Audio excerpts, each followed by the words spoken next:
Kevin, can you hear me now? I can't hear anything. Commissioner Foley? Yeah, I can. Say, what's up? Okay. All the way. So,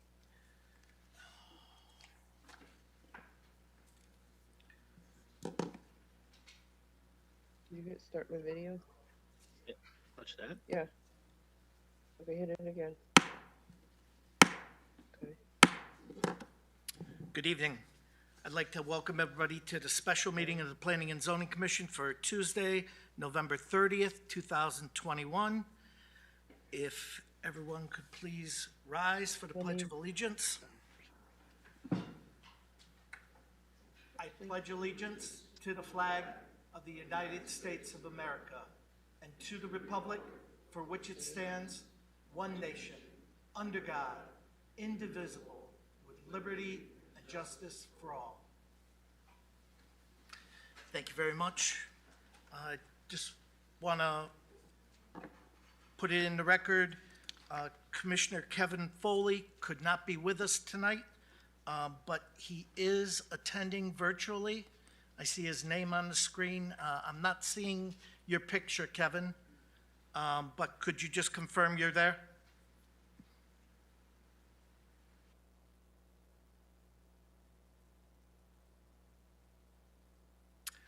Okay. He may have muted himself because. Yeah, I'm here. I'm here. Kevin Foley's here.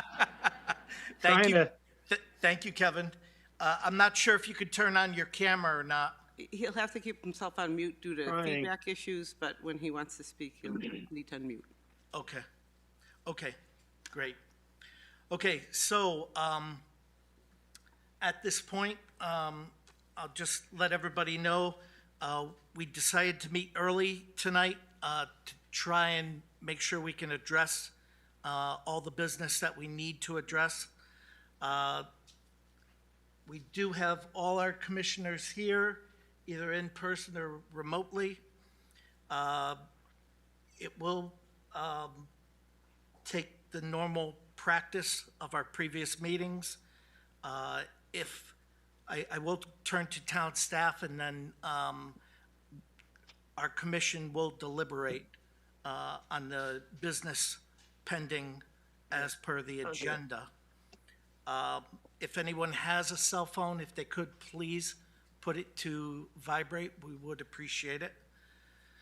Okay, so at this time,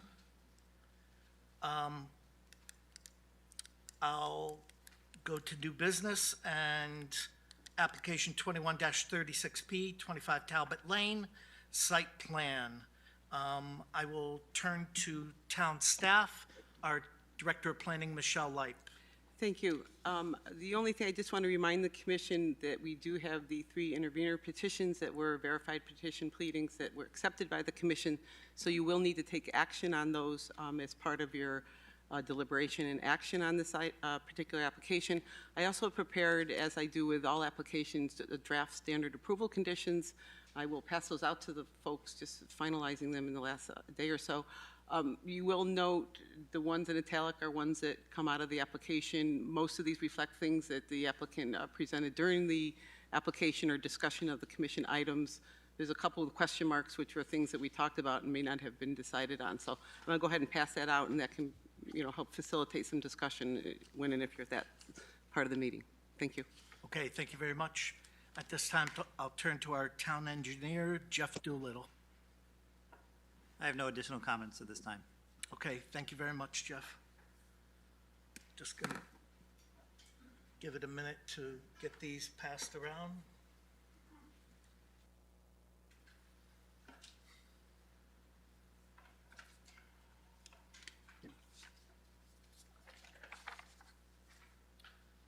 Okay.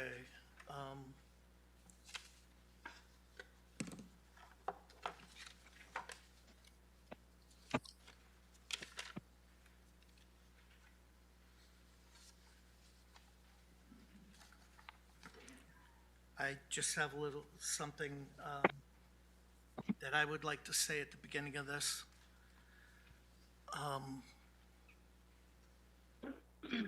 Regarding the intervening findings One of the questions is going to be, is the developer's conduct as proposed in this application reasonably likely to cause the unreasonable pollution, impairment, or destruction of public trust in the air, water, or other natural resources of the state based upon the record as a whole? This application, while being a site plan approval, is a very complicated issue. There's a lot of history to this area, a large majority of which makes up this application. Our town plan of conservation and development depicts a large amount of this area as having wetland soils, as well as possibly being habitat to endangered, threatened, and special concern species, including tiger beetles, which are being relocated, as well as various species of sedge that are being preserved. There's also traffic, more specifically, the tractor-trailer traffic, which has been addressed numerous times over the years with language and signage that is, at best, unenforceable feel-good language. Now, we have this large project How to turn this thing off. in an industrial zone bordering a residential zone, which is concerning to hundreds of residents in the area. I'd like to thank all those residents who have testified at multiple public hearings, sharing their history, knowledge, and concerns.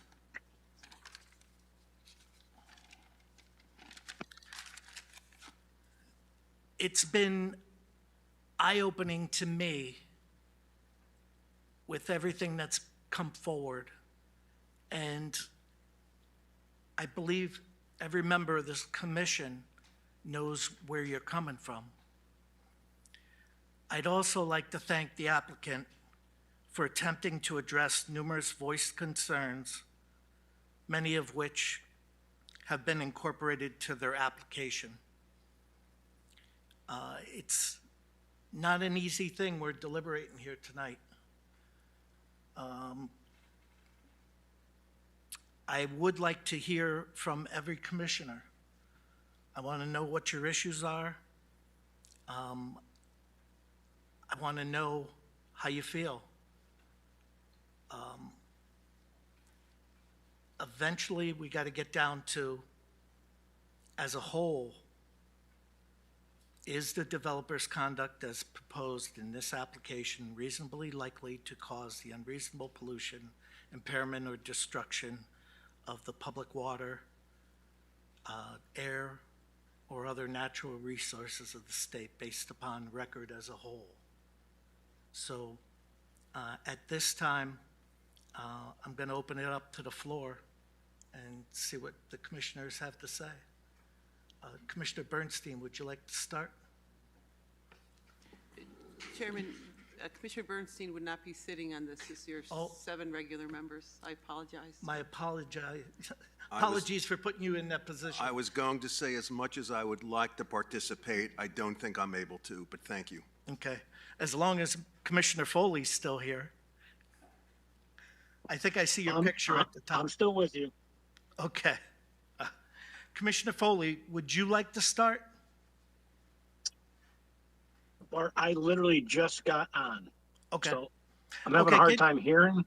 Okay, get your notes in order and we'll come back to you. Yep. Okay, thank You you. got it. Commissioner Viteri. Could I defer, since this is the first time for me to really be into this, I'd like to listen to some of the comments first. I've got some thoughts and beliefs, but I just wanted to get into a flow first, if that's okay. That's fine. Commissioner LeBlanc? Thank you, Mr. Chair. I do agree with your sentiments, and that's something that, this is gonna be the hardest one I've come across, being up here. I went through the regulations today, and I'm looking at, section 4.5 industrial zone. I wanted to read this whole thing, just to have it in my head before tonight's meeting, and I'm hung up on this section 4.5.1 and purpose, and I'll read it real quick. It's a quick paragraph. The purpose of the industrial zone is to afford South Windsor areas reserved for industrial uses, which constitute well-planned, functional, and aesthetically pleasing environments for a prosperous industrial community in which, by design, are compatible with the budding zones and uses.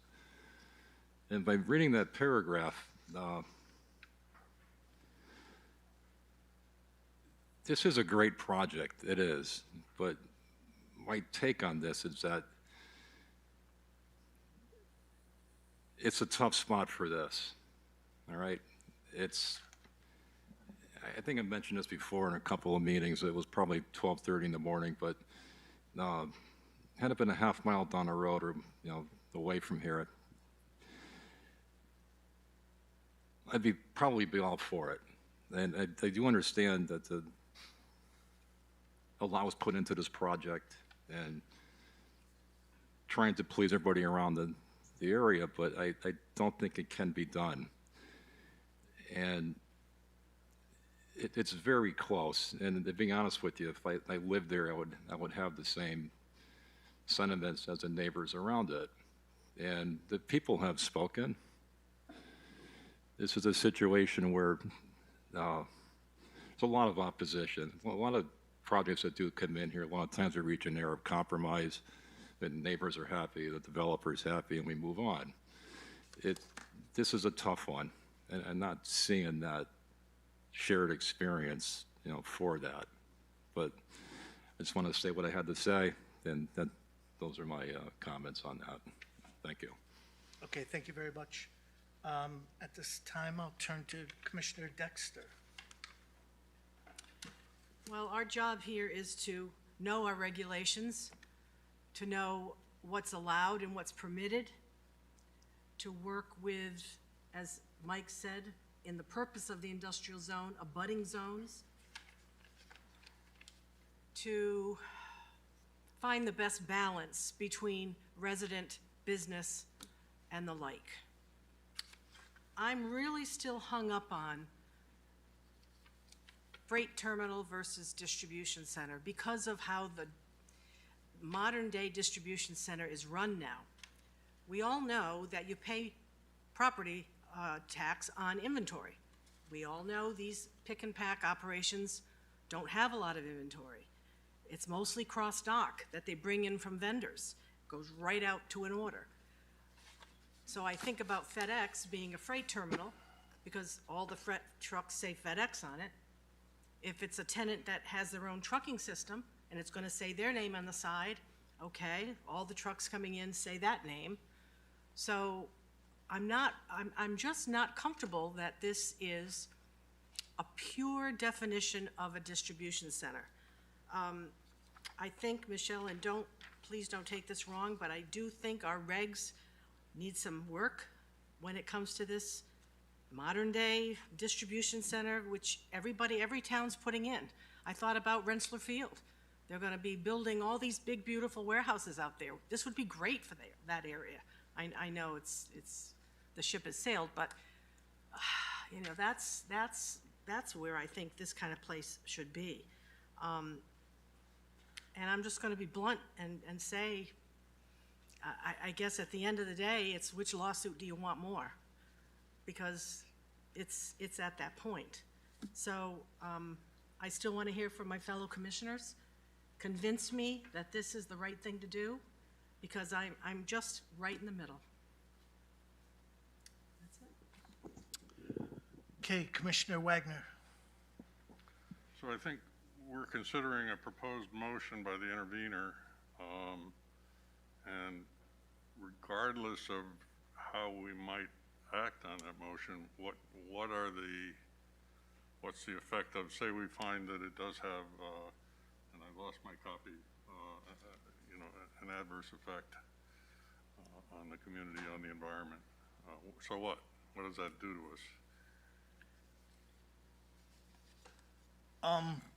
Yeah, and I'll read the copy one more time. And this is the actual suggested motion, and it can go either way. Based on the verified complaint and the record as a whole, we find that the proposed development as set forth by the applicant is reasonably likely or reasonably likely to cause the unreasonable pollution, impairment, or destruction of the public trust in the air, water, or other natural resources of the state, and find that whether or not prudent and feasible alternatives might be in order. So, All right, so let's say we determine that it's likely. And I guess I'll ask our town planner, Michelle Light, what does that do to the application?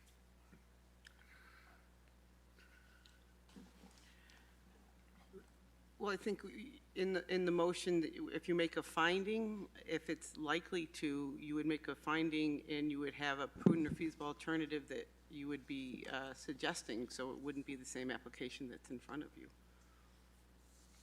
So, I mean, is that a grounds for disapproving this application, which is basically a site plan? One of the things you can do with the site plan is you can put modifications in place to bring it into what you think is conformance of your regulations. You can approve a site plan with modifications and have modifications that the applicant needs to do the site plan if you think it will meet your requirements. There's a flaw in your requirements. You know, again, my understanding is that at least the court cases that were cited, the courts have said that previous commissions that approved the current regulations considered those issues in determining what was allowed in this site. So at least that's what, I think it's Attorney Connor, do I have the right attorney, was saying. So if we make that determination, is that grounds for either denying or altering the application? If you're making the determination that you think it's going to likely cause the harm, and you think a prudent or feasible alternative is a reduction in the building size, for example, or a reduction in the number of bays or truck, you know what you base your finding on, what evidence you're claiming is causing the harm, you could make this, that's part of the feasible and prudent alternative is what your suggestion is as far as reduction goes. At that point, if you denied it, the applicant could come back and try to, deny with prejudice to come back and address the harm that you've identified through your findings. All right. I guess I'd also like to talk about the issue of whether it's a freight terminal. I think the applicant made a pretty good case that other freight terminals have a different geometry than this one, a different ratio of area. I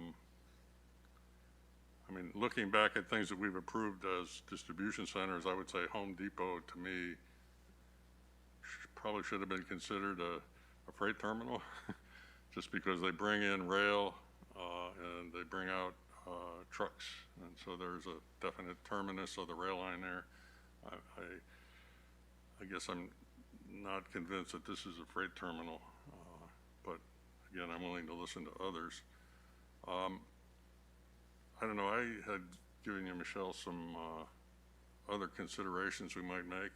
One way, to me, that I brought up in one of the public hearings was that we could limit the where the interstate tractor trailers can, which bays they can use, and then the smaller trucks could be limited to other bays. And my thought is that we would have a beneficial effect on noise in addition to ensuring that we're not dealing with a freight terminal. If every single bay is being used for tractor trailers and they're coming in tractor trailers and going out tractor trailers, I would be convinced that that was a freight terminal. If we limit the bays that tractor trailers can go into, as I suggested in the previous hearing, that might have a beneficial effect on the neighbors and also convince us more readily that this is actually not a freight terminal. Michelle, do you have that sheet that I was going to hand out to everybody?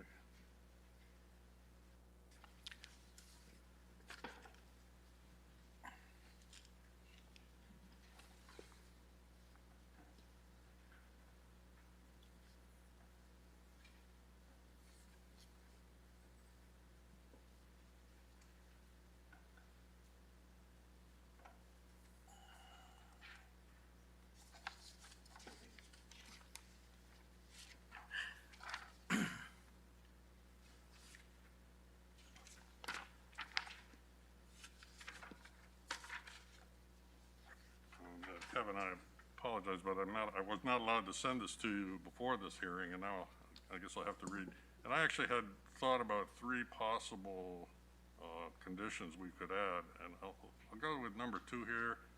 To ensure that the site does not operate as a truck terminal, tractor-trailer trucks are limited to loading docks no closer than 200 feet from the northern and southern ends of the building, to be enforced by signage over loading docks and operational procedures of the operator. So the other proposal, number 3 on this sheet, the facility operator security services are required to monitor and enforce compliance with Connecticut General Statute, Section 22A 174-18, which is titled Control of Particulate Matter and Visible Emissions. Now, unfortunately, there will be times, where idling, that has to do with idling. Basically, it has to do with idling, that section that we're concerned with. Steve, if you could maybe just tilt your mic down a little bit, because I'm having a little bit trouble hearing you. Okay. Yeah, Yeah, closer this- proximity would be, yeah. Thank you. This application definitely created a lot of paper.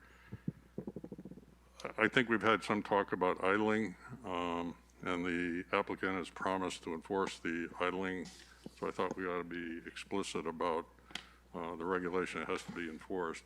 Unfortunately, when it's below 20 degrees Fahrenheit, there's no limit on idling, just for the safety of the operators of these trucks. And there are other exemptions too within that, but at least give them the job of enforcing this. And then I, kind of building on a comment that Chairman Passaconis just mentioned, I suggested the following very wordy condition. The Commission recognizes the current regulations do not regulate noise and that the current noise ordinance does not apply to moving vehicles until their engines are turned off. We appreciate the willingness of the applicant to perform simple noise calculation and to install a noise barrier at the southernmost loading dock. However, we would recommend changes to the barrier position and length to address noise from trucks in other areas of the truck parking lot as recommended by an acoustic engineer and to be approved as a minor site plan change by the town engineer and town planner. So the idea is we would recommend that they go back and see whether they need more barrier, but that's not something we can require under our regulations, is my understanding. Now, one other point which I brought up at the last meeting is why is this not a subdivision application? And if you look at the current arrangement of properties, all the properties are much smaller. This application combines those properties, and I know we do that all the time, but we are a planning and zoning commission. Planning has to do with subdivisions. So the question I would have is why isn't, and if you look at the current property arrangement, they're much smaller properties. This size of facility would not fit on those properties individually. So combining them undoes, in my opinion, the beneficial effect that we would have gotten from having smaller properties that close to the residential zone. And our subdivisions regulations, unlike the zoning regulations, allow us to consider noise and other factors affecting neighboring properties. So I guess I'll ask our town planner, and I know what you're going to say, but you have to say it for the record. Yes, I have a question for you on that. If a subdivision application were to come in, let's just play this out, and show it as one big lot, it would meet your requirements of subdivision. But we have to consider the noise impact of having a larger property and larger facilities when we make that, when we consider that application in accordance with paragraph B5 of the regulations. I don't know how you wouldn't approve a lot, whether it was made larger if it met all your setback requirements and your buffer requirement. I mean, your buffer, I don't know how you could deny a lot like that. Again, subdivision, my opinion, is you're creating a new lot. So from our perspective, this was not considered to be a subdivision. It's certainly, as I have said to you before, I'm willing to be educated and, you know, I'm willing to ask the questions and find out. I mean, it seems to me, and again, it seems to me that we're undoing the beneficial effect of the previous subdivision approval on these properties. So, Yeah, and I just wonder how you would treat it differently if it came in as a new lot, but just larger by 5 acres. Or well, I'm allowed under paragraph B5 to consider factors such as noise and other factors that are listed in that section. That would also include, I believe it would include particulate pollution, even though it's not listed explicitly, because that's a such as clause. So I don't know how we reference the section for me again, please. I think you have the section B5. B5. Okay. Yeah. Thank you. I actually could read that. Again, I've lost all my paper.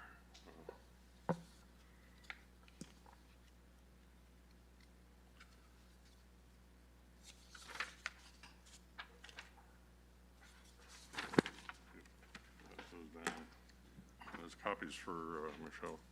Yeah. It says, commercial and industrial development shall be designed according to the same principles governing design of residential development, namely buildings shall be located according to topography with environmentally sensitive areas avoided to the maximum extent practicable. So far, I'd say they've done that. Factors such as drainage, noise, odor, remember it's such as, and surrounding land uses are considered in siting buildings, sufficient access shall be provided, and such access shall conform to the applicable access management regulations and adverse impacts buffered.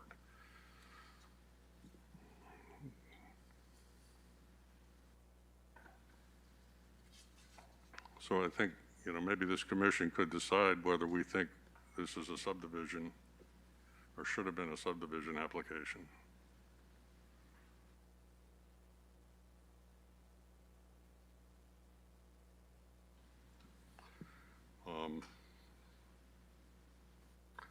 So those are my comments at this point. I do think I would vote that it is likely to cause environmental harm if we were to vote on that intervener's motion. Okay, thank you, Steve. I just want to let the audience know that the alarm that went off is for a warning for me to leave for my usual 7 p.m. meeting on Tuesday night. So I apologize for that. I do have it on silent. And at this time, I'll turn to Commissioner Cavagnaro. Thank you very much.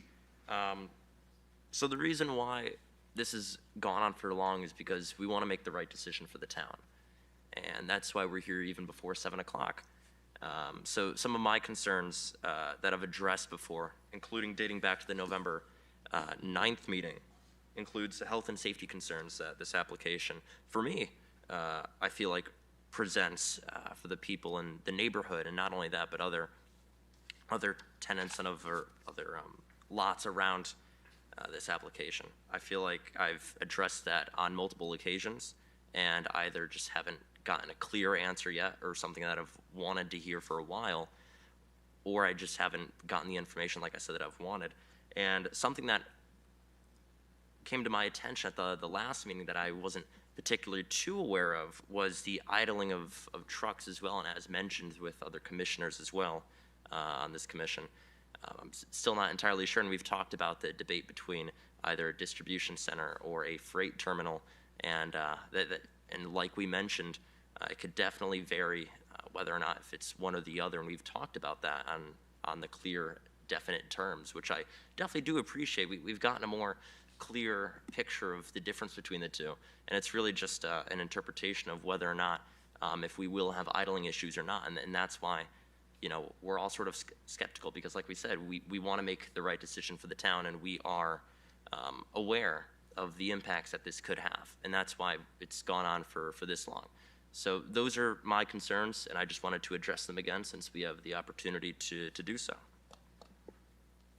Okay, thank you, Alan.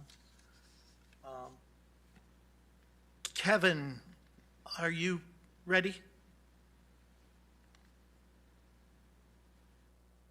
Can't hear you, Kevin. Unmute. I can hardly hear you guys. Hopefully you can hear me. I'm just catching bits and pieces. My concerns with the site are, I'm very confident that the truck traffic throughout the site alone and the queuing, to me, that's going to be an issue.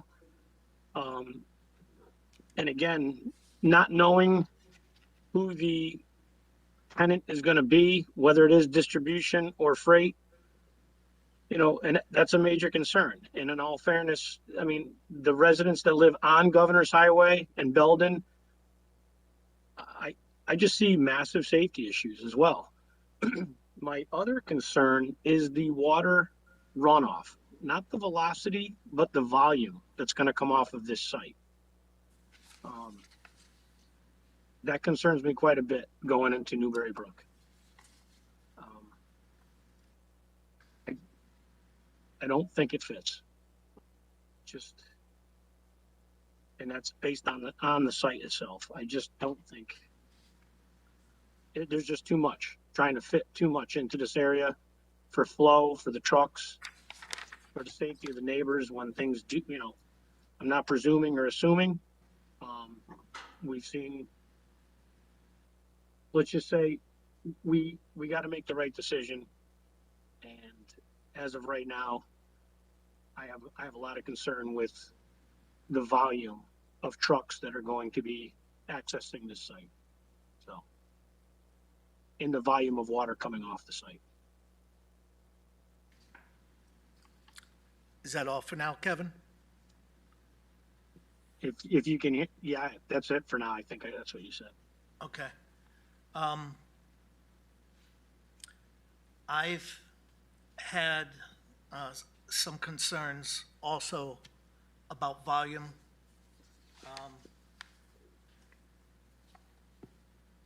I, looked through some of the letters that were presented as testimony, and I have one in front of me from Linda Levac Dalpy from 1090 Main Street. And she talks about some of the culverts that are located on the old Jones property, recognized today as the nursing home property, and where the stream trickled through on its way to Newberry Road,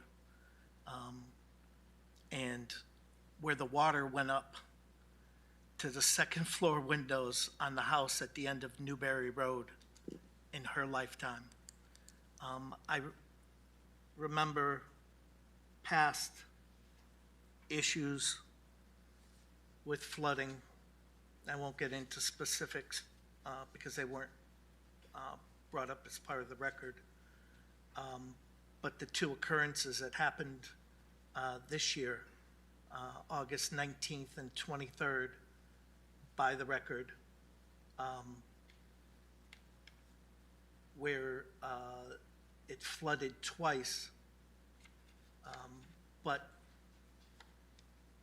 there was no easy solution to the problem.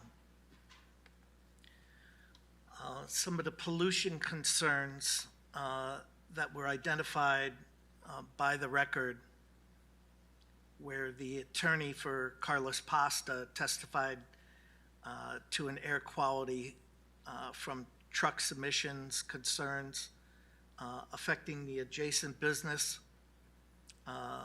that is in the production of foods, products for public consumption.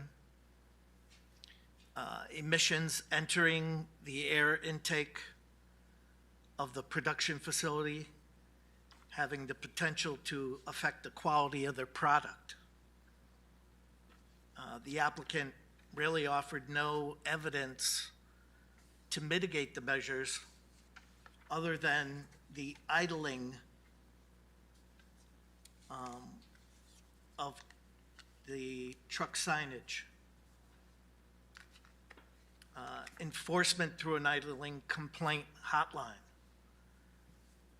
The testimony provided regarding the normal procedures that truck operators conduct prior to leaving the site takes up to half an hour. Trucks idle during this time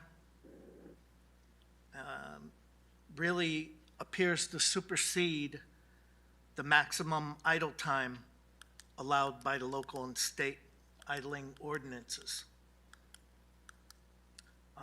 We talked about trees on the lot, and the reduction of trees on the site could facilitate transport of polluted air particles off-site to area businesses and residential homes.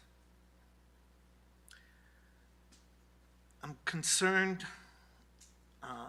that with the lack of permitting at the state level,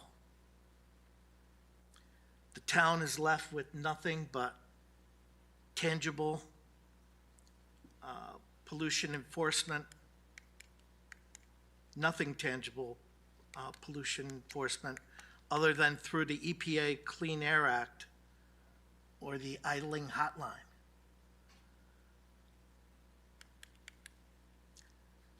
The queuing area for the trucks was addressed numerous times, and the applicant did come back with a plan which allowed the queuing of 8 vehicles.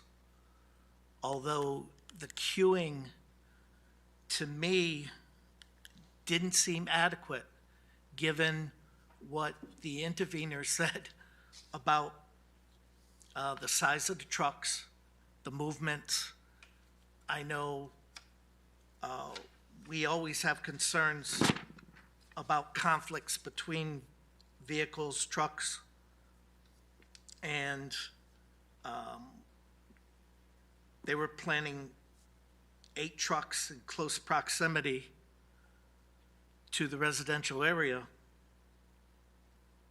and existing businesses to the west. Queuing up there without actually knowing the operations of the tenant, the town has no guarantee of the number of trucks that will actually be coming on site. Testimony through the diagrams and pictures, the potential of trucks impacting the town's roadways by queuing into the street. Again, the applicant's solution was, well, on this previous application that you approved, there's not much queuing either. I don't think that's a solution.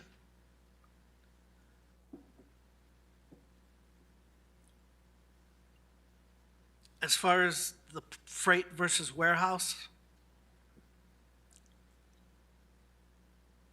I understand the concerns of a freight depot and, FedEx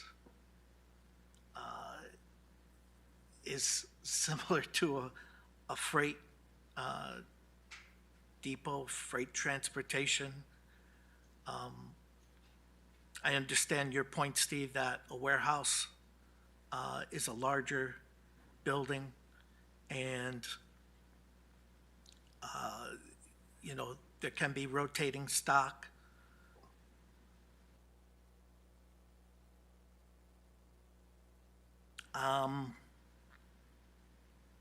I've seen warehouses built in town, and for the most part, they are the larger buildings that have room to store product. But it is a concerning thing because you do have, you know, the FedEx, which really is a freight terminal, and then you have, say, an Aldi's or, well, just say an Aldi's that is a warehouse, plenty of stock. They have freezers. We have no idea if there's going to be freezers in this building. We have no idea if there's going to be freezer trucks. And that's really not something that we discussed at length during the application. I mean, I did hear that, you know, from the residents that there's the potential for freezer trucks. And as far as our noise, once a trailer truck is shut off, then the noise ordinance kicks in. But what happens if you have the cooling units from a freezer truck? Are they part of the noise ordinance? I know, Steve, you had mentioned when you were doing door-to-door and visiting residents on Main Street, the background noise, I believe it was the background noise that you were hearing was, what was the term you used? You got your microphone on, so I'm going to ask you. Intolerable. Intolerable. And there was some testimony from the applicant's sound person about the levels of a trailer truck and the noises that came off of it. But again, there was a little bit of discrepancy when it was noted, okay, well, how about you multiply that, just for an example, say by 10 or by 50? How much will it meet the noise ordinance at that point? And I don't think we received a valid answer in that. We did hear from the applicant that it doesn't substantially increase it, and yet we did hear opposing information. And, you know, I know when I go to a concert or a football game or any activity, when you hear the crowd noise, yeah, one person versus 100 people, there is a difference. So I think I've said enough for now. I'm going to see if there's other input from commissioners. Commissioner Viteri, do you have some? Thank you. Yeah, I appreciate you giving me the chance to hear. I have a lot of the same concerns that have been expressed here. I've been, first, I appreciate all the effort that the applicant has put forth in trying to respond to some very valid concerns raised by the community. It comes down to trying to decide, you know, have they done everything they possibly can, and have all the concerns been, you know, valid concerns and the like. And I think that, you know, in my career, I've been on both sides of this issue. I've been, in my corporate position, trying to get an approval, and it was in Nevada. I went through the same type of hearings that you're going through here, made modifications and everything. And here in South Windsor, I've been on the other side where we've had a disruption in my neighborhood that took a lot of, so I appreciate what's going on both sides. I think that there's some issues that have been brought up here by some of the other commissioners that still need to be thought through and to be addressed a little bit in view of the overall direction for the town and what's best for the town as a whole.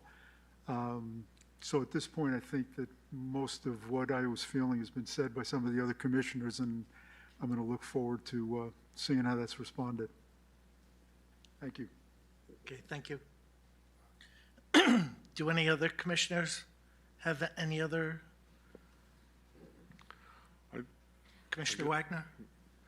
Yeah, there was some discussion of traffic calming measures on Governor's Highway, and one idea was a roundabout at the entrance to Talbot Lane, but to me, I don't see how that calms the traffic on the rest of Governor's Highway. So, again, just, why do I believe there's environmental harm as in the proposed motion? I think part of the environmental harm is the particulate matter that comes from diesel trucks.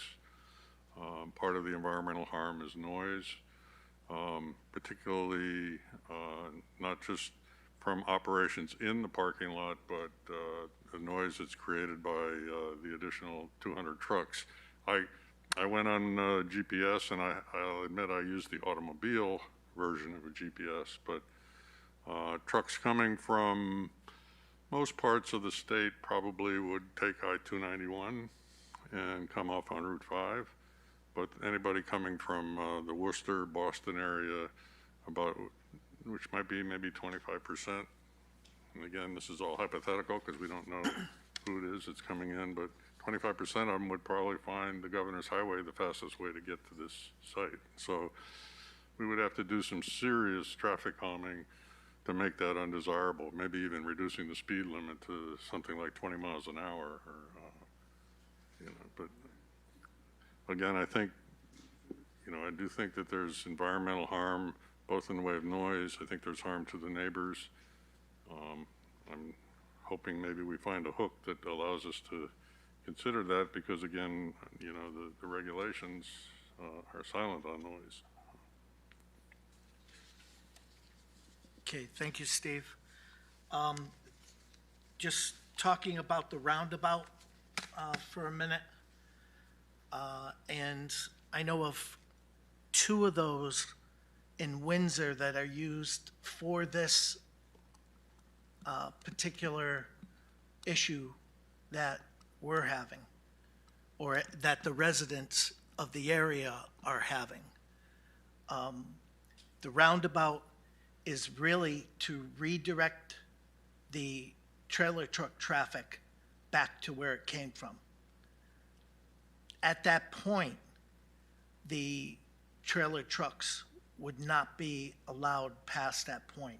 They have to be redirected back. Automobiles would be able to continue forward. So that's how the roundabout should function if a traffic calming study was done, and that was the result. But wasn't the issue that the DEEP is not allowing us to prevent trucks from using Governor's Highway, through traffic from using Governor's Highway because it connects to state routes? And the roundabout, and I'm familiar with the roundabout in Windsor. I used to work over there, both of those roundabouts. And they do provide an opportunity for a truck to turn around and go back where it came from. But I don't see that working that way here. Somebody's coming down Governor's Highway from Ellington Road, we're not going to direct them back on Governor's Highway. So, how are we going to keep them or make it undesirable for them to use Governor's Highway? And I guess I don't see how the roundabout would accomplish that. Right, coming from that direction. And I think part of the issue is that when this ordinance was put in, I think it was thought of that it was a local ordinance and the jurisdiction was with the local town. And I don't think it was, I'm speculating, I don't think it was brought up to the state from what I've read in the communications with, like the email with the police chief or with the individual who represented the police in the email. It didn't sound like it was brought to the state and had gone through or vetted proper procedure. So it is something, and in that email, from what I remember, there were certain things that he said, this ordinance, I believe, was for through trucks, not prohibiting all trucks. It was for through trucks, and that was one of the issues that the police had in identifying, because with the Fourth Amendment of the Constitution, they are not allowed to determine, they can't just stop a truck for the purposes of finding out if it's a through truck or not. Yeah. So there is more work that could be done to investigate these things and possibly do it a better way or a different way, or I believe one of the issues might have been, or one of the options is trucks by weight. And the road to the, oh my goodness, let's think, to the east of, say, this site isn't to the same specifications as to the west of this site. So maybe a possible weight limit could be explored also.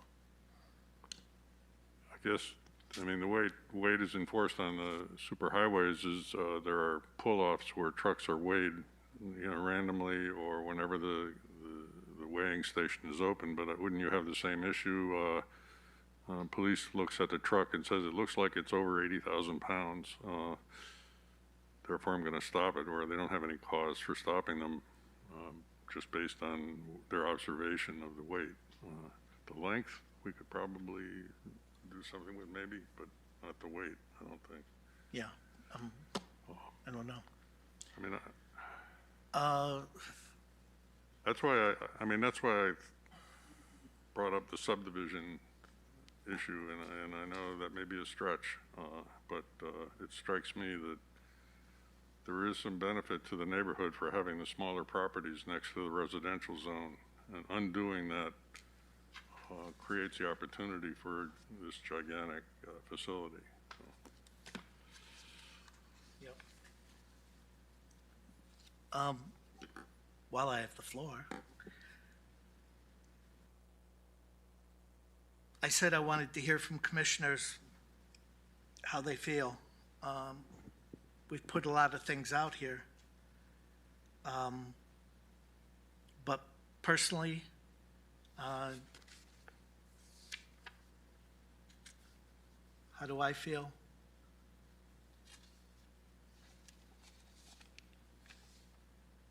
As far as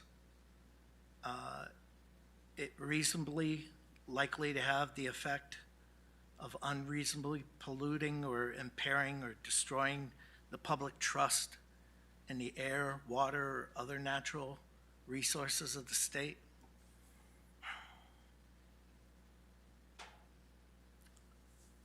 A big part of my concern with the pollutants is the EPA, California EPA study, and how I believe it was like 10 times more likely to have an impairment such as cancer, birth defects, or whatever, if you're closer than 800 feet or closer to the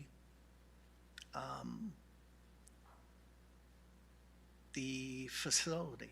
I believe it was facility. I'm not sure if it was the trucks in particular, but it had to do with, was it diesel PMs, particulate matter? And I can see how every resident around that project could have those same concerns.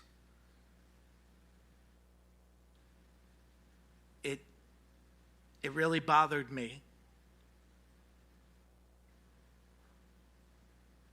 And I do believe, whether it be the flooding of Newberry Brook or the polluting of the air quality,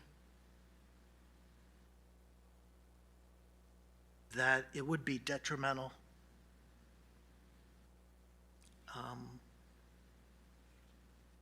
I'm wondering if there's any other commissioners that want to share their input at this. Well, we are almost to our 7 p.m. public hearing, which is noticed and does need to start on time. So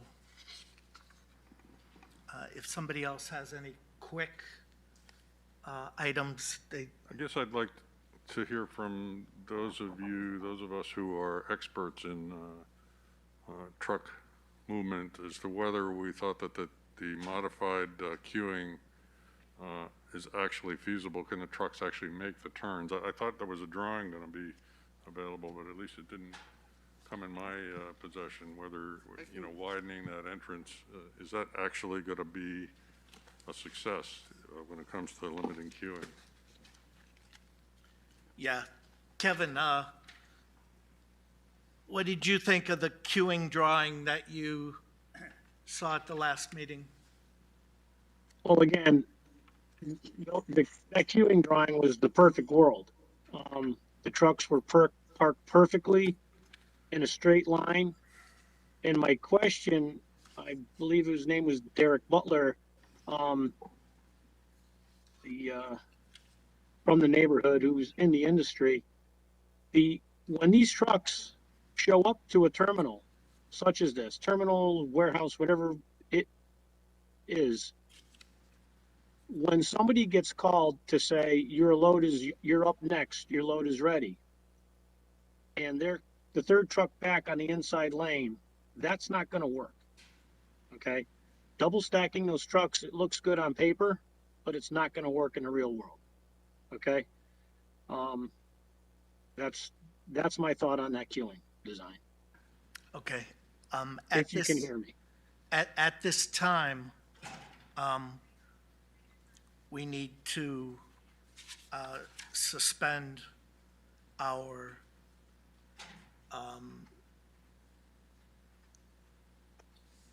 new business in favor of our public hearing. How are we going to have another special meeting? How are we going to work this? Well, we have we'll see how we get through our agenda. We have 2 items on our public hearing. Then we go back into new business. We have our organizational meeting, and then we have 2, what I'll just say might be small items, and then 25 Talbot Lane is on our agenda for further discussion tonight. So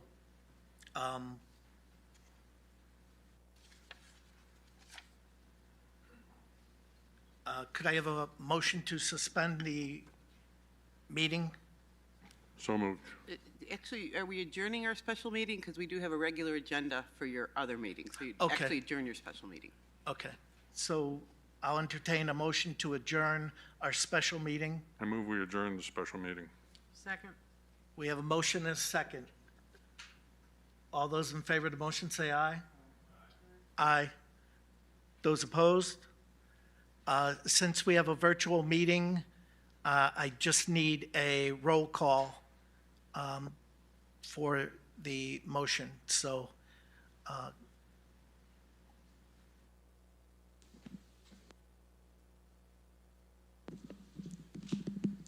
Commissioner Viteri?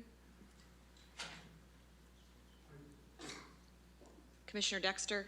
Here. Commissioner Cavanero? Here. Commissioner Foley? excuse me. Here. This is a roll call for what their vote was. So it would either be aye or nay Okay. for the roll call. That's what we're trying to determine. Because it's a virtual meeting, it's not, we can't just do a show of hands or aye or nay. We have to do a roll call. Okay? Should I start with Foley then because of that? No, just start all over again, Okay. please. Commissioner Viteri? Aye. Commissioner Dexter? Aye. Commissioner Cavanero? Aye. Commissioner Foley? Aye. Commissioner LeBlanc? Commissioner Wagner? Aye. Chairman Pasiconis? Aye. Okay, so our special meeting is adjourned. And at this time, I will call our, okay, sure. At this time, I will delay 1 minute to bring our applicant in.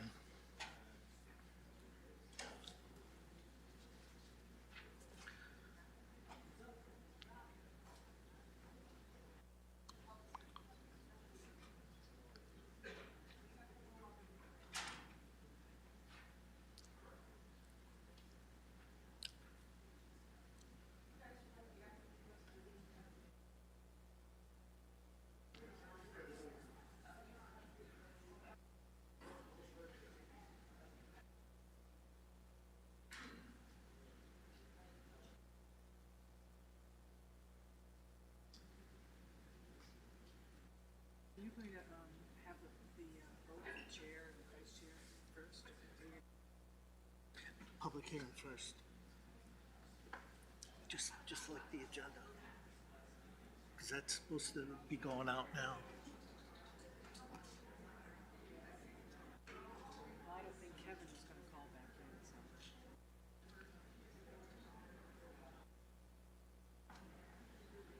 He's got to. He's still there, no? Then he had to get his guys all lined up for tomorrow because he can't be in. Oh.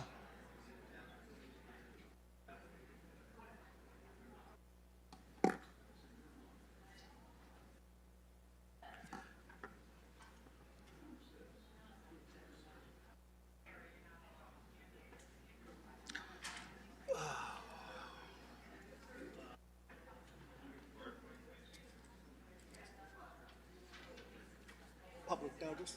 Yep. Thank you, Steve.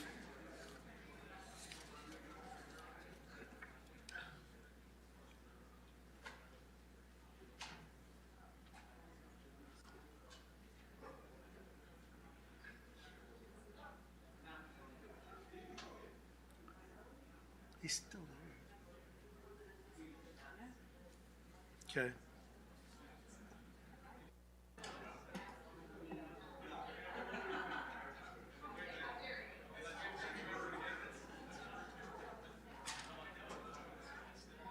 He sent a text him when we get ready for the vote, he'd call back in. Or pay attention. Okay.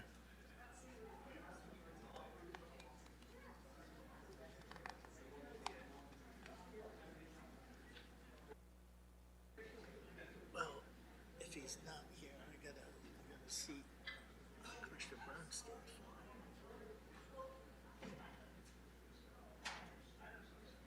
for him.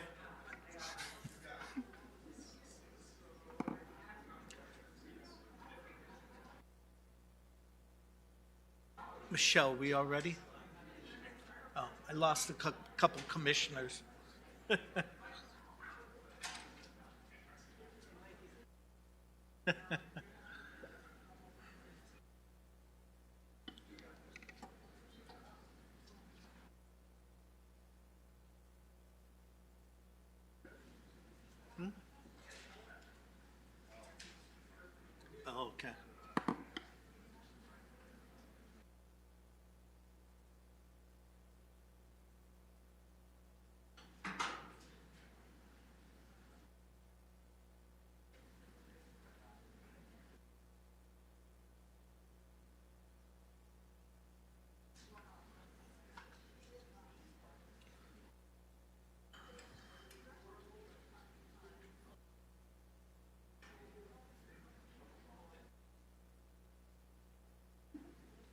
Okay.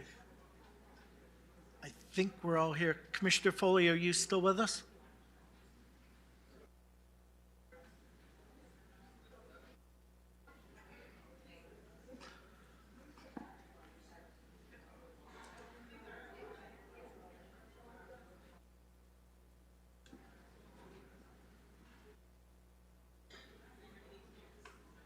Okay.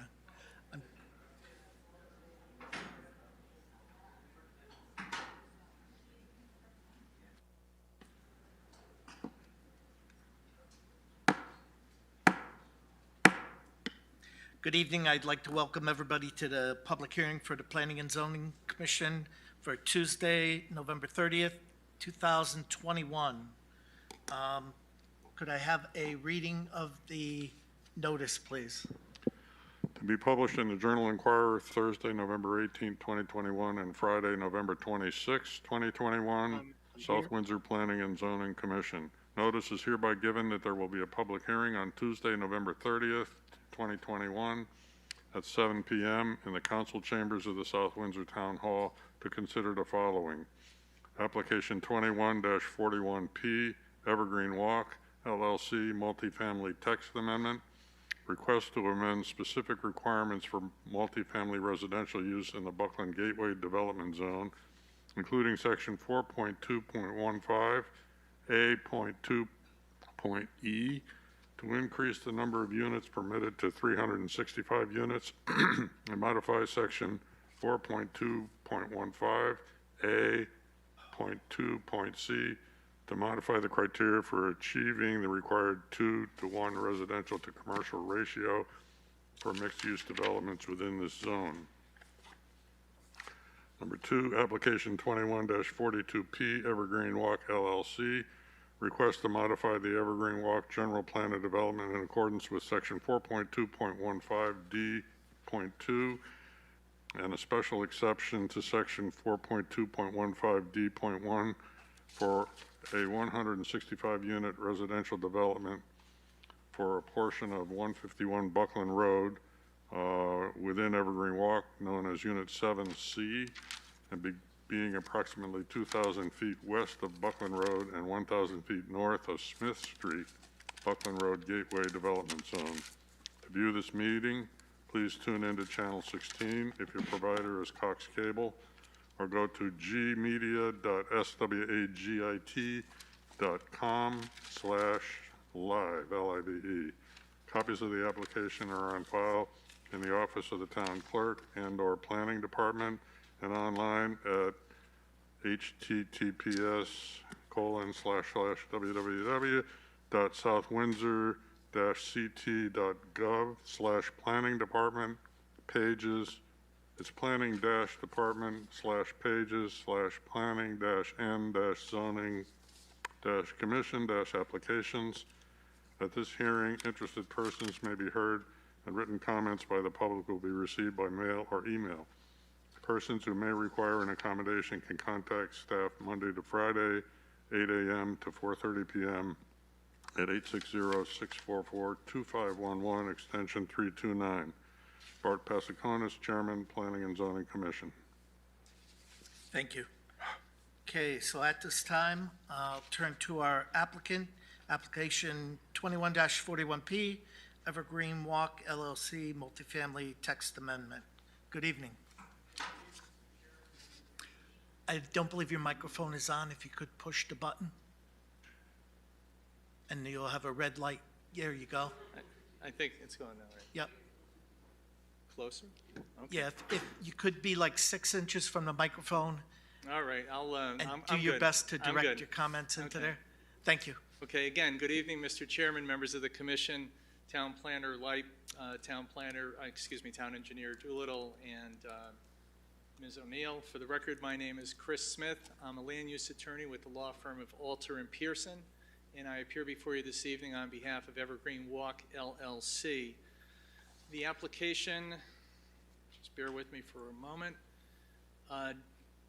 does concern, there's the overall site plan for Evergreen Walk in the area that we'll be talking about this evening and addressing with the commission.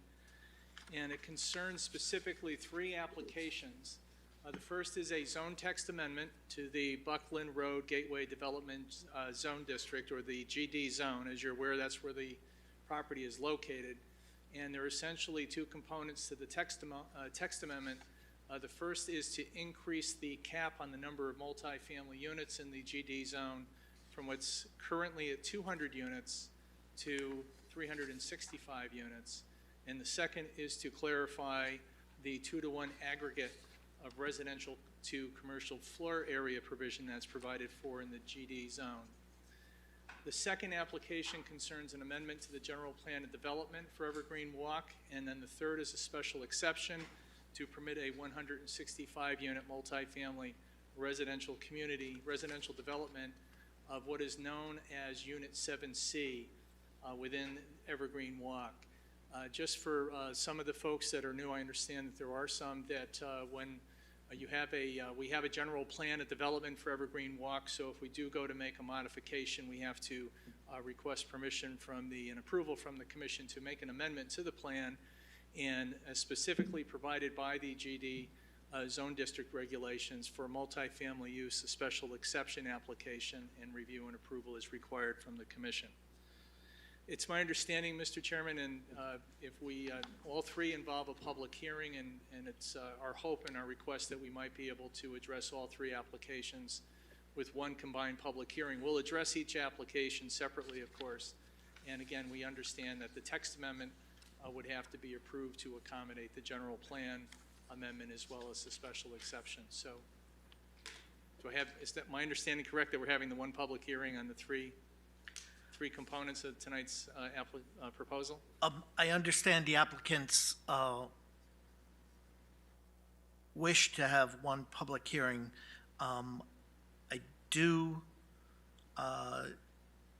believe that once we get to our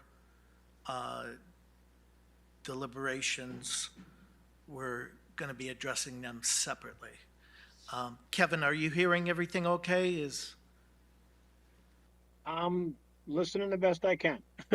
Okay. Just, Mr. Smith, if you could direct into or project into the microphone. Okay.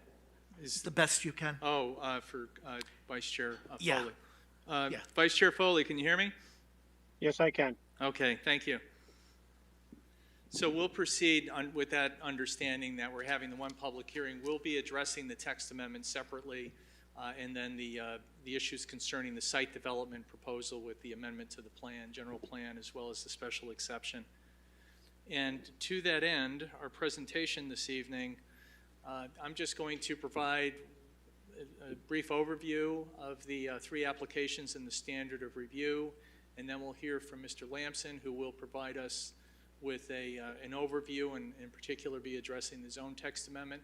Ron Bommingen from Fuss & O'Neill is our professional engineer, and he'll be addressing utilities issues and the civil engineering relative to the proposal. Steve Mitchell is our traffic engineer, and he will be addressing the traffic concerns. We do have an economic consultant, Maura Cochran, and Ms. Cochran will be providing you with an economic impact analysis relative to this proposal. We'll hear from Mike Saracen from Northeast Retail Leasing, and then we'll hear from Howard Rappaport of Continental Properties concerning the specifics with regards to the multifamily housing community, and then I will come in for a quick conclusion at the end. So again, we do have the three applications. The first application is the zone text amendment, and just very quickly provide you with an overview of the three-part test for approval of a zone text amendment. Yep, And that Chris, if I may, right now, we have application 21-41P, and then you have application 21-42P. So 41P and 42P. 42P is the general plan and special exception included in as one, how we typically would do a general plan update. So Okay. the first application is specifically the text amendment. Okay. So for that one, Mr. Chairman, thank you for clarifying that. Essentially, we have to demonstrate that the text amendment is consistent with the comprehensive plan, and that is your comprehensive plan consists of your zoning regulations and your zone map. Secondly, that it's consistent with the goals and objectives of Section 8-2, which essentially are incorporated not only into your regulations, a lot of those components, but also many of them into your POCD. And that's another consideration for the commission, is whether the proposal is consistent with your plan of conservation and development. And Mr. Lamson in particular will be addressing those requirements and standards relative to the zone text amendment. Relative to the second application, which is twofold, the first is the amendment to the general plan. There are two specific sections that refer to the requirements for an amendment to the general plan. In the Gateway Zone District Regulations, Section 4215, subsection D2, and 863. Special exception, again, in the Gateway Zone, if you are proposing a multifamily use, it's subject to special exception review and approval. There are certain criteria that are provided in the Gateway Zone itself for multifamily use, and the regulations also incorporate the standards for special exception criteria that are found in Section 8.4B of your zoning regulations. So we will be addressing those as well throughout the presentation. So with the permission of the chair, unless you have any questions for me, I'd like to turn the presentation over to Mr. Alan Lamson. Okay, thank you. Okay, thank you.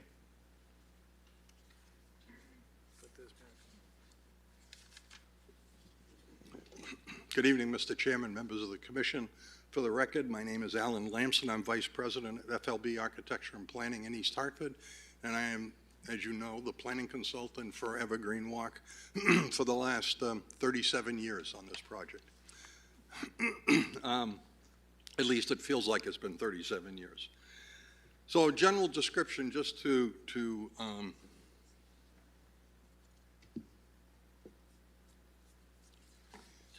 bring everybody up to speed. Again, this is the general plan of development that has been the last one that was approved with the changes for this particular application. The changes are all confined to the area in the red oval, which is at the southwest corner of the site. As you know, the general plan, I counted the last week, general plan has been modified 14 times since its initial approval in, I believe, 2001. But we have to come for approval when each parcel, we find a user for each parcel. So the site is bounded on the east by Buckland Road, on the north by Deming Street, to the west by properties that front on Clark Street, and to the south by properties that front on, and the name of the street eludes me, but that's okay. They're all the back of residential properties. Our property in the southwest corner is bounded on the north by extensive wetlands. It doesn't show, okay. To the north by extensive wetlands off of the site to the west. And to the south, there is a fairly extensive wetland and woodland area that extends from our south property line to the south, anywhere from 100 to about 150 feet in depth. We also have, as you know, restrictions and boundaries along the site lines, property lines of the property that restrict our development within 65 feet of the property line, and that's development of any kind, buildings, driveways, et cetera. And as you can see on this plan, to the west on our site, there is a detention basin, which is already there, which has morphed itself into a wetland. And so that even provides more buffer of this site to the west. To the east of the site is the Tempo apartment project. And to the east of that is Tamarack Avenue, which runs north-south through the middle of Evergreen Walk. Between Tamarack and Buckland Road, other shops at Evergreen Walk. Okay? So as part of the approval of this, and as you will remember, 2 weeks ago, we were here for approval of Unit 5, which is up on the frontage of Buckland Road, just south of LA Fitness. When we've been here each time, certain things have been asked of Evergreen Walk to accomplish as part of the development of the site, and I mentioned those when we were here for Unit 5, but I'm going to mention them again as we move on. So the first thing is, this is an aerial of Evergreen Walk. When we started this, there were some fairly significant impacts on the 242 acres of Evergreen Walk. The dark blue that you can see along the west border is a riparian buffer that was put in place. It's 100 meters off of Plum Gully Brook for the entire length of the property. And you can see all of that blue land that is no longer developable.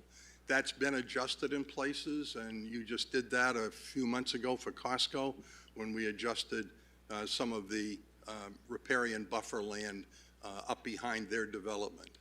The green area are the wetland areas that are not included in the riparian buffer. So we clearly have restrictions on that.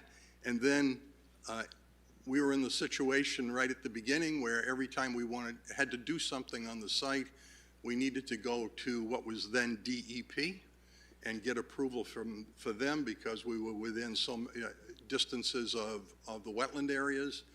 They finally, at some point, told Evergreen Walk, look, here's your map with our boundaries. If you never go beyond the edge of our boundaries, you never have to come back to DEP again. So all of those mustard-colored areas are all of the land that DEP told us we had to stay out of as part of the development. So what this really shows is, as you can see, is while there's 242 acres, the amount of developable land because of all of these things is probably down around about half of that acreage, 130 or 40 acres total out of the entire site. And we have been, I believe, very good about doing that. We have never had to go back to DEP and ask them to waive any of that. We have pretty much stuck with those. So as long as we don't violate that, we know we don't violate wetlands, and we know we don't violate the riparian buffers. So that's kind of the history of that. One of the other things is, as you know, there were several things along the way that the commission asked us to do as part of our approvals. And I just want to report that, and I did at Unit 5, but I want to report again. One of the items that we were required to do was to complete the construction of Tamarack Avenue across the back of the property. And in the middle of the map, you can see there's a red oval. That is the area between what we know as Unit 3 and Unit 8, which was the one section of Tamarack that wasn't completed. That was completed about almost a month ago now, just before Costco opened. The second item was the trail in the back of the property. Some of the trail had been constructed at the south end when Tempo was constructed. We did negotiate a contract over the summer. Four Seasons was in there to do the work for us. They finished the trail work sometime in September, and you can see down the middle of the west part of the property, the red line, that is the approximate location of where the trail is, starting off of Tamarack right up near Deming, coming down through behind Costco, in places fairly close to Plum Gully Brook, back up on what we call Unit 8, which is north of where the hotel is and south of the Cameron Senior Living Project. And that trail goes between the detention basin and the mitigation basin, goes back down into the woods, and terminates at the north edge of Unit 7C. That is complete. I walked it right after it was done. It's 4,920 feet long, and it contains about 240 feet of wood boardwalk in the wetter areas, and the rest is all wood chip trail 5 feet wide through it. Back when I walked it, it was really nice weather. It was delightful. I don't think I want to go down there now. It's just because of the weather. But that is completed. The third item that you required that we had offered at one point on a general plan was a landscape berm and some additional landscaping at the southwest corner of the site, and that's that elongated red oval down at the bottom on the left. I believe it's hard to read on this, but it does say berm on it. We have negotiated a contract for that. Work has started on that berm, and it's being done. The other thing that was part of that was we were required to do some additional landscaping. That landscaping was done probably 12 to 15 years ago with some additional evergreen trees down in that area. Those were planted, and they're just part of now the woodland cover that's down there. They've just blended right into the rest of the site. So those things are all done. So the current zoning regulations regarding multifamily zone, as Attorney Smith said, there are two items that we have asked for changes to. One is at the time that we got approval, it was actually before we got approval for Tempo, but at the time we made the change to add residential to the site, the commission limited that to 200 units because that was the proposal for the site where Tempo is. That 200 units applied to the entire gateway zone. So when we applied for that text amendment to do that, we also applied for a general plan showing all 200 units on that site that we knew, so we knew that those 200 units would be built there and we could tell the commission that's where they were going. Howard Rappaport, who will speak later, was the developer of that, completed it. I think we're all pretty pleased with that project and how it looks and the quality of the construction, and that was the limit. We are asking for another 165 units, which would be on this Unit 7C, which is immediately behind the Tempo project. And again, we've submitted an application for a general plan so that if we're successful in getting the text amendment done, we have a general plan in place so this commission could review the general plan and hopefully approve it, and then we will all know that those 165 units approved for the gateway zone will go on this site and not somewhere else in the gateway zone. The second item is the issue of the 2-to-1 ratio. When we got Tempo approved, there was a 2-to-1 ratio requirement, 2 square feet of residential for 1 of commercial. The plan we showed you was a hotel on a different parcel of land right in front of Tempo and some commercial use just north of where the hotel is, totaling the amount of square footage we needed to offset the residential. The daycare took 12,000 square feet of that. That is in place, that is operational. The hotel took, I don't remember the number exactly, but around 75 square feet of it. That hotel is, as you know, under construction, and my understanding is they anticipate opening in the first quarter of next year. So what's left out of that, and I'll discuss it, well, I'll do it now, it's easier, is 10,000 square feet. We have another unit there called Unit 7E that the 10,000 square feet will go on, and I'll talk about what we're trying to have happen on 7E. But we have reserved 7E for the rest of that 2-to-1 component. So that was fairly easy because the Tempo project was right adjacent to the hotel, immediately adjacent to this commercial. We are asking to modify the regulations so that under certain conditions, we can use approvals of this commission on the general plan to provide the offset, the 2-to-1 offset. And we'll speak to the issues on 7C, this parcel. Very difficult to do any commercial or any retail back there behind the residential. It's just not a great commercial site. We don't have another piece of property adjacent to it that we can do any commercial with. So we're asking under very limited conditions to gain credit for some of the things we have done, and I'll get to that specifically in a minute. Alan, could you just identify 7E? 7E, yes. Well, okay, wait, let me see. I think,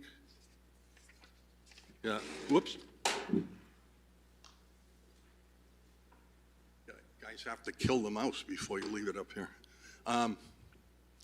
Let me back up. Okay.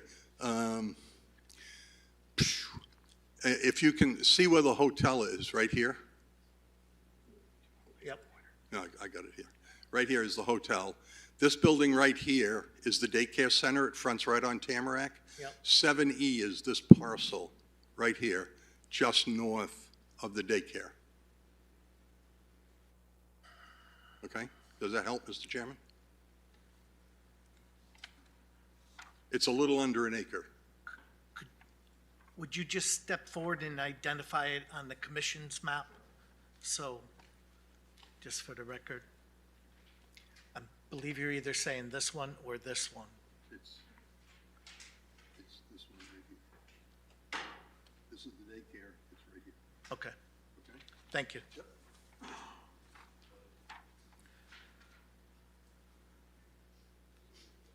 So, just for the commissioner's knowledge, it is shown just north on the GIS picture that we were shown. Oh, okay, And I do have a slide later that'll make it very clear where it is. great, thank you. Okay? Yep. So, as I said, we have, and for tempo, the 2-to-1 ratio, we have the 3 parcels in front of it that provide the offset. We've constructed the hotel, we've constructed the daycare, and we're reserving the other piece for the last 10,000 square feet of that offset. So that will be commercial of some kind. So the rationale for the change, Evergreen Walk LLC, since the inception of this project, has developed over 780,000 square feet of commercial land on Evergreen Walk.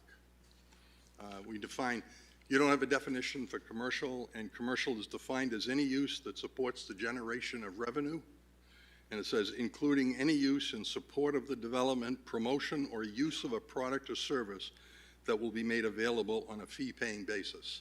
So it's a fairly broad definition, but most of what we've done, a lot of what we've done is the retail and office, which is clearly commercial use. But total, on Evergreen Walk, 784,000. Since Temple was approved, 480,000 square feet of that has been approved. So a fairly substantial chunk. Of that, 237,000 square feet has been constructed. So that's a fairly substantial amount of commercial. Some of that 237,000 is the square footage of the hotel and the daycare, clearly, but there's a lot left.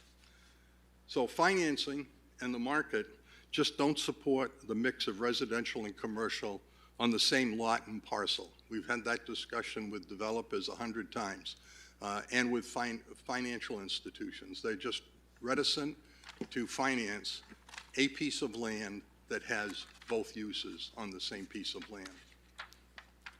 The proposal here would allow the 2-to-1 offset to include all new commercial approvals that are on the same general plan, and to allow only approvals and constructed commercial development that has occurred within the last 12 months prior to the application of the multifamily approval.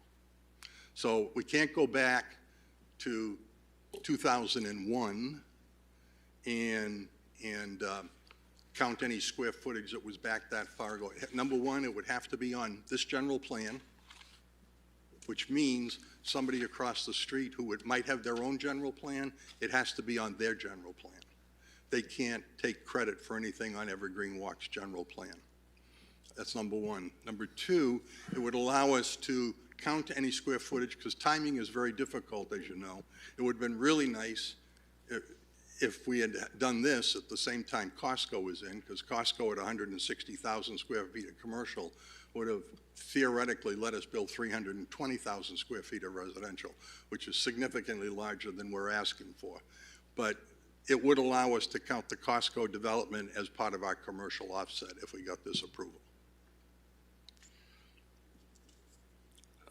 Regarding conformance with the plan of conservation and development, I read through the plan and then through the implementation element of the plan of conservation and development that you created dated January of 2018. And I'll point out just a few things. Under the residential development part, item B1 talks about continuing to allow alternatives to single-family houses, including in-law and accessory apartments, duplexes, multifamily, and mixed use in appropriate areas. And I would submit that we've already got residential here. Evergreen Walk is an appropriate area for some more in this location because it doesn't impact anything else. B2 just says the commission should stay apprised of and receptive to new ideas and trends in residential units and where there is a need in the town. Mr. Rappaport will address that when he is up here. Item D2 is to identify providers of affordable housing in the region and regularly discuss South Windsor's housing needs with them. That's clearly out of our control, but I would assume your staff is doing that. And the last item under E is E1 is to support housing opportunities within walking distance to commercial areas.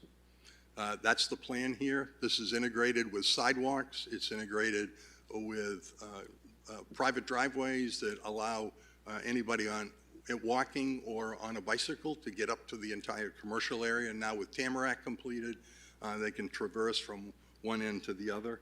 I have not stood behind Costco yet to see how many people from the senior facility go up to Costco at lunch for the hot dog, but I'm sure that they do. Item E2 is ensure that new housing opportunities are appropriately sized and scaled. I think you'll be pleased with the product that's being proposed as being appropriately sized and scaled. We'll have minimal impacts to traffic, and Mr. Mitchell will address that, and provide pedestrian and bicycle connections to commercial areas. We are doing that with the site plan, and Mr. Rappaport will discuss the bicycles a little bit. Regarding the general plan of development, we did appear before the Architectural Design Review Committee. You will see the architectural drawings of the preliminaries of this project. They were very pleased with them. They made one very slight request of Mr. Rappaport, which he is looking at to see if he can do. Other than that, I believe you'll get a report that it met with their approval.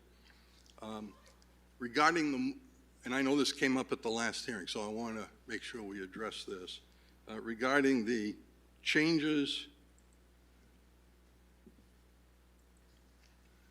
to what has been previously approved, I do have a revised land use table, and I apologize, but when we did the changes to the general plan for Unit 5 2 weeks ago, we had to come back and change this to catch up with that. Originally, that was going to come after this application, but because it came before,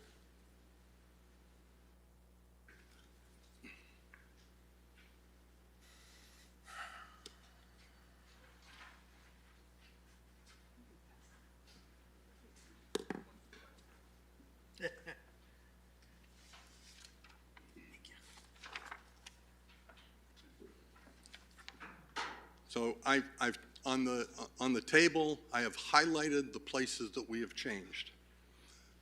The net result is that we have removed 39,000 square feet roughly of office from the land use table, and we have replaced it with 165 residential units on Unit 7C. That's the bottom line. What we did do is we updated the table so that the square footage of the Costco building is now under the existing column instead of the proposed column, just to keep it straight. We removed roughly 9,000 square feet of retail from 7C, and we put it on Unit 8.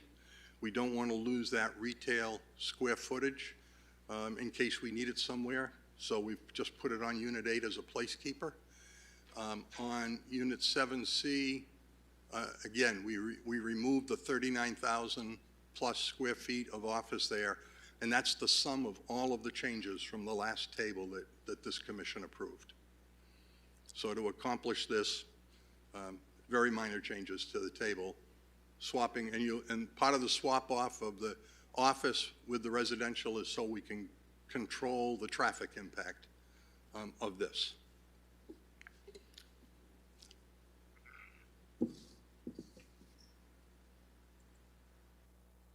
Again, I took the general plan and I've highlighted with 3 circles those areas involved.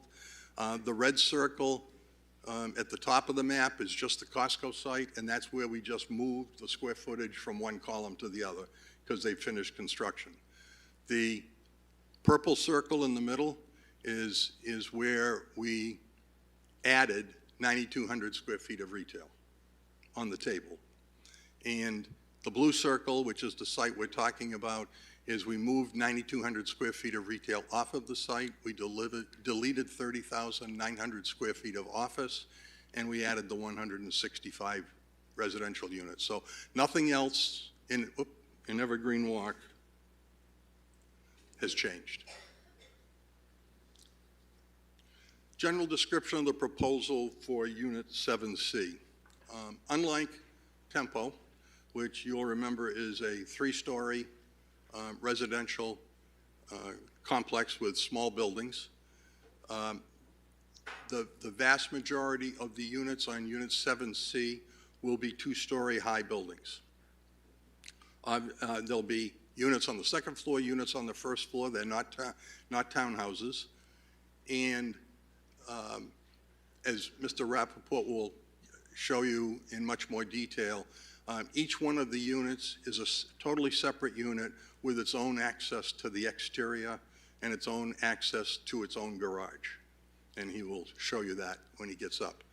We do have one building on the site which is backed by the detention basin, which is a 32-unit, I think it's 32-unit building, 4 stories high, with an elevator. It's at the back of the site so that the height is similar to the height of the rest of the buildings, the perception of height, because it's further down slope. And it provides a different lifestyle for those people who would like it that doesn't exist anywhere else in Evergreen Walk, with basically 1-story units but access with elevator to be 4 stories high. It'll be backed up to the detention basin, which will be, I think, a magnificent site for it, to look out over that basin from there. So the project itself has been, you'll see, has been designed to meet and exceed the requirements of the Gateway Development Zone regulations for multifamily use. The buffers to adjacent residentially zoned property already pretty much exist. We're adding the berm. We've already added that landscaping several years ago. Less than 50% of the units proposed will be 2-bedroom units. We easily provided 750 square feet of open space per unit, and that was without counting any of the adjacent wetland areas. So there's upland area on this site, wraps around the north and down the west side, that provides sufficient open space just so we can say we met the 750. There's probably 3,000 or 4,000 square feet of open space for each unit on this site. We have provided, or the site will provide, for pedestrian and bicycle accommodations. Your parking requirement is 1.75 units per, spaces per unit. This plan provides 1.89. Infrastructure issues, while partially addressed, are really addressed per your zoning regulations at the site plan stage, not at the general plan. Roadways and utilities will all be owned and maintained by an entity other than the town of South Windsor, which is the requirement of the zoning regulations. Again, solid waste disposal will be addressed at the time of final plan. And we believe the general plan of development conforms to the requirements of Section 863 of the zoning regulations. So regarding the special exception, what's being requested is a special exception done in conjunction with the general plan, as we did the last time, to allow 165 multifamily residential units. The criteria for approval that this commission has to find is that the location of this multifamily use is fully integrated with other commercial, retail, office, and recreational use on the same site. Again, we're looking at the site as being the area contained within the general plan. That the utilities are integrated and the project is of excellent design. And I think when you see the architectural, you'll agree. Through the use of natural features, in our case, woodlands and wetland, and man-made features, the landscape berm and additional landscaping we've already added, the site is appropriately buffered from adjacent residential use. The product is designed to meet the legal requirements for the disabled. We have to do that. It's a building code requirement. It's taken care of at the review for the building permit. The site is within reasonable pedestrian proximity to shopping and services. We're a block away from the shops at Evergreen Walk. The project meets the requirements of the zoning regulations as we've proposed to amend them. The site is physically suited for the proposed use. I'm not a appraiser, but I would say this is really an appropriate residential use, and as we've seen and as will be described later, of no interest to people who are looking for office or retail use in this location. There'll be minimal adverse environmental impacts, if any, to this. We, again, are respecting the wetlands and all of the DEP boundaries on this. The character of the neighborhood will be maintained. The only immediately adjacent property is the other apartments at Tempo. The other three sides of the site are completely buffered from any other residential use. And as far as we know, there are no historic factors on this part of the site. We know that to the west, there's an area that DEP has identified. They draw a big circle and say somewhere in there, this is here. We're not near the circle. So any of those historic factors aren't there. So we believe that the proposal as we've presented it meets the requirements of both the general plan of development and the special exception. And the other thing I'd like to just prepare, because I know you got copies of this, is the narrative we wrote. And again, the narrative was written before we approved Unit 5. So we've revised it just to take into account the fact that you've already approved Unit 5.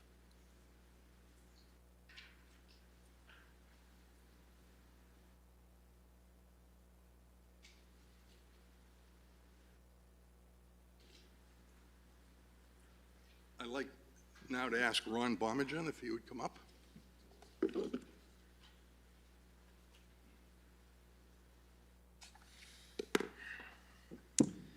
Good evening, Mr. Chair, members of the Commission. My name is Ron Bomagen. I'm a professional engineer with Fuss & O'Neill. As Alan mentioned, the utility infrastructure, or the utility impact statement that Fuss & O'Neill we prepared, this is in support of the general plan of development application. As Alan mentioned, it's been updated at least 14 times now. It's a living document. Every time we modify the general plan, we update this utility statement to discuss the impacts on the existing infrastructure and what the proposed full build-out of Evergreen Walk will be. The primary focus of the report is water and sanitary sewer. It also mentions stormwater management, electric, gas, and communications. As I said, the primary focus is water and sewer. In the past, there had been some concerns about the overall water usage of Evergreen Walk. Over the past 5 or 6 years or so, we've worked that out, and between Connecticut Water and the town of Manchester, with the cross connection, there is no further concern with the water that is being served to Evergreen Walk. As I said, the utility statement has been updated several times. The overall demand of the utilities, whether it's water or sewer, have all roughly been very similar. Sometimes the updates, the total demand of sanitary and water go up. Sometimes they go down. but over time they go up and down, and they're all roughly in the same ballpark with the overall impacts to the existing infrastructure.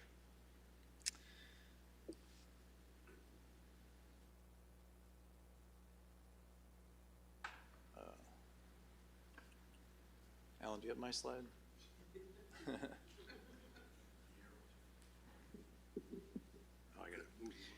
Excuse me. I see your PowerPoint presentation. Were they instructed to have the actual physical presentation for the commissioners? No, I did not know they're having one till today. So, but no, we did not have it submitted, but we can certainly get a copy and provide it for the commissioners. Okay. The slide that I'm showing is actually in the infrastructure report, so you have that already. Right, but the applicant should be aware that the commissioners want any presentations on paper so that we can bring it home and review it, rather than just work from our memories or what the back of my head might see, you know? So, okay, thank you. So in that report are the next two figures that I'm going to show. The first one here is the overall development of Evergreen Walk. The solid green lines represent sanitary sewer that have already been constructed, and the dashed lines represent future sanitary sewer infrastructure to be put in place. This plan was done back in July prior to the Costco being constructed.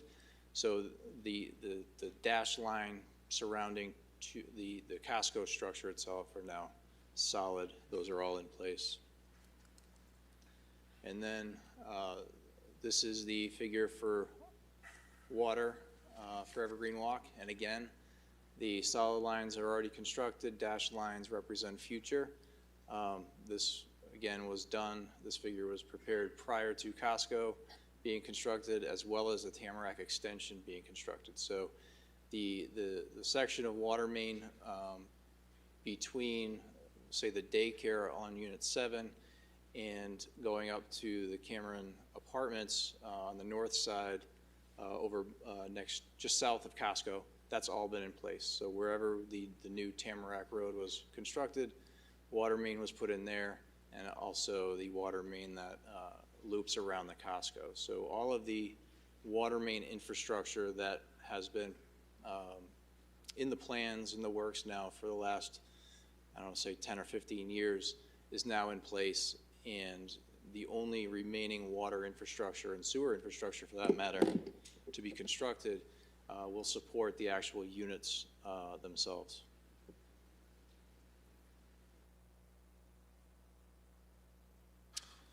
And just real quick, the other utilities, gas, electric, communications, that will support Unit 7C, they were all put in place when the Tempo Apartments were constructed. So we left stubs for future development of Unit 7C on the Tempo Apartments property. And stormwater, as Alan had mentioned before too, stormwater will be managed on Unit 7C itself. We are going to increase the impervious coverage of that, and that will be done during the detailed site plan review process by the developer's engineers. Thank you.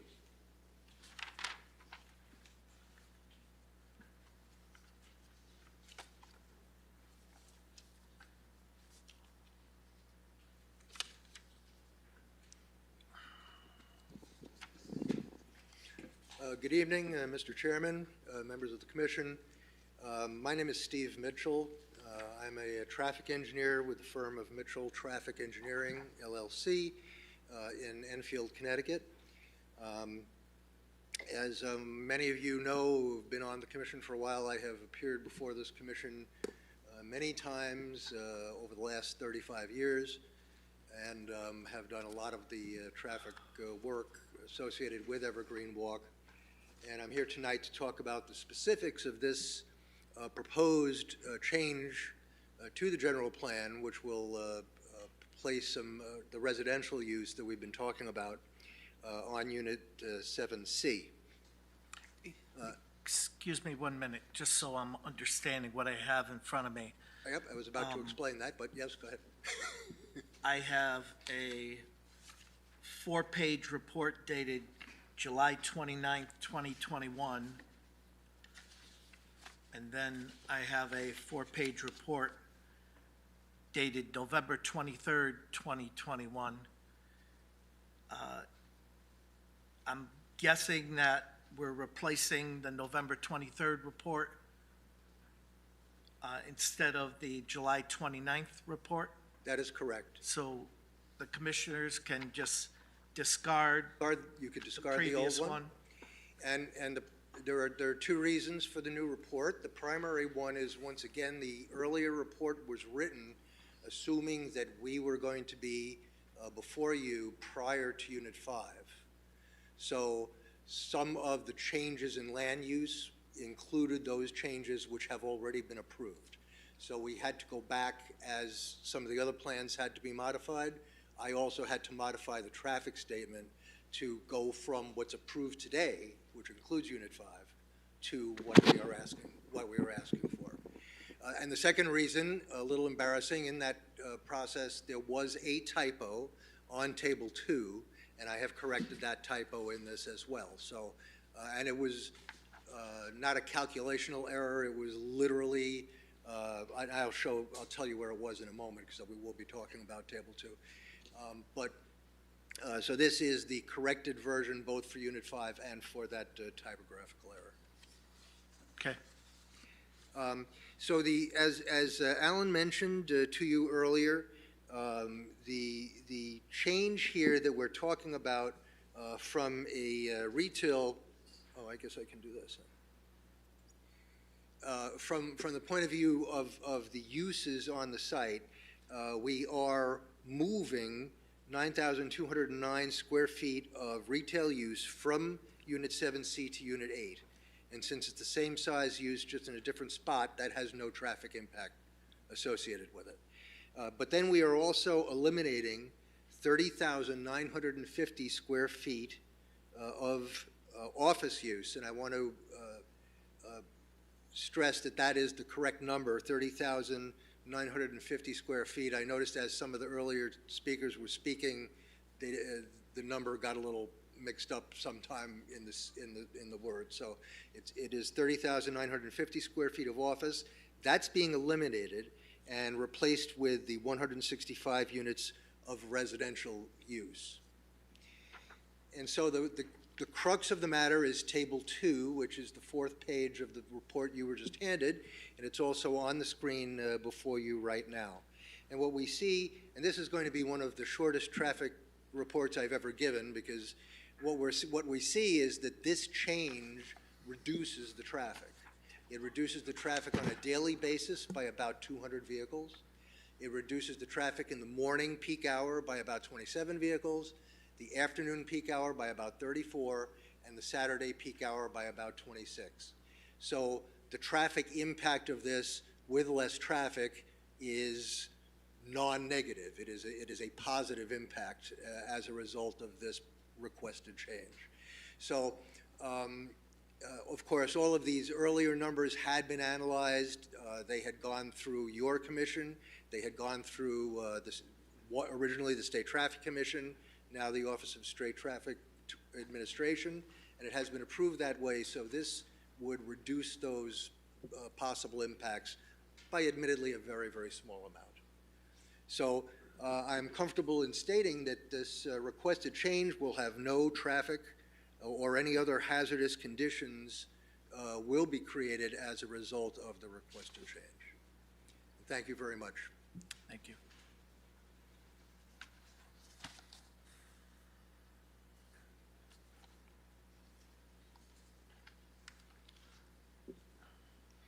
Good evening.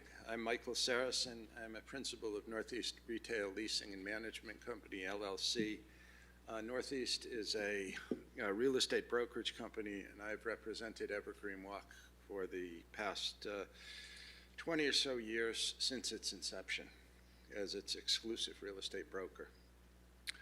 Over the past nearly 20 years, I've actively marketed Evergreen Walk to prospects in a broad range of real estate segments, including retail, hospitality, medical, multifamily, assisted living, office technology, education, health, fitness, to name a few.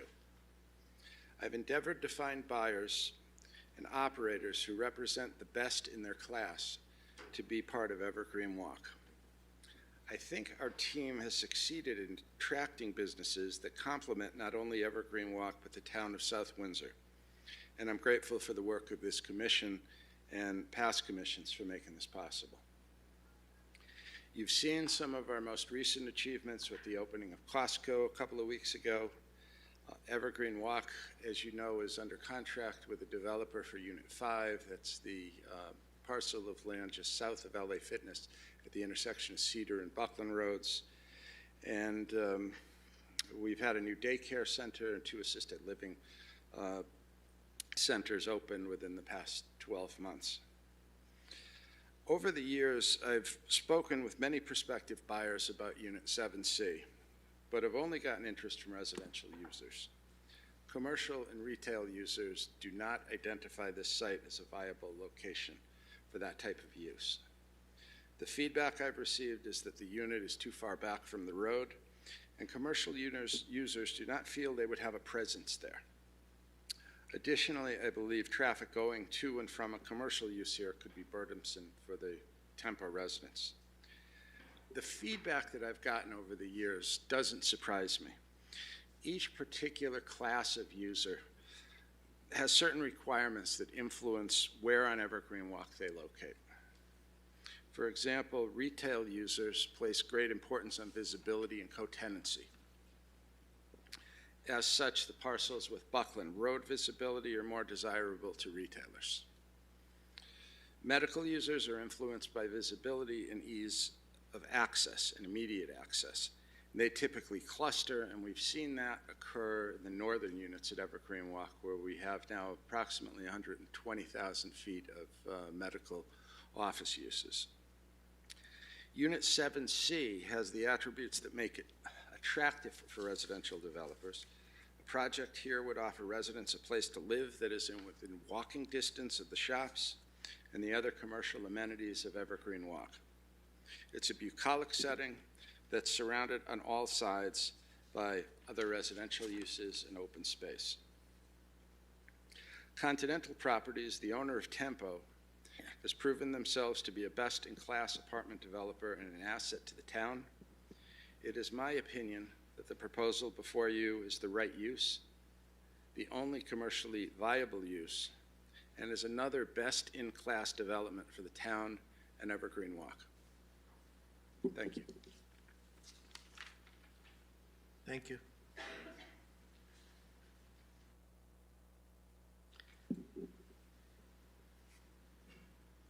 And this is click to the right, to the left.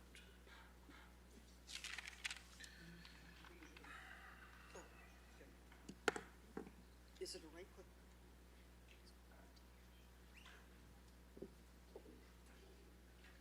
Oh, there, click.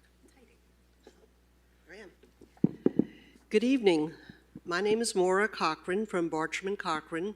We're a national real estate consulting firm based here in Connecticut, and our main purpose in life is doing due diligence, underwriting, financial feasibility studies. This is the third time I've spoken before this group, and I thank you for your warm welcome, and I did bring 12 copies, so came prepared.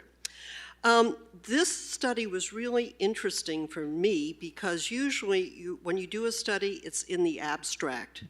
Someone says, what's going to happen if you do a Tempo 1? Go, boop, okay, you go to study ABC. With this, trying to figure out what the economic impact of Tempo 2 would be, we could use Tempo 1 as a case study. So rather than saying we're going to use the Rutgers study or this study, we're using Tempo 1 as a study. And we, as Michelle knows, we like to work with the town. We have talked with Dr. Carter. We have talked with people in your budget department and everyone. I mean, I just love working with your town because everyone responds and they're like really into it, giving you the best information. So what we have today is a report not in the abstract, but in reality. The main purpose of this report is looking at 160, let's see, there we go. The clicker. Technology. Assess 165 new units. I'm not going to read my entire PowerPoint because that's silly. What I do is I look, and I said, we talk to people on your staff, read the Malone-McBroom report, the Rutgers study, the Goldman and York study, census, any place that we could get information that can be used for this report and to give you the best information possible. The key findings, Tempo 1 does and Tempo 2 will generate positive cash flow. You're going to hear more from the developer. The big house is a new concept that started down in Texas, Oklahoma, where people wanted to have something that just looked like a big house and you walk right in. It is just taken over like gangbusters. So getting this is going to give South Windsor real bragging rights as to a new kind of development that's been very popular. Another thing that we found in reading through all the academic studies is the majority of new school-age children come from large single-family homes, not apartments. So South Windsor is a location that has such great curb appeal for people. You have a great school system and people want to be here. It's not a precious community, it's diversified, people love it. So you have people who are now, say, retired, you know, the over 65, 70s, who are saying, raise the family, I'm going to sell the house and move into a Tempo 1 or a Tempo 2, and they're selling to people that have children. So all of the academic studies say if you're trying to move someplace with a family, your odds are you're going to want to live in a house, not an apartment. You know, you want the backyard with the swing set. So we'll show you what we have for Tempo 1 and what the projections are, but Tempo 2 is not going to really make a big impact. And when I talked with Dr. Carter, she was saying, really should not be a problem from her perspective, and she gave me all of her budget numbers, and I'll get into it in a few minutes, but I asked, this is what we have for school-age population at Tempo. Can you tell me, and I picked the Toll Brothers development, how many kids do you have in all of these really beautiful big homes? Then I talked to the budget department. How much are we getting for taxes for that? So we could do an actual comparison. It really turned out to me, because I'm a geek on these things, really interesting. So the bottom line is Evergreen Walk, as we've seen it on the plans, really contributes to the economic viability, why people want to be here in town, and adding more units strengthens the market so people can walk and buy more things at Munson's and Apple stores and all that kind of good stuff. Okay, going through your grand list, the shops at Evergreen Walk, just the shops, not only other stuff, is your number 2 on the grand list. They pay right now $1.2 million annually. The retirement Evergreen Crossing is number 4. They're paying $1.1 million. Costco, from what I can figure out, will have an AV of $14 million, and your budget director was very nice telling me what they had anticipated the taxes will be after abatements. So to date, only one development in Evergreen Walk through all of those hundreds of thousands of square feet has any school-age children. So they are the ones that are coming in, giving you enough tax dollars to support your very high quality of life and education. So they are coming in saying, you know, this is going to make the town better, and it helps complete, and as Mike and others have said, there are only 3 sites left for development. It might be 2 at this point if the Site 5, I guess, has a use right now, which I didn't know when I wrote this, so there you go.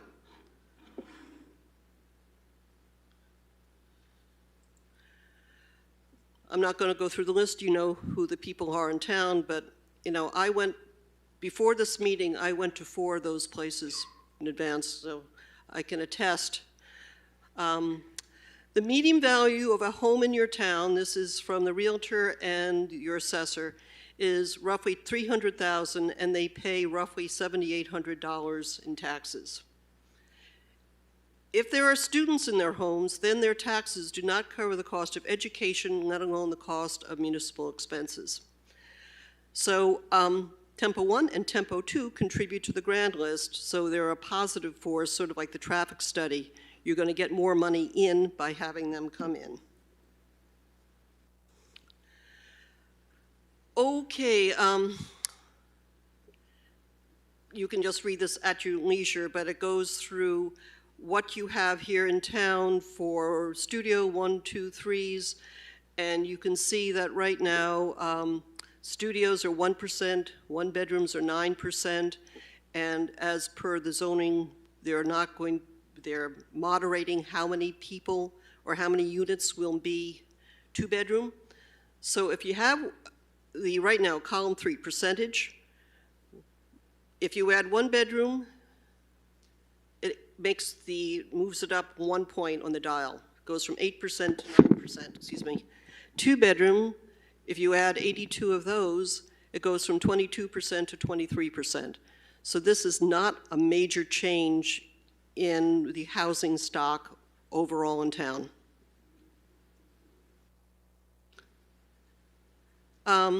Another thing that was really interesting in talking with the superintendent is that the enrollment in your school system is not linear. So it's something that really had never really occurred to me until talking to her, is that parents around the world like to be home in their home country when their kids hit high school age. So people who are in the 3-year contracts working for the insurance companies, you know, coming into town because of great education, they're here for 3 years, they want to be home by the time the kids hit high school. So if you're looking at the bump in your education, according to Dr. Carter, it's the middle school.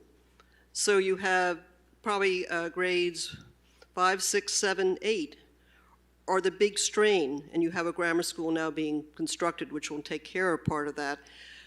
But she is not projecting that everyone who is in 8th grade is going to be there in 10th grade. So it's just sort of something to keep in mind as you're looking at your overall projections for education. Okay, Board of Ed budget, again, worked with her. And this is, I won't say an art form, because you have your budget, number of students, and then the net cost per student is around $16,000. But of that $16,000, you then get money back from the state in the form of grants. So Goldman and York had a certain number. They put in that they thought it was going to be $9,718. And I was more conservative. I said it's actually, I think, more like $11,000. But that is really, on the part of any economist who comes in front of you, a bit of swag. It's just based on what's your gut reaction. You know that it's $16,000 according to the Board of Ed. You know it's lower when you get it back, things back from the state. So I used $11,000, but I could have gone and just agreed with Goldman and York because I did a great report and gone with $9,700. Different people, different reports. Okay, so here we have the new developments, and this was based on Malone and McBroom, and also, again, the good numbers from the Board of Ed, just to make sure that everything was as it was projected. So you have the single family, and you have a ratio of how many students per unit. So basically you have, for all new developments, 0.34. If you look at the Toll Brothers, the estates at South Windsor, their ratio is 1.59 students per unit, per household. Excuse me, could I just ask Sure. when these numbers were taken? I did this over the summer. So what month of what year? This year. What month? I think it was July. Okay. I can confirm it, but I think July was the last time I updated the report because they thought that they were going to be coming in early September. But I confirmed it both with the Board of Ed, I looked at the Malone McBroom, and with Tempo 1, it actually, in the summertime, it was 42 students. Right now, that number has dropped down to 38 students. So I asked the team, do you want me to adjust it to 38? But it's just a range. At a given point, it could be 38, it could be 42, it could be 43. But that's so it's actually a more conservative number than this. So it would be under 0.2. But it's just a good comparison to see where things are. And some of it was urban legend of people saying that the Toll brothers had like 2 or 3 families living in one house. And the superintendent said, absolutely not. That's just urban legend. That's not reality. So we want to give credit where credit's due. There are single families living in single family homes. Just saying, as the kids would say. Are there any other questions on that, sir? Sir. Please go on. My math isn't all that great, but for the single-family homes, if there's 44 units and there's 1.59 students per unit, how does that yield a total of 43? Okay, let's see. You have 44 units. You're absolutely right. Let me go back to my notes and cross-check and get back to you tomorrow on that. Oh, okay. I thought it was... Yep, Okay. Looking at it right there, it doesn't seem to make sense, but that's where my notes are, and I will cross-check. And the second, and also with South Windsor Woods, if there's 155 units and almost a half a student per, that doesn't also seem to come up to 38. So just those two. Fine. The rest of them all seem to work. I will cross-check and get back to you forthwith. Thank you. Anyone else? And I very nicely got from Tempo what the breakdown of their school population was of where people were, and mostly in the grammar school as opposed to middle school or high school. Estimated cost of community services, it shows the people that I interviewed, and basically I even put in how much it costs to have the library, parks, and rec per student.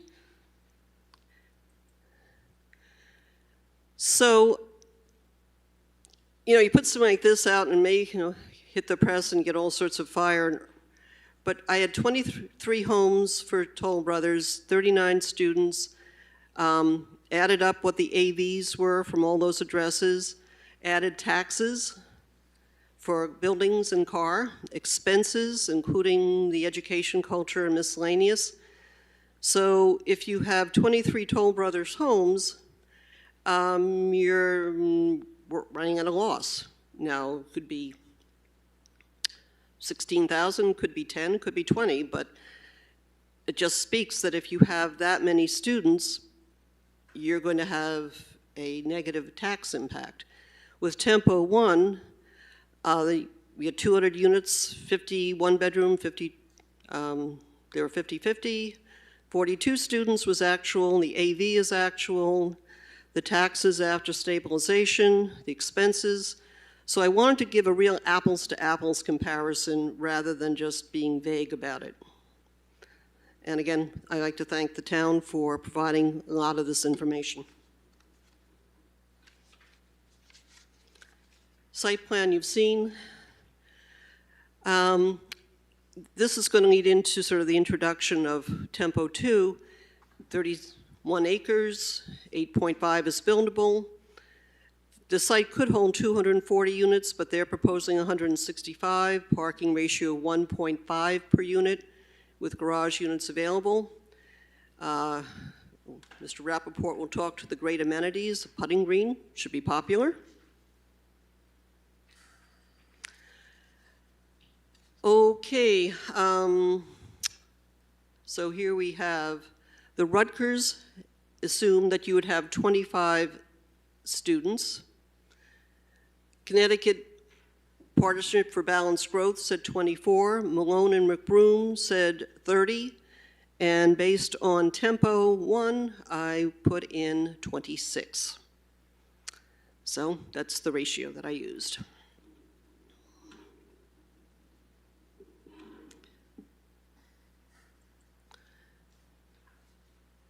And that's the assumed ratio of where the students would land up. 19 more at Orchid Hill, 9 in the middle school, 6 in the high school. This is your estimated tax impact, and of course it's just an estimate because the building hasn't been built out, but I did that based on Tempo 1. So we have estimate potential increase in tax revenue is roughly $400,000 a year. I always laugh when other people put this slide up because I just think, really? But you put it up because it's impressive. The National Association of Home Builders has a ratio that says if you're going to be building so many units, here are the number of new jobs and the direct and indirect impact on the economy. So while it's under construction, there are roughly 150 jobs that come into your economy. And ongoing, there'd be an additional 73 jobs. So the people that live there are using more restaurants, more services. There'd be people doing maintenance, all of that. And part of it is really hard to decide because when they have these numbers, you know, how local is local? Is that Manchester? Is that Hartford? You know, you just can't draw a little line around South Windsor. All it shows is that there's going to be very good positive growth as a result. So you can take that with a grain of salt, but that's what it comes in for being the real local economy.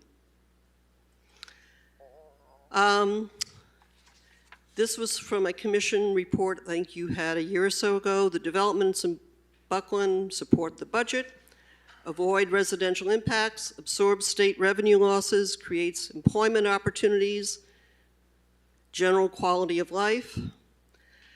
And why would this will be successful? Because it's a new design in the market. I think one of the buildings is going to be 4-story with an elevator. That is almost unique in the market. We have a lot of 3-story around here with no elevator. So having a 4-story with elevator is going to be, I think, really very strong in the market. People like an elevator. So there why we think it's going to be great. And Howard's going to speak more to that.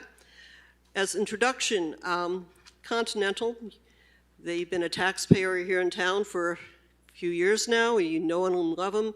They're among the largest developers in the state. They've built more than 25,000 units, diversified. They own and manage 5,100 rental apartments. So they're really substantial, 64 years strong.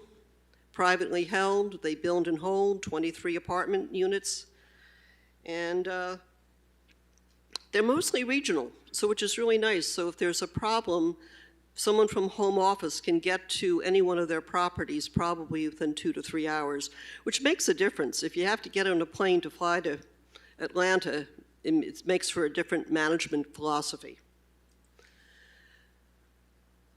It's always nice to lead off making an introduction showing all the awards that they have won, but they have won many, so here's some for the books.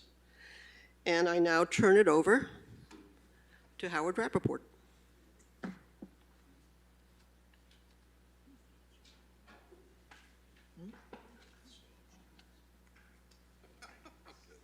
can't do both of these. You got it. I'm sorry. Good evening. My name is Howard Rappaport, and and I'm a principal with Continental Properties. Thank you for the lovely Howard, please introduction. speak into the microphone. Yes, I'm sorry. Thank you. My name is Howard Rappaport, and I'm a principal with Continental Properties. As Maura mentioned, we are among the largest developers in the state, having developed over 1,200 luxury rental apartments over the past 7 years in Connecticut. We're proud to have developed Tempo, the 200 dwelling unit residential community on adjacent Lot 7B, which we continue to own and operate. In addition to Tempo, our nearby developments include One Glastonbury, 145 units in Glastonbury, Montage, 144 units in Rocky Hill, and Altera, also 144 units in Rocky Hill. Our expertise and our core competency is in building modern rental communities that are highly amenitized. Our communities are Class A, truly best in class, as you will see in these photos that Alan is showing in the PowerPoint. And these are actual photos of our communities built recently in the past 7 years in Connecticut.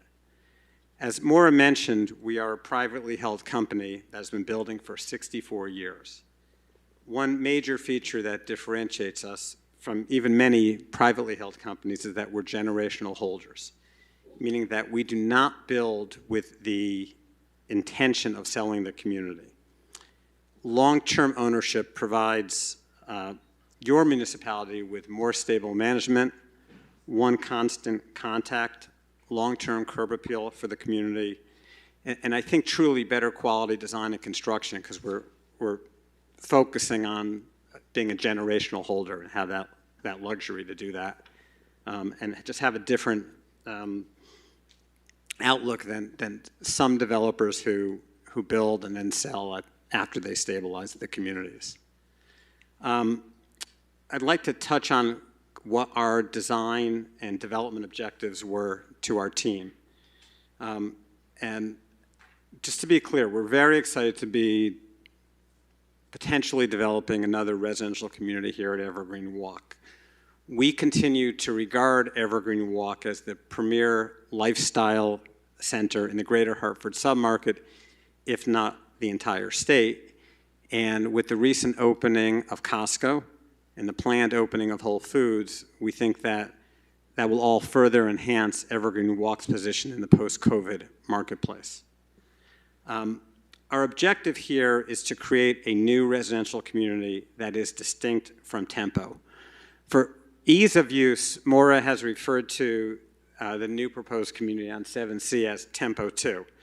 But we are intentionally not building a Tempo 2, and I'm going to describe why that is and what our objectives are. Our goal with this residential community is to serve the general welfare of the town of South Windsor by providing a new housing type not currently available in the market, giving residents another choice for their home. We want to create a community which complements the neighborhood of the site, while at the same time satisfying an unmet need for a housing type not currently available in the town of South Windsor. We've charged our design team with the task of creating an aesthetically pleasing community that blends into the architecture of the surrounding area. In so doing, we believe that we have created a physical appearance for the community that complements the scale and the architectural style of the adjacent buildings. As has been mentioned, Tempo offers exclusively 3-story walk-up buildings, 24 units each, with common hallways and surface parking. In contemplating the design of the residential community on Unit 7C, a primary goal was to introduce new housing opportunities, or said another way, alternative ways of living from Tempo and from the other housing opportunities at Evergreen Walk. Specifically, in order to fulfill that goal, the majority of our residential units, and that's 115 of 165, are what Maura called big house units, but we're calling cottage-style units. Cottage-style dwelling units allow a resident to have their own front entry that is not on a common hallway and a direct entry to their own individual garage.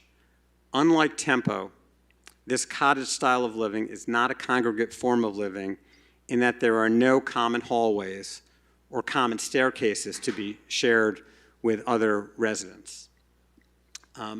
In keeping with our goal to provide different housing opportunities at Evergreen Walk, we have also included one 4-story building that will be 38 units, and that will be serviced by an elevator. And again, to be clear, Alan had mentioned that it's 32 units. It's 38 units. We're confident, based on our development experience in other parts of Connecticut, namely in Fairfield County, that there is a demographic that will be very attracted to a building serviced by an elevator with a lavish lobby. Although this actually is, by definition, a form of congregate living, it's a different form than is available at Tempo because of the inclusion of the elevator and the lobby. The final building proposed on Unit 7C is a 3-story walk-up building of 12 units. We intend to have the interior design of the hallways of this building have the feel of a boutique hotel with specialty millwork, ceramic tile, or specialty upgraded lighting. Tempo's common areas, while nice, do not have any of those features. And again, Tempo's buildings are 24 units. This would be a 12-unit building, 3 stories. Our final design objective with any community is to develop a project that will have a sense of place. Prospective residents certainly move to our developments, as I've articulated, for different housing opportunities, but they also move because they want to be part of a community and the stimulation that that provides. So building a sense of community is absolutely critical. At Continental, we have a demonstrated track record of carefully paying attention to the common elements where our residents gather and socialize. Our indoor amenity spaces, as well as our outdoor amenity spaces, are meticulously designed to promote this sense of community. I'd like to now turn and just have a little more detail about the residential program. The program is comprised of a lavish clubhouse plus 14 buildings in total on the property. There are 12 of the cottage-style buildings, which are comprised of 11 buildings of 10 dwelling units each, and 1 building of 5 units each. And what Alan is showing on the screen right now is the elevations for these cottage-style buildings. In addition, there is the 4-story 38-unit building and the 3-story 12-unit building. The 165 dwelling units are a mix of 1-bedrooms and 2-bedrooms. The clubhouse will feature a club room, catering kitchen, state-of-the-art fitness center for use by our residents. Outdoors, there will be a resort-quality pool, including cabanas, a fire pit, and bocce or putting green or a hammock park. The amenity program, similar to what we have built throughout the state at other communities, will be first class. Again, this will be a very highly amenitized community. Regarding walkability and sustainability, which are absolute objectives of ours, the proposed community, of course, is distinguished by its proximity to the promenade shops and its restaurants and the shopping that is offered. And we will complete the interconnection to the sidewalks so that residents have easy access to the promenade shops. As part of the approval for the proposed community, there's a portion of the Evergreen Walk Trail which we will be completing. There is a portion now that is used by the public and by our residents at Tempo, and we will be completing that on Unit 7C. And it's a unique amenity and a great amenity for the town that gets a tremendous amount of use. Regarding sustainability, Continental was the first developer in the state to include EV car chargers at a residential community. That was back in 2013 in Rocky Hill. All of our communities include EV car charging stations, as will the proposed community on Unit 7C. Likewise, all of our communities include what we call a communal bike share program, where our residents have temporary use of bikes for their use and enjoyment. We maintain the bikes, we keep the bikes, but we give them out with helmets as well. And we will also have bike racks dispersed throughout the community. In summary, we believe that the residential proposal is the appropriate use for this property. We have very purposefully designed Unit 7C to have a less intensive use than Unit 7B, where Tempo is located. Tempo has a net density of approximately 20 units per acre.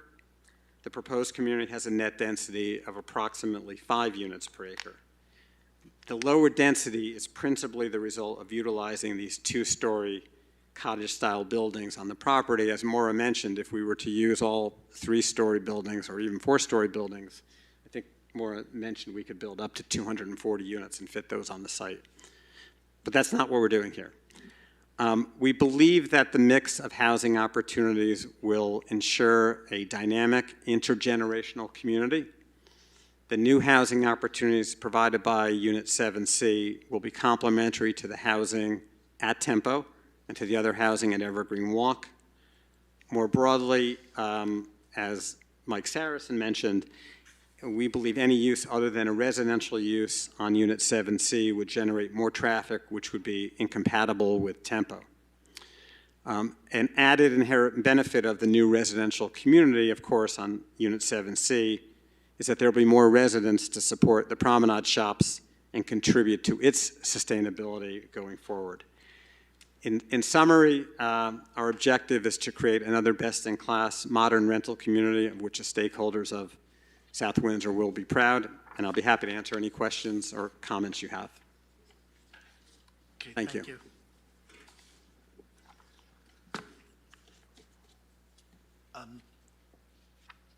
No questions yet. What's the commissioner's? Of course. Okay, thank you. Thank you. Does that conclude your presentation? Essentially, Mr. Chairman, yes, it does. We respectfully submit that we do meet the standard for the text amendment as well as the regulatory requirements for the general plan and the special exception.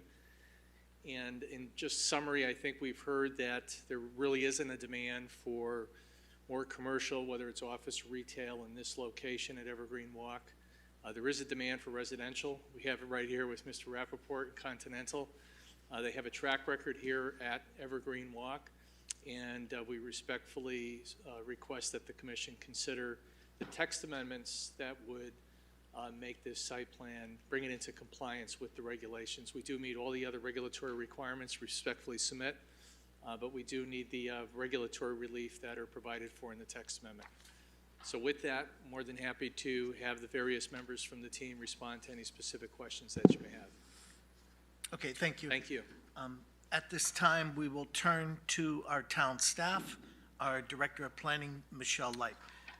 Thank you, Chair. I did provide you a copy of my report related to the text amendment. I neglected to give you the special exception general plan, but for the sake of time, I'm going to kind of give you a abridged version of the full report you have in front of you to cover my report tonight. So this is a request to modify our text amendment to section 4.215A2E to increase the number of units permitted in the Buckland gateways from 200 to 365 units, and to modify section 4.215A2C, which is changing the criteria under which an applicant requires a 2-to-1 residential to commercial ratio for a mixed-use development within the zone area. Currently, our regulations, as indicated, were approved with 200 units, and the development plan, which was a 2-to-1 ratio, included the hotel, the daycare, and some other commercial uses. With the change being proposed, an applicant would no longer create a development plan of the 2-to-1 ratio. Rather, the commercial uses would be other commercial proposals or recently built projects within the Evergreen Walk general plan. So that is the change from our current regulation, where we currently require a development plan showing a 2-to-1 ratio. This would increase the units and allow you to create your commercial ratio in another part of the general plan. When we're looking at text amendments, we look at our plan of conservation and development. The applicant covered several sections of the residential section. Pertinent to this, I just want to highlight one of them in particular, and that's one of our stated goals, is to support housing opportunities that help achieve economic and transportation goals. It goes on to state that residentially planned identifies possible housing opportunity areas. This does show up the Buckland Gateway Corridor as a potential housing opportunity area. In these areas, we look for supportive and coexist with commercial development so that housing does not reduce the economic viability of these areas. We're, encouraging a mixed-use approach. We want it to be planned to avoid traffic issues. Housing development should minimize curb cuts, provide pedestrian and bicycle connections to nearby commercial uses, and take other measures to reduce congestion issues. The applicant has provided you with a utility impact statement as well as a traffic statement indicating the potential, or in this case, the negative impacts this text amendment would have, the lack of negative impacts in the traffic. It would actually reduce overall traffic numbers, and the utility statement indicated that there is adequate water and sewer to service this change of use down there. One comment that I do have is there are no provisions for any affordable units in this text amendment. To be consistent with other multifamily regulations recently adopted by this commission, the Planning Department recommends that 10% of the units be considered to be restricted as affordable units as defined through the state statutes. Language we'd recommend being at least 10% of the dwelling units deed restricted to rent or sell at prices that would make them affordable to persons or families earning 80% or less of the area median income as defined by the U.S. Department of Housing and Urban Development for a period of not less than 40 years. If this amendment is approved, the Commission must find that the text is in conformance with the town plan and must set an effective date for the amendment. I do want to also put on the record that we did notify CROG of this amendment as required. I do have a CROG report dated October 22nd, 2021, indicating the staff of the Regional Planning Commission of the Capital Region Council of Governments has reviewed this zoning referral and finds no apparent conflict with regional plans and policies or the concerns of neighboring towns. At this point, Chairman, would you like me to give you briefly the special exception general plan report? Yes, please. So the second part of this application is under the assumption that you are approving the text amendment to allow the 165 units as proposed. And so this would be a modification to the general plan to show these units, which is, through the text amendment, requires a general plan update as well as a special exception request.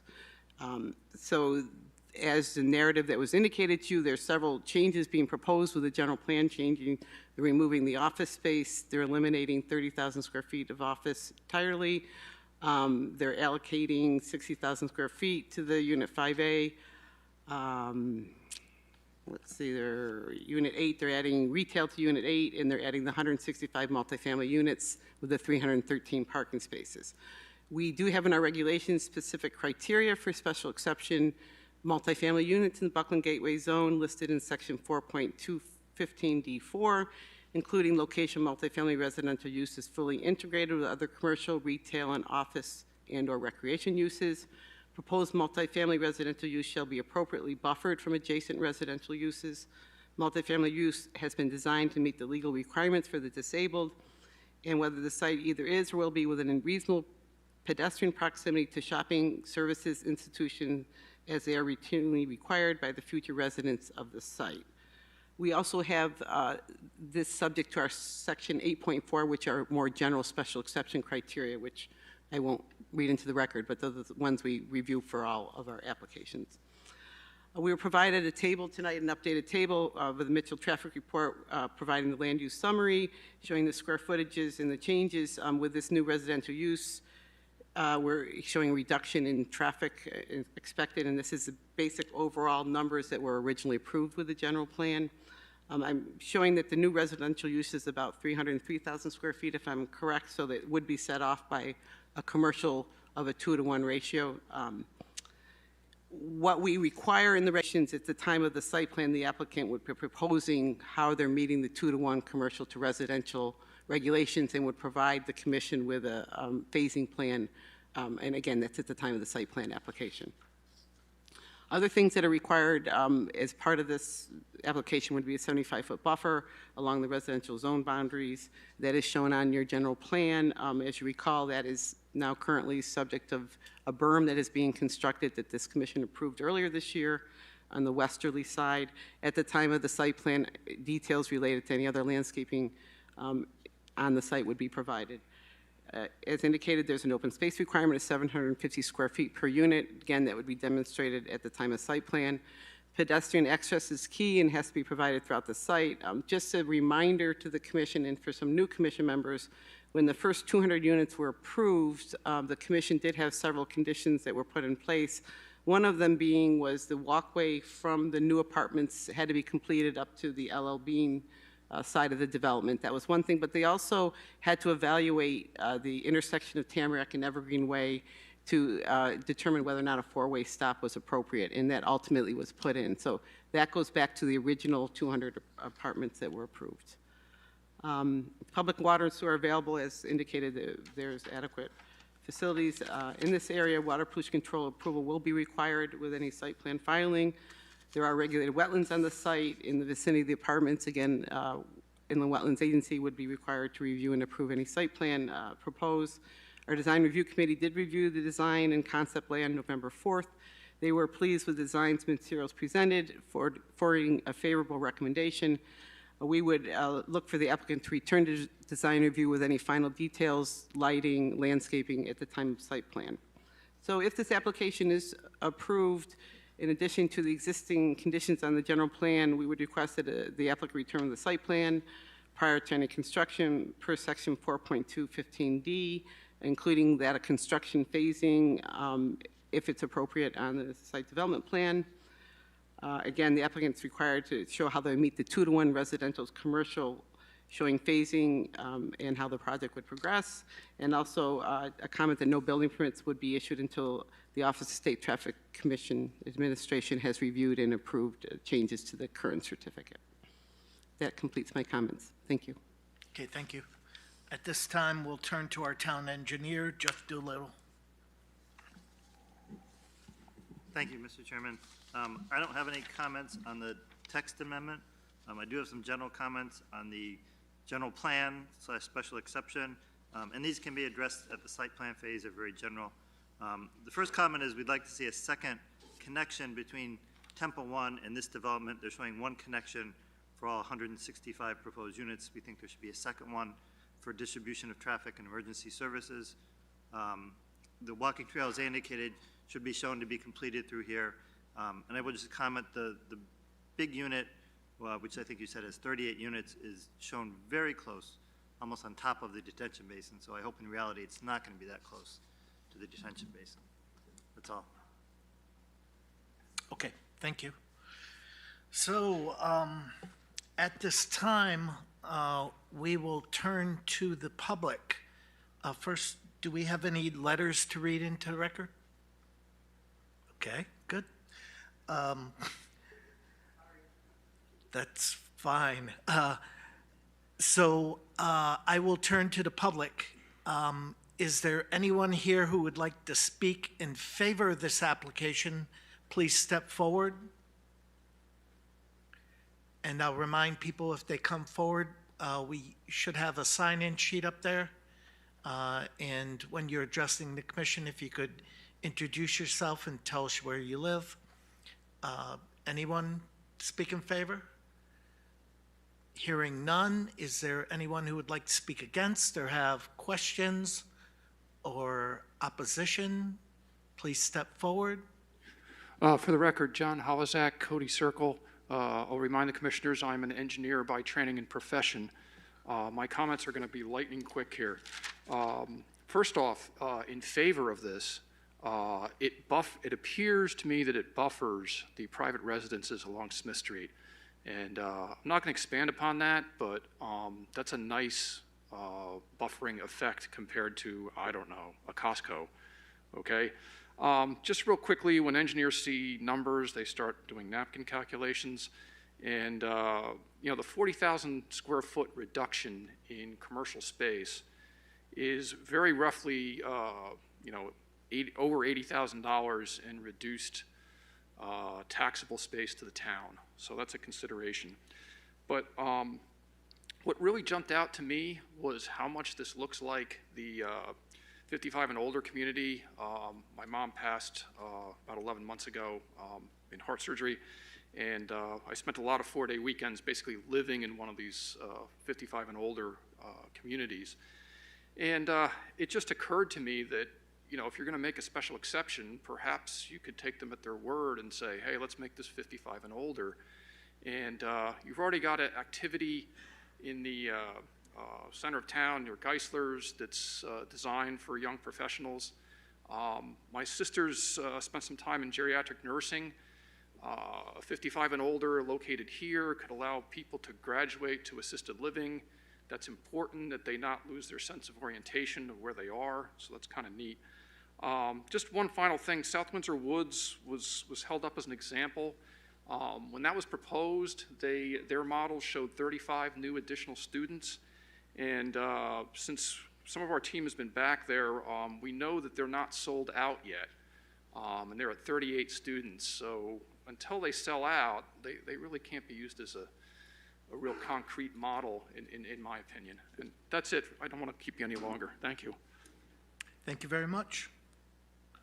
Is there anyone else who would like to speak against this application or have questions or concerns they'd like to voice? Okay. I'll give this gentleman a minute to finish signing in. Okay.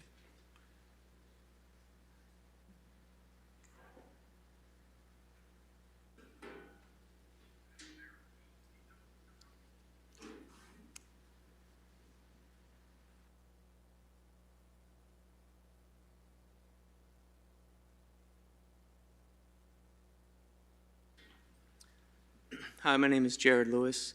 I live at 170 Long Hill Road. I'm actually not against this. The end product looks great to me. My one concern is the construction of this. In particular, any construction vehicles, dump trucks that are using CT soil.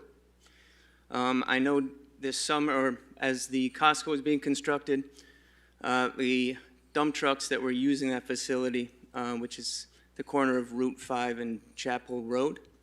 The exit to that has a right turn only. Dumps the trucks back onto Chapel towards Route 5. And that sign is being ignored constantly by dump trucks, so they are coming up Chapel Road, Pleasant Valley Road, Clark Street, Deming. When I think a much better choice for the public would be to have those trucks exit correctly towards Route 5 and then use 291, one exit, so that they could avoid all of the residential properties, because those trucks, they'll come in, packs of 4, 5, 6 at a time, and all you have to do is drive by there and you can see all the dirt tracks leaving to the left up Chapel Road.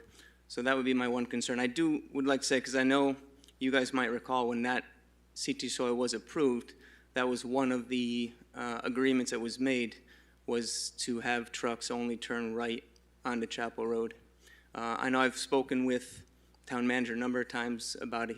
He's called them, and it seems to tone down, but it continues to happen, especially in cases like this when it's a close shot for the trucks to simply use these other roads. Thank you. Thank you very much.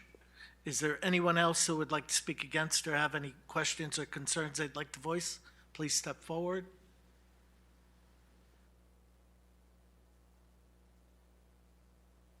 Yeah, that's fine. Thank you.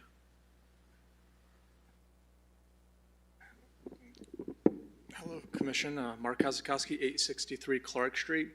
I'm not speaking in opposition or in favor of this application. I just have a question that I would like the Commission to explore a little bit more with the applicant. It's in relation to the anticipated traffic demand for the uses. Earlier this evening, the traffic engineer provided a nice table, nice graphic showing the traffic generation for a 30,950 square foot office building compared to the traffic generation for 176 apartments or whatever the exact number was. And conveniently, at the bottom of the table, it showed reductions in traffic demand on every level of total daily trips and during peak demand. And I thought that was a little convenient and maybe doesn't necessarily pass like a sniff test. So I did some very quick math, if I can get my notes to open up.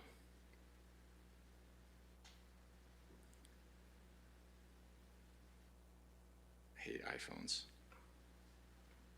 Well, either way. So the proposal showed the office traffic demand, daily trips being 550 in and 550 out for 1,100 trips average daily. And that seemed like a lot for such a small office building. 30,000 square feet, that's about the size of this building, right? More or less. So what I was thinking, so if there was, the daily population was employees, all employees, 550, that'd be 550 employees coming in and leaving every day. That turns out to be about 56 square feet of office space used per employee, and that doesn't seem like a lot. And if you factor out common areas, about a third of that space common area, that comes out to about 36 square feet per employee. That seems a little tight. So even if, and it's not, I don't think it's fair to assume that only people come in and then in the morning and then leave at the end of the day. So you can assume that there's going to be population in the building that leaves at some point and comes back. So let's say that half the building, the population leaves and comes back, generating 4 trips, total trips, and the other half doesn't.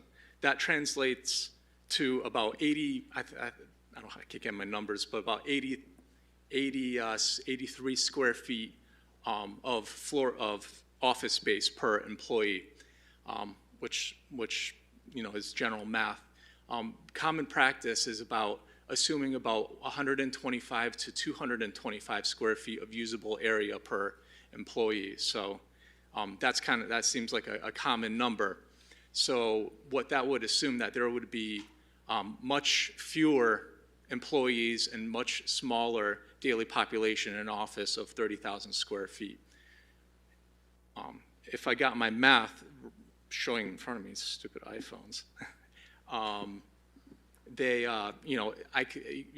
It could be more reasonable to assume possibly 600 trips, daily trips, and for an office of that size.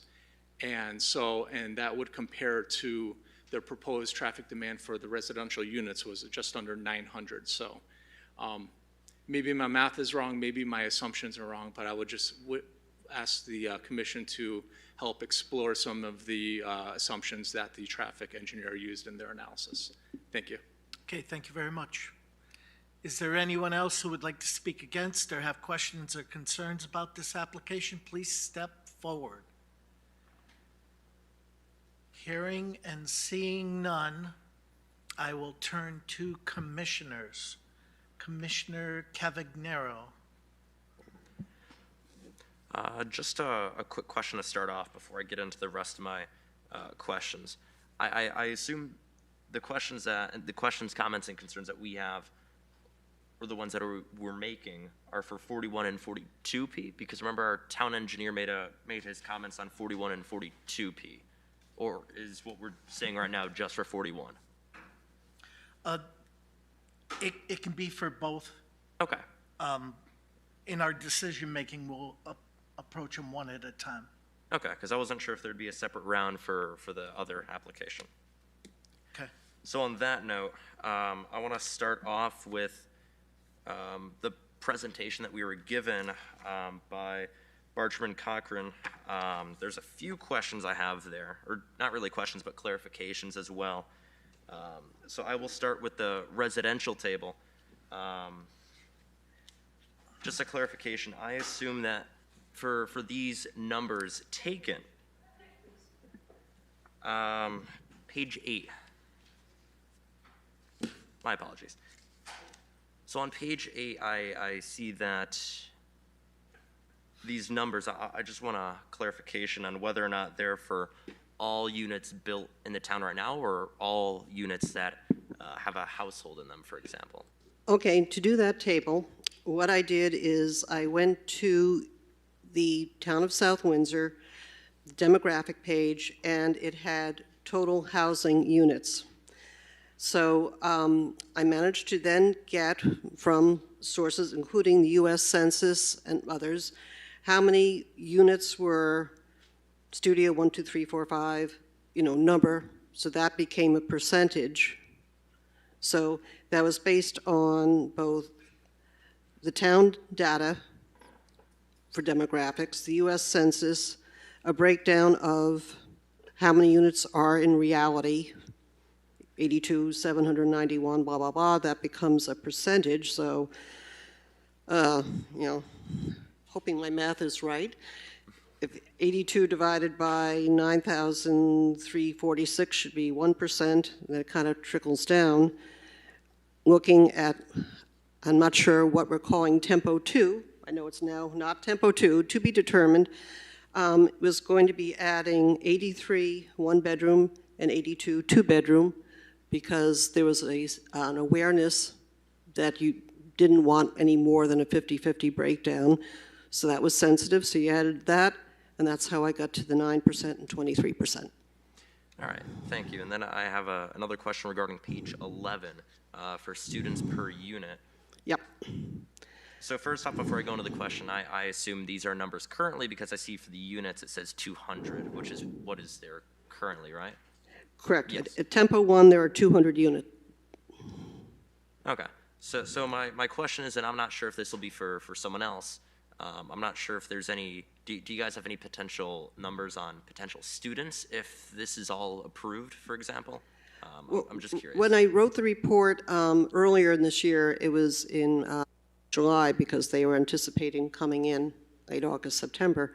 At that point, there were 42 students in the public school system. There were actually more, like there were 49, but there are people that went to parochial, students went to parochial or private schools. So there were 42 students in the South Windsor School District. And that ratio was a 0.21. It's been pointed out that I have a typo, which I will go back and read through my notes and correct and get back to you tomorrow, since I seem to have made a mistake, at least on the estates at South Windsor. All right, thank you. That addresses my questions for the presentation that I have. Thank you so much for it, by the way. I found it very informative as well. Thank you. Sorry for the typo. No, it's okay. No, it's okay. I think that's it for that. In just one quick thing, and I guess this could be for someone else as well. I know it's early stages of this for presenting this to us, and I'll ask it right off the bat so it can maybe be addressed later as we go through this application. Is there any numbers so far as well for what the rent could be for this application, again, if it's all set and approved? Again, for the record, Howard Rappaport. We believe that the rents would be largely consistent with tempo. The one bedrooms start at approximately $1,800, and two bedrooms start at approximately $2,100. There's clearly a range of different types of dwelling units here, so there will be some variability. And one thing to be clear is in the cottage-style units, each one of those has its own garage, and those garages will not be separately rented. So the garage will be part of the unit, and the rent will include the use of the garage. Gotcha. Thank you. That's all I have for now. Thank you. Thank you. Commissioner Wagner. Thank you. Maybe Mr. Rappaport. So the parking for the 3- and 4-story buildings, do they have garages, or are they just going to park on the street? It's all surface parking for the 3-story and the 4-story buildings. Okay.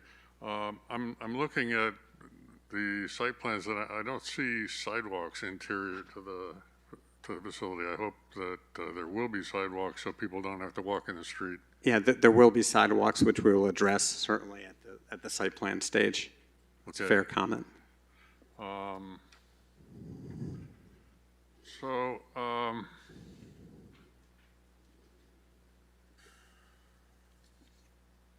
the garages are actually narrow but quite long. I think they're, what, 9 feet by 20 feet or more. Is that intended to be a single-car garage? It's a single-car garage. Okay, That's right. So is there surface parking near these, you know, a lot of families, couples are going to want to have 2 cars? Yeah, there's, for most of the buildings, there's space behind the garage.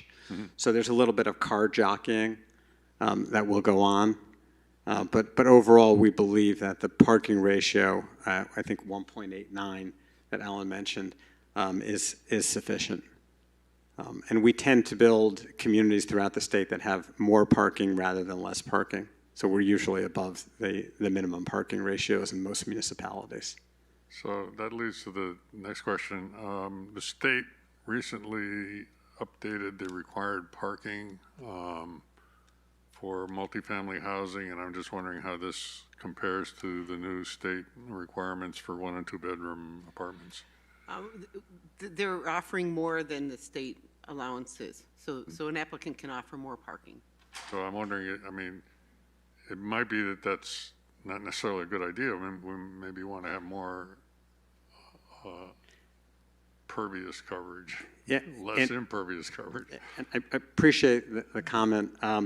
In our operational experience, many standards of the municipalities and of the state as well do not reflect the operational needs at suburban residential apartment communities.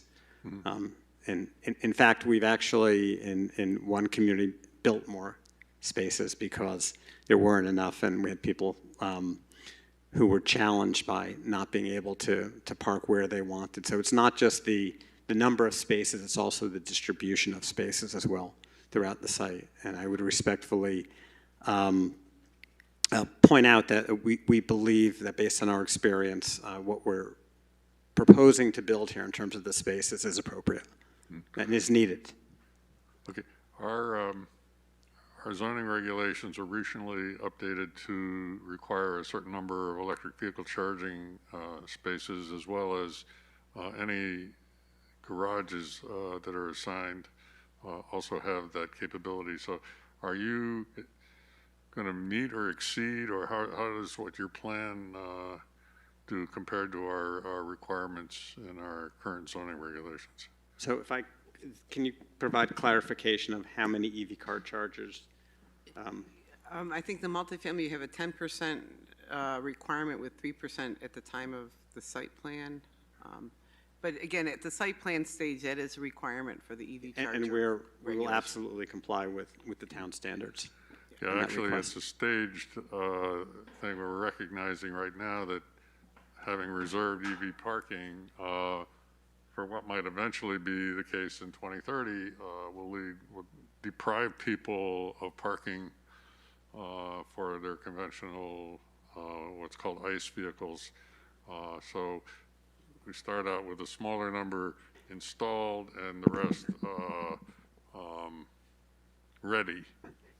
Yeah, to your point, what we do is we make provisions so that when we need to add EV car chargers in the future, the conduit and the electric is there where it needs to be there so that we can build it out without having to dig up the sidewalks or the macadam. Perfect. Yeah, that's perfect. I guess I'm confused by this 2-to-1 ratio, and I don't know whether Mr. Rappaport's the right person to answer this, but hey, why isn't Costco included in the I guess it's the maximum, you can't have more than,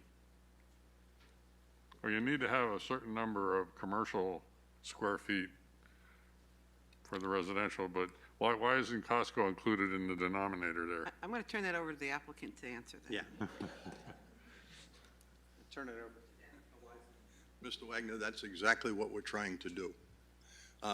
Right now, because it talks about a development area plan, and I would submit on this piece especially we're not going to get commercial on this piece with the residential, and I think it would be detrimental to the residential. And what we're asking is, within Evergreen Walk's general plan, there is capacity of commercial that we would like to use to offset the residential. And we're willing to do things like restrict it to something that's been approved and constructed within the last 12 months, that kind of thing. But because Costco is 161,000 square feet.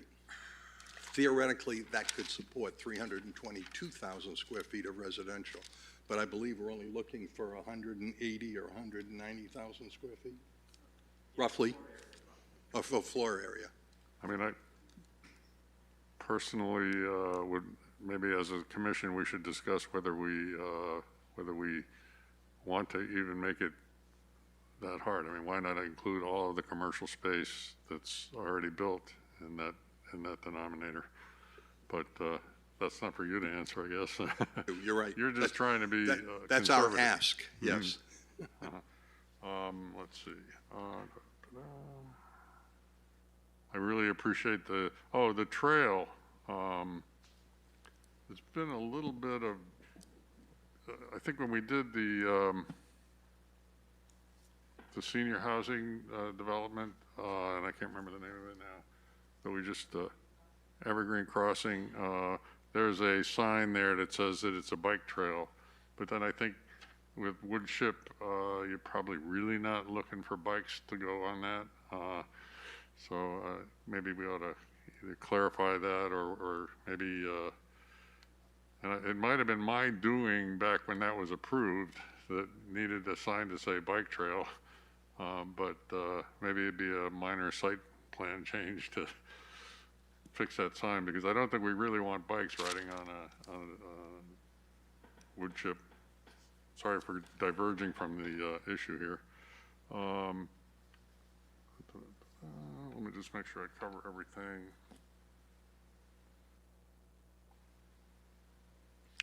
All right, thank you. That's all I have. Commissioner Dexter.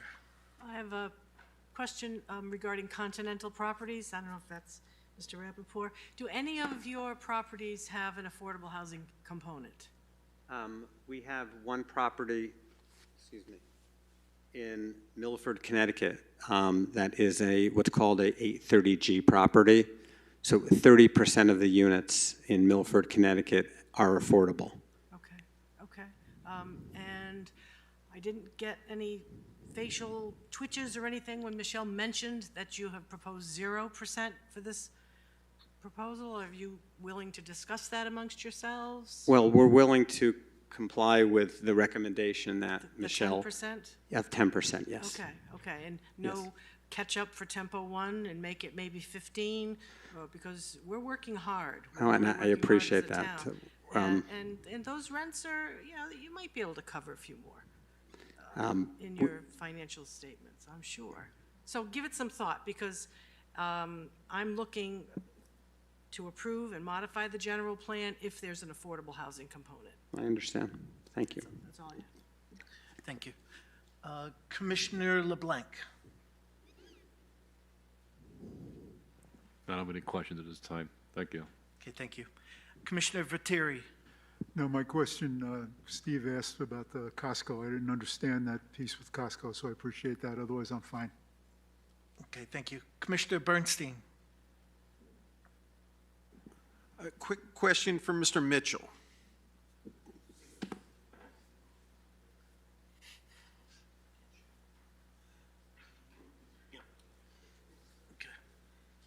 So on your traffic study, that's a projection, right? That's based on projections and modeling.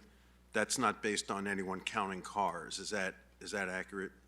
No, actually, that is based on counting of cars. So when was it done? Well, I'll explain. The Institute of Transportation Engineers is an organization which has compiled actual traffic counts of actual facilities throughout the United States, throughout the past probably close to 50 years now. All of that data is put into... We have Mr. Mitchell, please speak into the microphone. I apologize. The mic is too low or I'm too high, one of those two. So in the interest of time, it's modeling. It is, right? well, it's a database. It's Okay. much more accurate than modeling. These are based on actual counts of similar facilities, and the database is then used to say, on this basis of sometimes thousands of counts of these exact types of facilities, we run regression analysis, which is a mathematical analysis of how many trips will we expect to be generated by a new facility of that size, and it fits into the graph. Okay. So in that, and of course, after doing this for 45 years, everyone looks at this and doesn't get it. There's a lot more to it than, well, it's about this big and people fit this way. So now, I will say, because I didn't make this necessarily clear, and I apologize for that, all of the office development on Evergreen Walk is a medical office building type of development. They are not your corporate offices. They are medical office buildings. So the generation that was done here for the office building assumed that another office building here would follow the same pattern and be a medical office building. All right, so that's really background for my question. Thank you. Sure. Which is, did you take Costco into account with this? Because it would seem to me that anything you look at pre-Costco and post-Costco has got to be wildly different from a traffic perspective. Well, not from a new generation perspective. Okay. If I build a medical office building there and Costco's there or not there, it's still going to generate its own traffic. It's going to do that regardless of those other things that are happening. Now, I didn't do the traffic study for Costco, so I can't talk specifically as to how they did their generation or any of that. But I do know that when we looked at the previous general plan and looked at the overall retail development, it included enough square footage to include the Costco. Okay. So I'm assuming that was accounted for as they updated the general plan for their facility. Okay, so now we are looking at taking out an office building and putting in residential, taking out a medical office building and putting in residential. And so those are pretty much independent of the other things that are going on around it. Okay, all right, thank you. Okay? Yeah. Sure. Alan, question for you. So one of the themes through a lot of this was the elimination of 30,950 square feet. And some of the information references of retail and some says office. It's office, it's not retail. It's office. Okay. That mitigates the follow-up question. Okay. So, thank you. Maybe that's good. I'm not sure, but yes. Yeah, it is. Last question for Ms. Cochran. Yes, sir. So it hasn't come up yet, it still might, but one of the sensitivities this commission has is the concept of adding students to our already busting schools because we are a fast-growing town. And I'm wondering if that came up in your discussions with Dr. Carter in any way, shape, or form. Yes, it did. Just a few minor, I found out while sitting here where the typo was in my report, in that when I talked to Dr. Carter about the Toll Brothers, one of her budget assistants very nicely gave me the address of every occupied building on that street, and that came to like 23 buildings.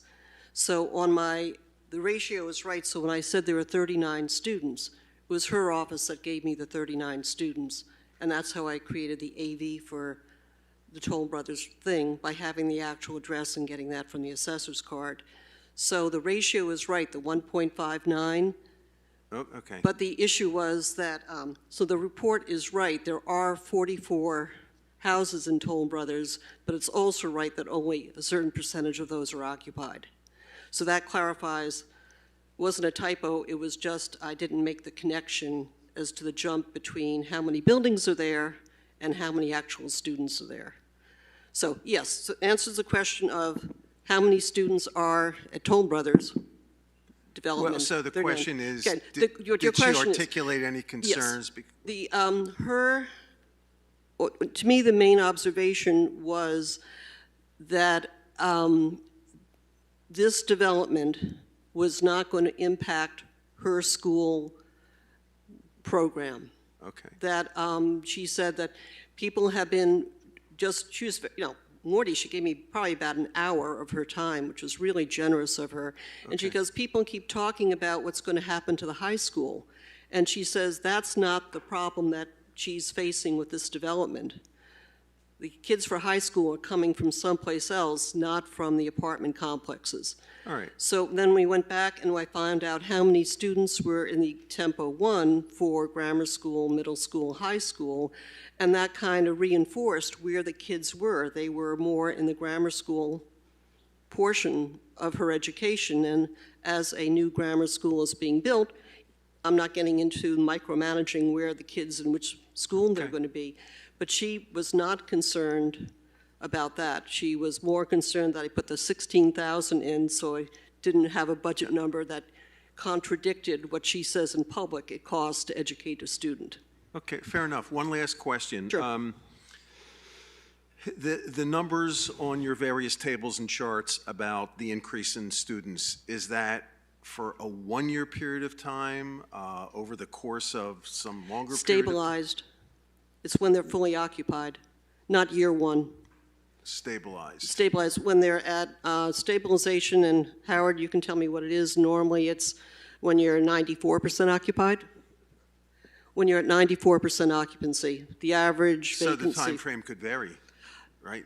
Right, but I mean, it usually takes, in talking with Howard, it's going to take maybe 3 years to get up to stabilization. Okay. So That's it'll what ramp I'm up over a 3-year period. All right, thank you. That's all I have, Mr. Chair. Okay, thank you. Before I move on to Commissioner Foley, Michelle, are we anticipating that this public hearing will need to be kept open? I think it's up to the applicant and the commission. It doesn't need to be kept open on my behalf, but I don't know if the applicant had enough public hearings this month. Okay. I'll turn to Commissioner Foley.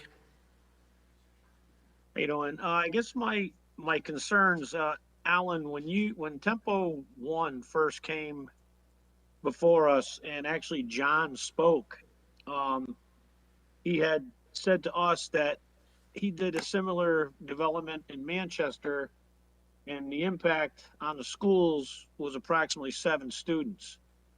That was a while ago. We are now up to 42. So his projections were way off. And again, now you're asking for another 165. And I guess I got a lot of concerns with the study and the conversations with Dr. Carter that, there's going to be no impact on our high school. I'd like to get some more information on that. Where do these students go that make it from our elementary school to our middle school? I know that they go to private schools, there's parochial schools, but so basically what Dr. Carter's saying is that none of the students from Tempo 1 will be making it to the high school or Tempo 2. Is that correct, Ms. Cochran? Well, on page 12 of the report, right now for Tempo 1, this was in midsummer, there were 42 students. That's now dropped to 39. 24 of those students are in Orchard Hill. Another 11 are in Timothy Edwards, and 7 are in the high school. And So it does impact our high school. South Windsor So High out School. of the 11, is there a projection of where these 11 kids at the middle school will be going to next? What's the percentage, like the guess, I guess is what everybody's going to call it?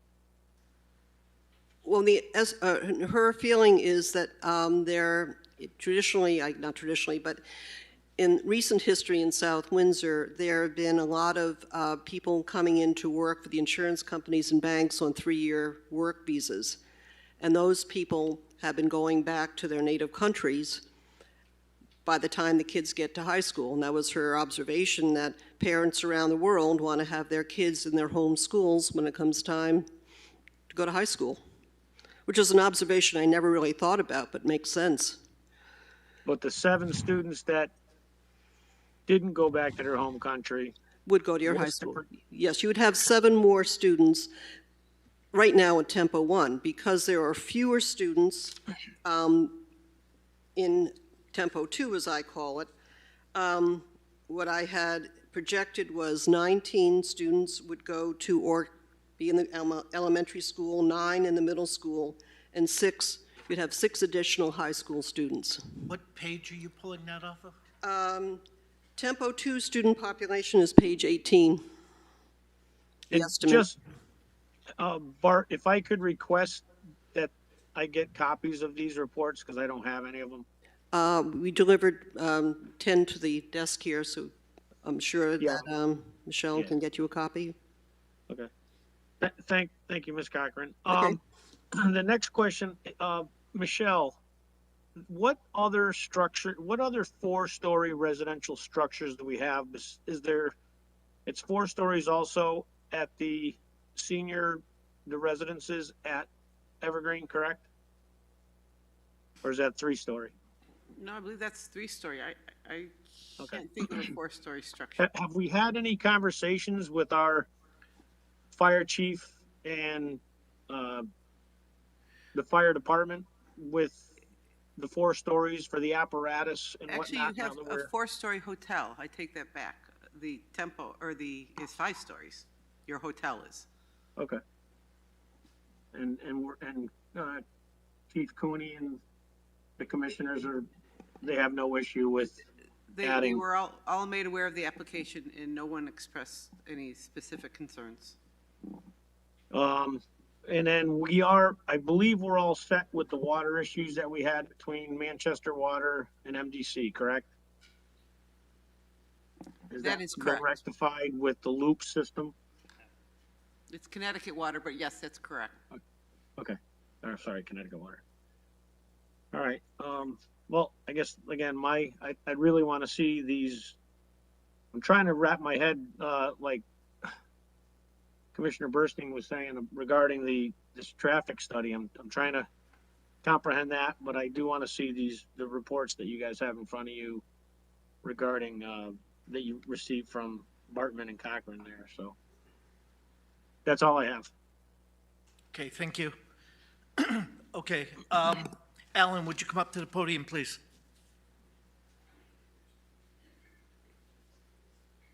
Yes, sir. How you doing? Good. How are you? Good, thanks. Okay, I need to understand this a little bit better. And I'm going to preface it by talking about a past application that was approved using, I believe, 30,000 square feet of office space on this proposed lot. And me asking you about that, and in your general plan change at the time, you were, I'll say, conveniently changing that area to office space to meet the needs of the application.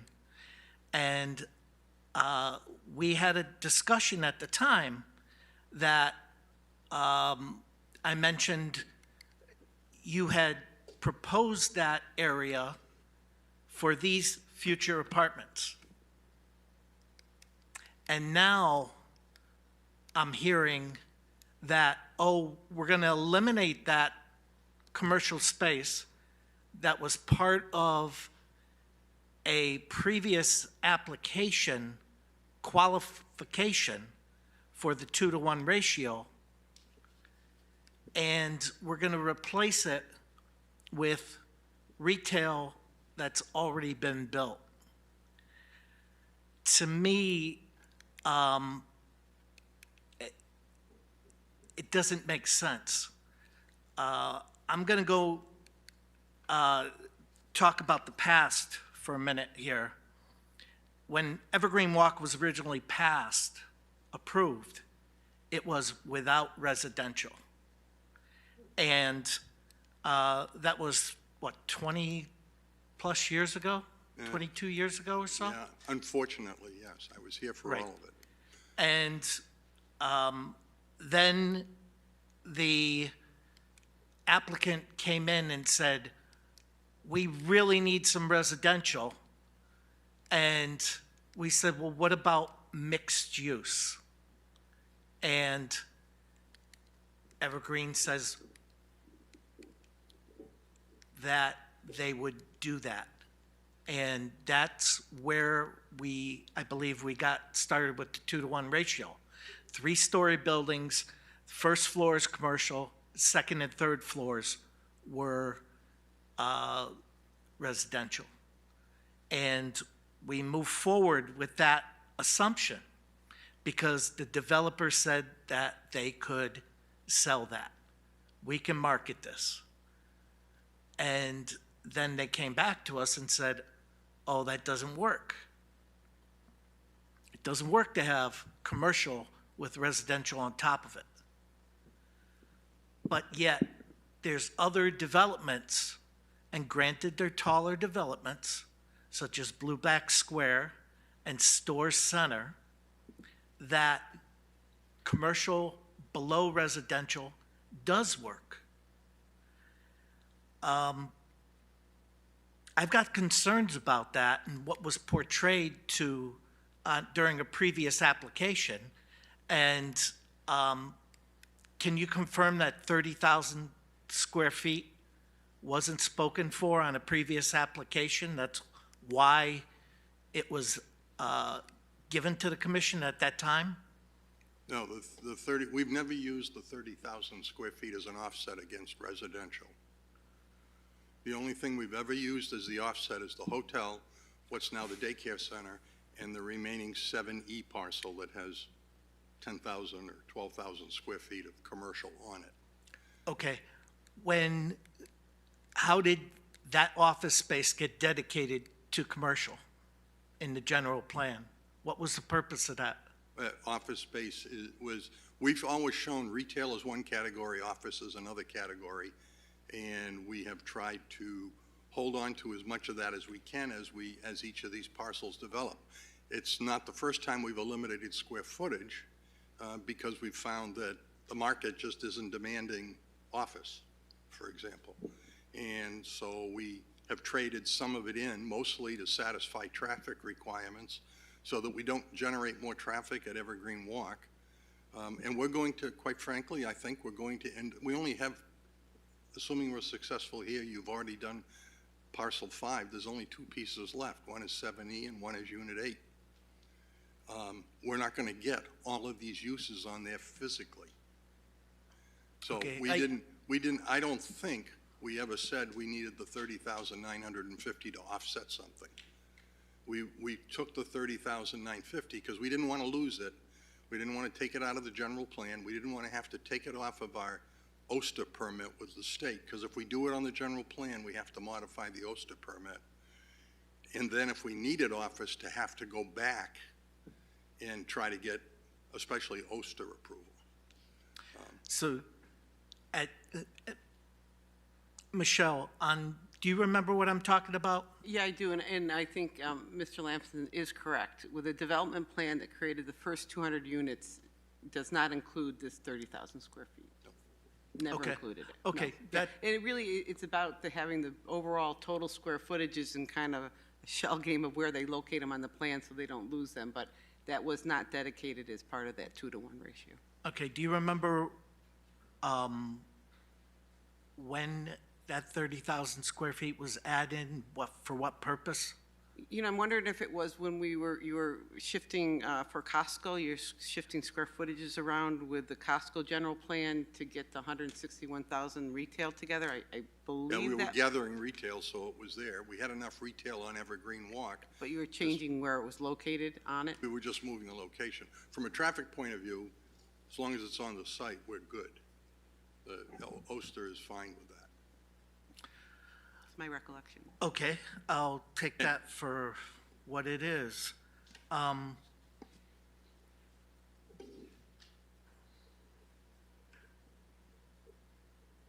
appreciate the applicant's offer for the affordable housing. That's something that's been mandated by the state of Connecticut. I do like Commissioner Dexter's suggestion that it be 15%, not 10%. If that is done and that is approved, I would like to see it equally spread amongst one bedroom and two bedroom, not just all dumped on the one bedroom.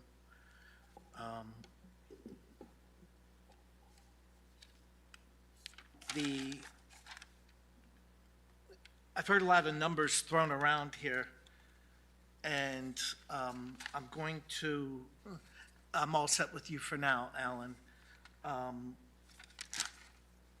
Michelle, on the Toll Brothers, is it fully occupied now, or? Yeah, I know that we have issued certificates of occupancy for all of the homes, so that may be something we want to revisit as far as the number goes, because we have CO'd all the houses. Okay. Do you know, are the numbers that are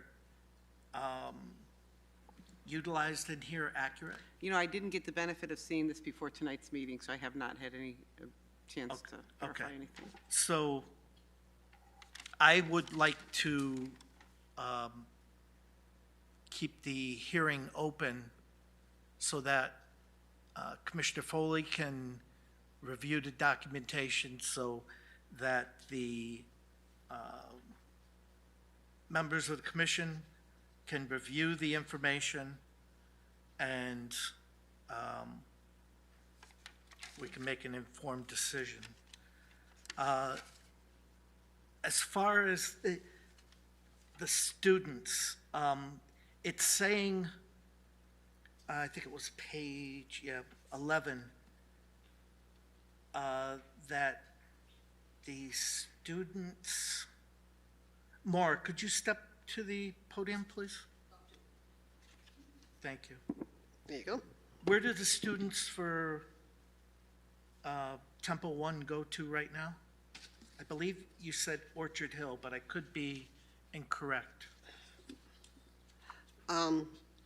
Okay, let's see. Page 12, I think. Oh, thank you. Just flip one page and there you go. When and I can go back and confirm with Tempo 1, but I asked where are your students going, and I was told it was Orchard Hill, Timothy Edwards, and South Windsor High School. Those are the schools I were given, but I just took them, it's that where the kids were going. Thank you. The part of your presentation, I heard that any new student population could be picked up by the new elementary school that's being built. The next one we have being built is Pleasant Valley.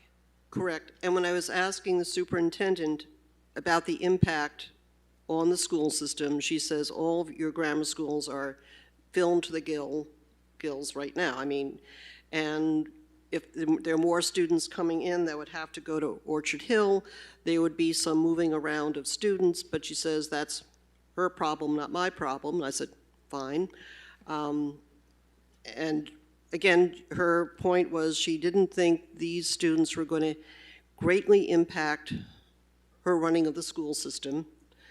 And my concern when I looked at capacity and reading the Malone McBroom report, they really put a big stress on the high school being impacted. So I wanted to be able to walk in and say, how is this going to impact the high school?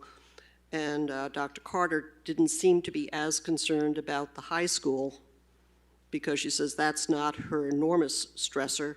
It's the grammar school, and this seemed to feed into it. Yes, that's where the kids are from Tempo 1, and I assume from Tempo 2, we'll be adding a higher percentage.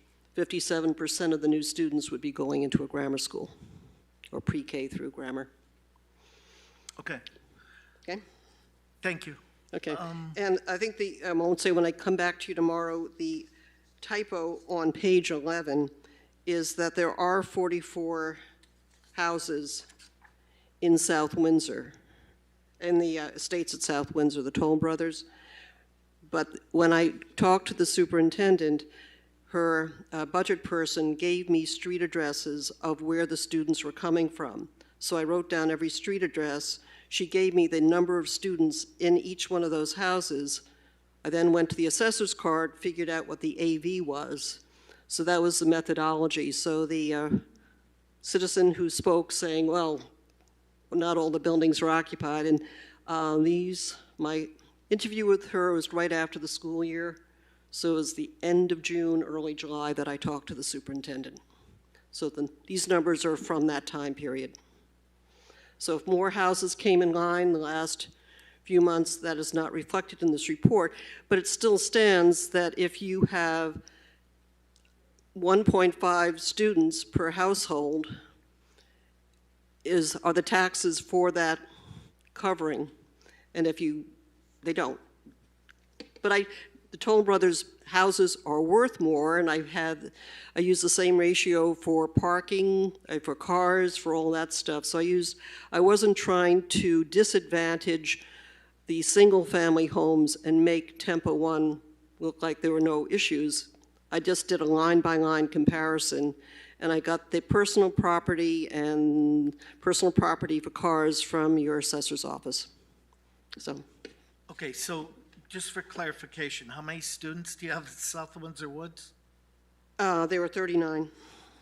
There were 39. Okay, that was when I got to, I did the comparison between page 14. There were 23 homes that I got from the superintendent that had students. Those 23 homes had 39 students. So what I have to do is go back to that page where it says there are 44. There are. Excuse me 1 minute. Okay. I was just talking South Windsor Woods. I believe Right. you're talking I'm sorry. Toll Brothers now. Two different. Okay. Then I'll correct that. The estates in South Windsor, there were 23 homes. I can give you the street addresses. There are 39 students. I can give you the AVs, the taxes that are being Excuse me. paid. You keep throwing around the term AVs. These assessed value and the appraised value. So what is it? What are you paying taxes on? Yeah. I'm sorry, I should spell that out. Okay. So the assessed value, which is 70% of the full appraised value, is 10.3 million, as opposed to Tempo 1 that has an AV of 20 million. You have taxes, cars and building, and personal property. You have expenses for both. And that shows that when Tempo 1 is fully stabilized and there's a tax incentive that's going to wind down over the next year to 18 months, the taxes should come in at over $500,000 to the good, even when you put in $500,000 of expenses. Okay, I'm still going to go back to it Okay. one more time. For South Windsor Woods on page 11, 155 units, and it's not just condominiums. It's multi-family, it's single family, it's duplexes. How many students? Okay, I'm sorry. And my error in trying to relay this. Okay, what I was looking at is the estates at South Windsor, Toll Brothers, because that was single family. I can go back and I'm going to confirm my notes, which I don't have with me now, for South Windsor Woods condominiums. And it, like I said, it's not condominiums. Okay. It is housing, it is condos, it is single-family housing, multifamily housing, and duplexes. Okay. So I got that number from Malone and McBroom, which is a town report. So the South Windsor Wood housing has 155 units according to Malone and McBroom, and it shows that they had a ratio of 0.46. And I'll go back and cross-check the Malone and McBroom report tonight or tomorrow morning. Okay, I'm hoping that you can clear up both these lines I will. to make it Yes. clear to us exactly what Yes. is taking place. Yep, and I think the confusion, my mistake for the estates at South Windsor is that, yes, there are 44 units, but my report for the 39 students was really for 23 units. Right. So that was my Okay, typo now clarification. let's go to page 17. And you're talking the average for 165 units is estimated to be 26 students, correct? Mm-hmm. And then you turn to the next page, 18, and it's saying the same Tempo 2 would have 34 students. Correct. And what I was doing is I was trying to show that I wasn't just pulling a number out of the air. So I looked at the Rutgers School-Age Children Report, which is sort of a standard that you use to figure out how many students you would have if the household income is a certain level and there are some one-bedroom, two-bedroom, single-family, multifamily. So you use that report. There's another one that the state sanctions, the Connecticut Partnership for Balanced Growth. They had theirs. Malone and McBroom came up with their number. And when I came back to Tempo 1, I realized that those numbers were off. So I'm showing that I could have taken these lower numbers. I could have just said, well, here are 3 other reports. And if you're just doing an academic report, you would say, well, let's just put in 26 students. But I said, that's not the reality. There is a higher number at Tempo 1, so I am going to be, I'm going to say honest about it, because if I were on the commission, I'd be calling up Dr. Carter's office and saying how many students are over there, and I'd come back with mud on my face. So I know how many students are over there, and I'm just showing that if you looked at these other reports, you'd come up with a different number. Yeah, We based ours on reality. I've always had a problem with the Rutgers report because when I reviewed it, knowing what size the complexes are that were involved with that report, the numbers were incorrect at the beginning of the report. So it really gave the wrong information, and people have been quantifying numbers off of that report. Forever. And it's inaccurate. Plus, if you did that same survey today, I think you would find much different numbers. So it's disappointing that a lot of the times that we're given information, and I'm not saying in particular you, but this information isn't accurate to today's market. And that's exactly when I started my comments, saying that this report is different than many others that people come in and they're economists, and God bless them, and they go, here are these reports, and I'm going, well, that's all fine and good, but right now we're in South Windsor, and we have a building that's going to be right next door with the same management, different style of building, granted, but, why wouldn't we use that? To me, that's just plain common sense. So that's what I'm showing you, that if you just did the academic reports, I would have come in with 26, but I'm looking at the reality of Tempo 1 projecting to Tempo 2, and I'm giving you 34 students. Okay, thank you. Okay, commissioners, as I've already stated, I'd like to keep the public hearing open, make sure that we get all the information to all the commissioners. And is there anything else that the applicant wants to present at this time?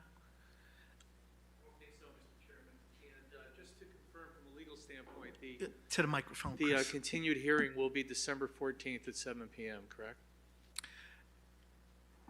That is our next regularly scheduled meeting. Okay, good. Thank you. And thank you. Yeah. And, Mr. Commissioners, Bell. is there any other questions that you feel you need to ask that they would have to bring back information on? This would be the time to ask, so we're not extending further. Okay, so, Can I just ask one quick question, and maybe you can just clarify? In your Mitchell report, the square footage of the residential, I'm a little confused on, because I see a 303,000 square feet in the report, and I'm just trying to figure out if that's the new square footage that we'd be looking for the 2-to-1 ratio for. So maybe we can just have that clarified at the next meeting. I'll show you in the report what I'm talking about. Thank you. excuse me, You don't have to answer now, just as we can clarify it at the next meeting. okay, that's fine. At the next meeting, would the applicant be willing to give us an answer on 15% versus 10%?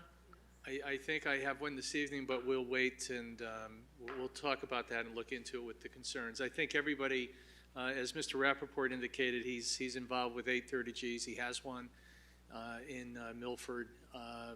Is that the I was Marks? arguing one with Judge Is Berger this morning out of Fairfield in court, remote, but we were doing that. So everybody appreciates that, and I think that many of the towns that I find throughout the state, and certainly the urban centers, they have density bonuses, and if you're going to have multifamily, to have 10%, that does seem to be the number. So I just wanted to, that I've experienced, you know, go Norwalk, Stanford, any of those, the larger cities down in Fairfield County. Most of the other ones, the suburban towns don't have it, so you have to come in with the 830G for the most part. And I think everybody appreciates our team, and I think everyone in the room, your efforts to qualify for a moratorium under 830G. So we appreciate and understand your appreciation for that component, and we will huddle on that and report back to you on the 14th. Okay, thank you very much. So if staff is all set, Anything else no, from the commission for us, or? then I will ask the commission for a motion to extend the public hearing to our December 14th meeting. I move we extend the public hearing to December 14. Okay, we have a motion. Do we have a second? Second. We have a motion and a second, and I will just call for a roll call.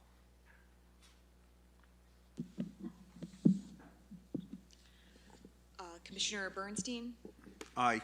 Commissioner Pateri, Aye. Commissioner LeBlanc, Excuse me one second. Commissioner Bernstein is not seated, okay. so we can only call our seated commissioners. My apologies, Paul. Commissioner Pateri, Aye. Commissioner LeBlanc, Commissioner Foley, Aye. Chairman Pasaconis, Aye. Commissioner Dexter, Aye. Commissioner Wagner, Aye. Commissioner Cavagnaro. Aye. Okay, the ayes have it unanimously. Thank you very much. We'll see you in December. Weeks. Thank you. Okay. I'll keep it just.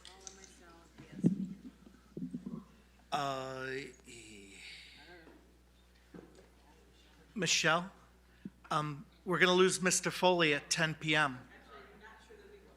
What's that? We're not sure that we will. Mike and IT thinks he may stay. Okay. Okay.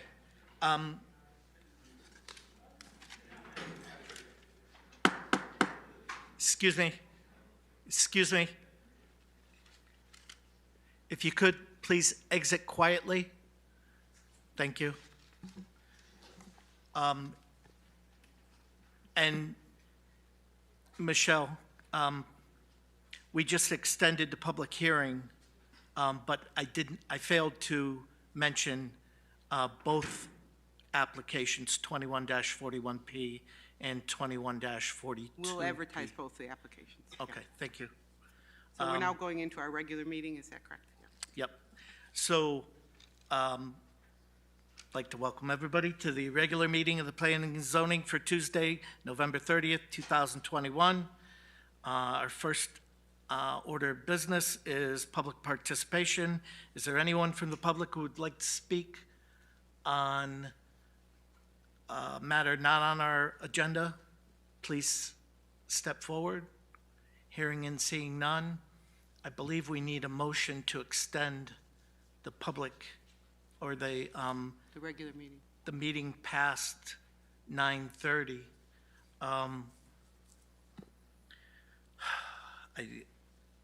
We have election of officers. We have at least 2 items. I'm not looking to drag this out all night. I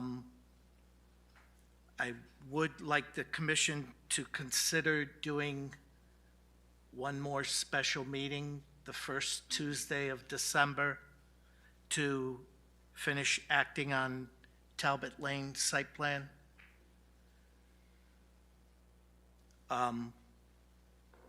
That's what I'm leaning towards right now. What about virtually? Would you? Okay. So at this point, we need to extend the meeting. Do we want to say a specific time, or what's the commission comfortable with? Extending right now, if we don't extend the meeting, our meeting is over. If we extend, we can go to a certain time. If we need to, we can extend it further. Would the commission be good with 10:15? Michelle, do you think we can get done in 15 minutes? The first couple items, sure. Your Your bonds, your minutes. bonds, minutes, okay. Let's go 10:20. Is we in agreement? Okay. All right. So just, if somebody could make a motion to extend it. I move we extend the meeting to 10:20. Okay. I second. We have a motion and a second. I'll call roll call again because we are virtual. Commissioner Viteri, Aye. Commissioner LeBlanc, Commissioner Foley, Yes. Commissioner Dexter, Aye. Commissioner Wagner, Aye. Commissioner Cavagnaro, Aye. Chairman Pasiconis. Aye. Okay, so unanimous, we're extended until 10:20. Okay, election of officers, our new business number 1, which is our annual organization meeting. At this time, I will open up the floor to nominations for officers. I'd like to nominate Bart for chairman. Second. Second. Okay, are there any other nominations? Any other nominations for chairman? Any other nominations? Okay, then we'll move nominations closed. Do we have any nominations for vice chair? I nominate Kevin Foley for vice chair. Second. We have a motion and second nominate Commissioner Foley for vice chair. Are there any other nominations? Any other nominations? Any other nominations? I'll move nominations be closed for vice chair. Do we have a nomination for secretary? Nominate Stephen Wagner for secretary for the Planning and Zoning Commission. Okay, we have Steve Wagner, secretary. Is there any other nominations? Any other nominations? Any other nominations? I'll second. Okay, we'll move nominations be closed.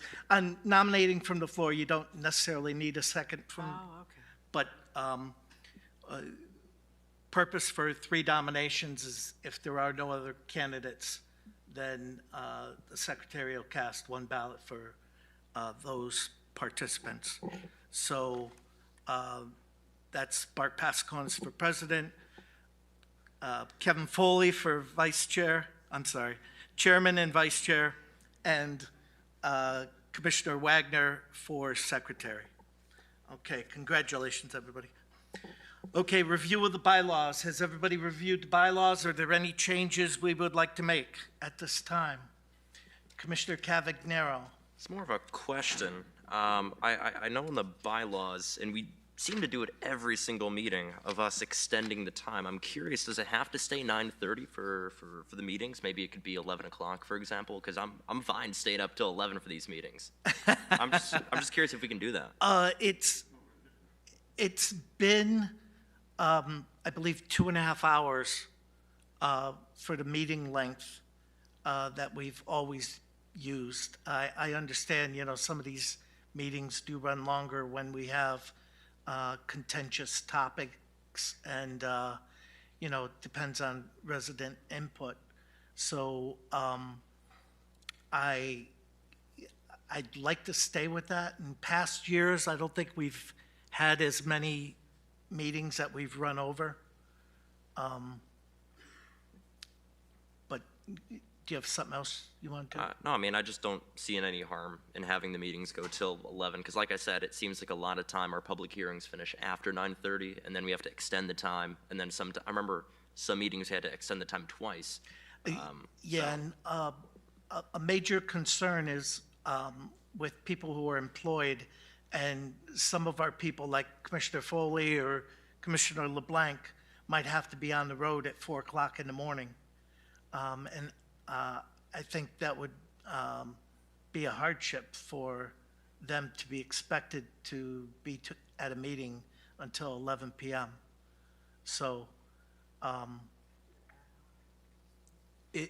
do any other commissioners have any input? I just say we keep it where we have it, because there are times where I can't go past 9:30. Yeah, I have to agree. Okay. Anyone else?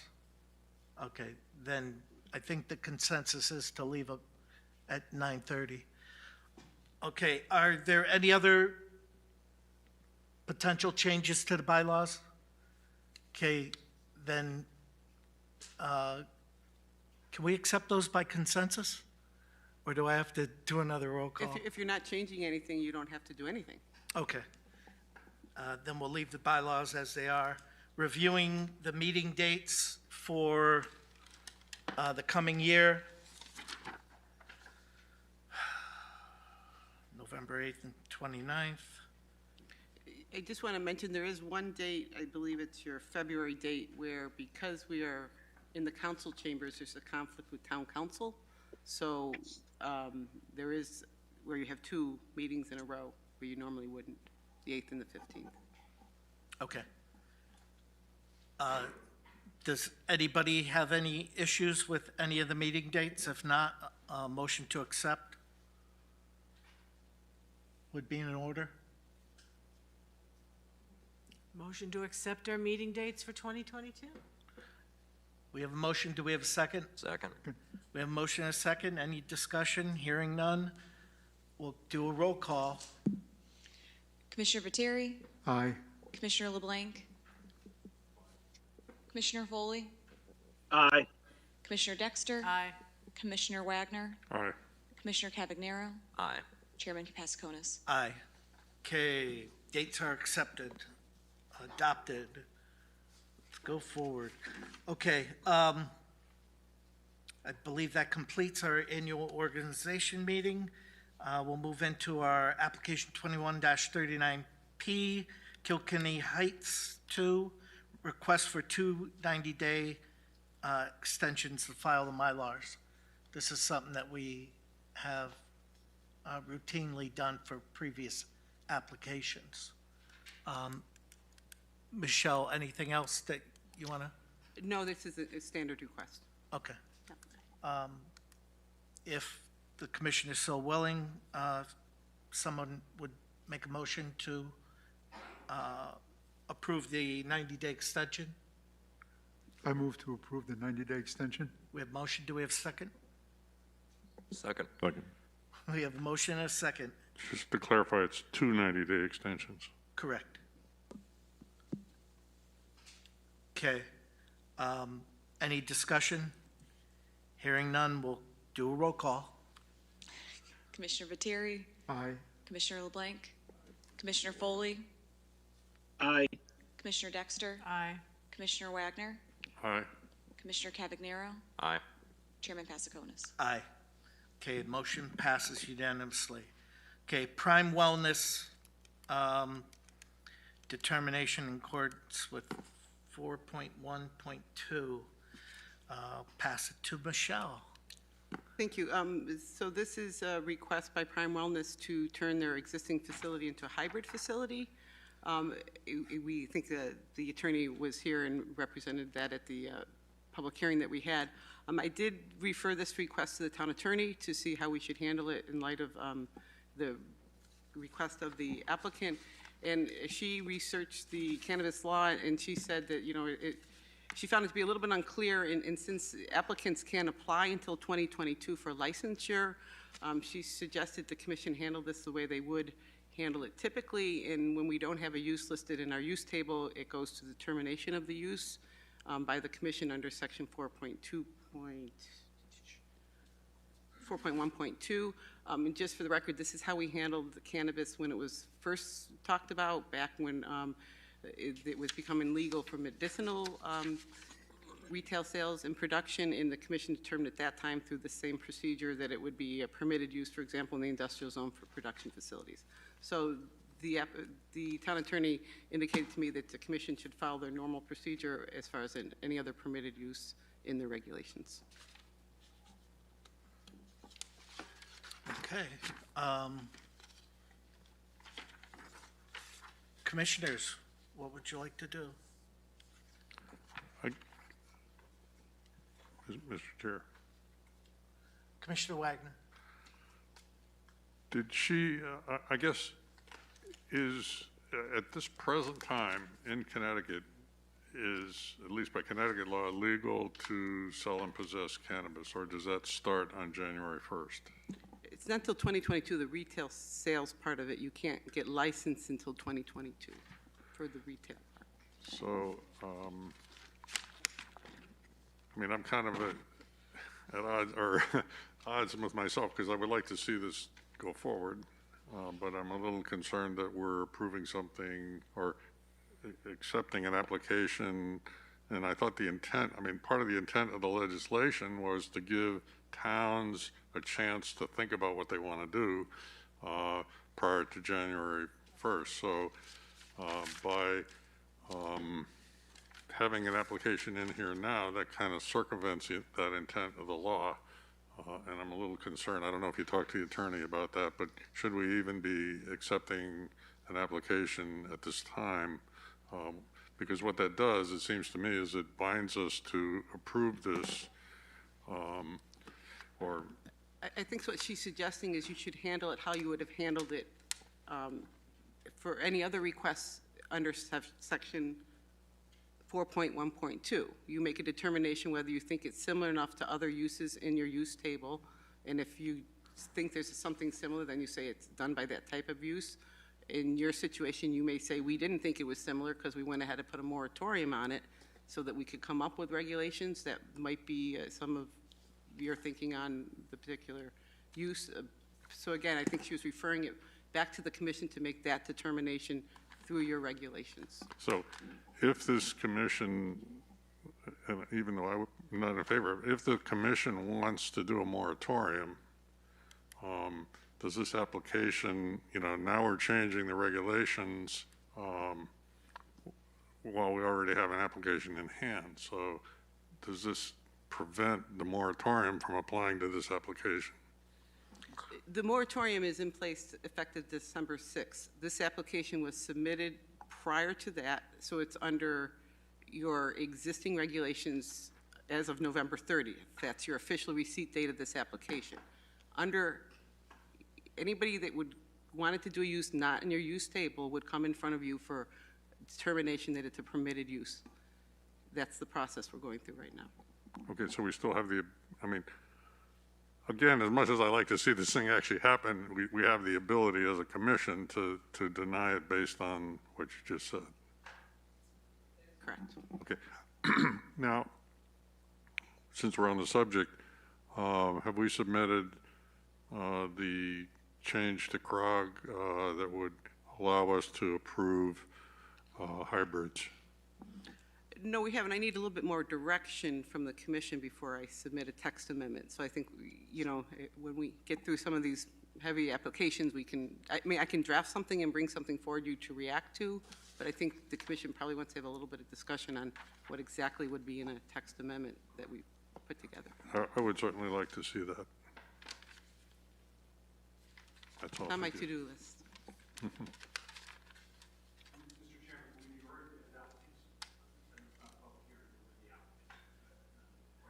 Excuse me. If you'd like to speak, I'll welcome you to the microphone. Yes, I just didn't want to be presumptuous and do that unless you were going to give me the floor. I'll give you a little leeway here.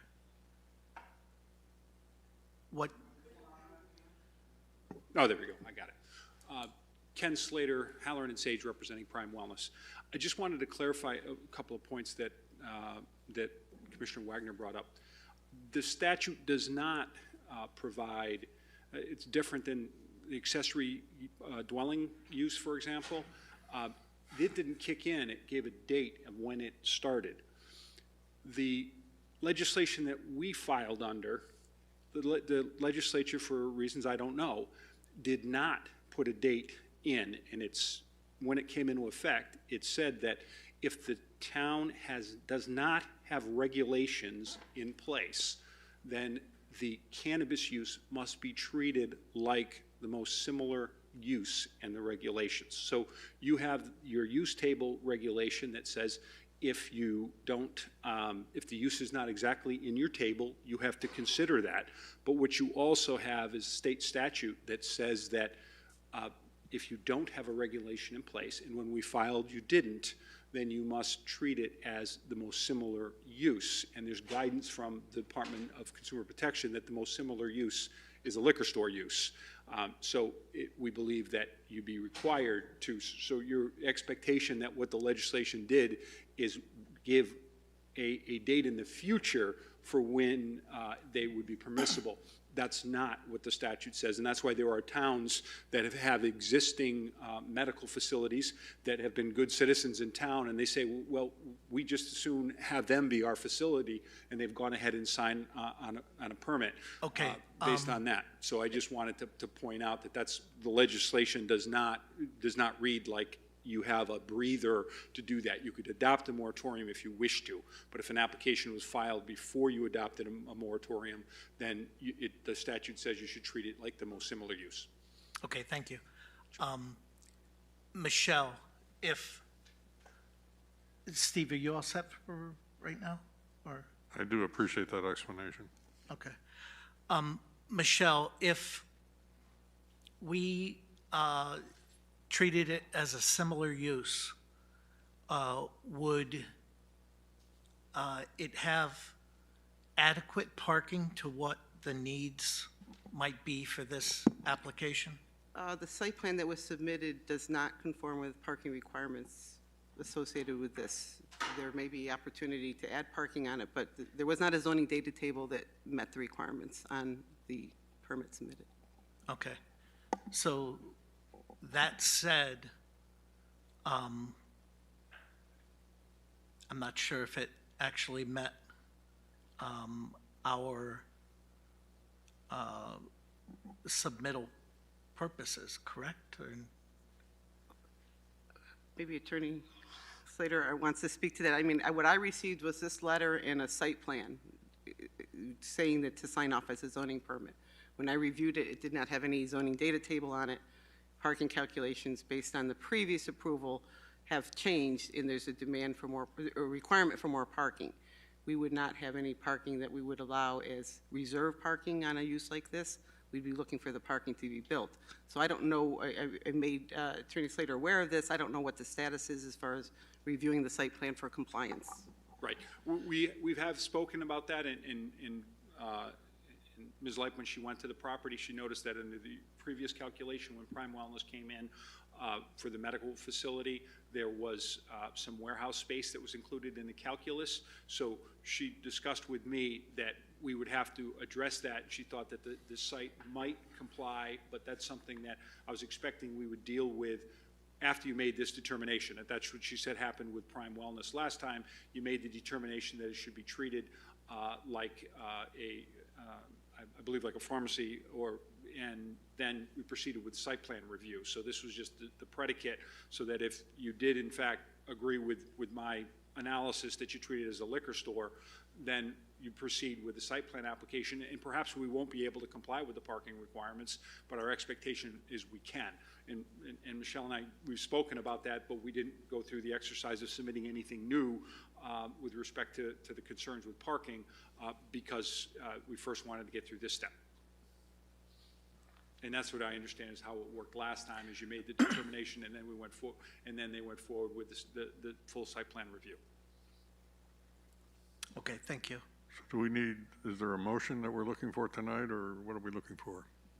Well, it really is a determination whether or not we want to accept it as a like use, or I believe if we want to deny the application. Well, you would determine that it's not like a use. I mean, that a Right. different procedure would be. So, let me just run it by if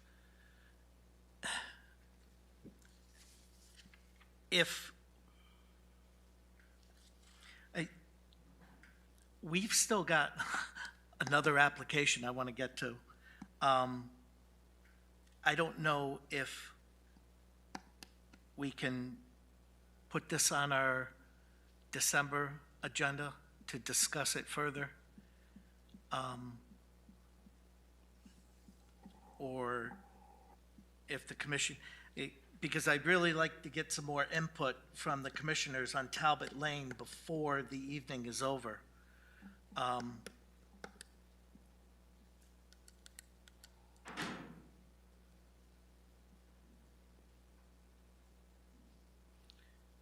Is it something that you want me to work with the applicant on the traffic, I mean, on the parking situation before the December meeting? Is that? Yeah, I'd like to know if it would fit in our regulations, because the use and parking is the major issue with that, I believe, correct? That particular location is to making sure you have adequate parking, sure. Right. Do any of the other commissioners have any input?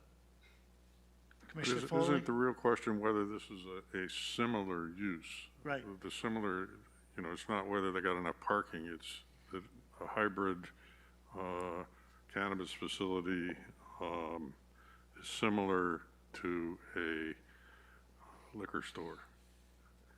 The nearest similar use, and I think that's the only question here on the agenda. It's not whether we like the site plan.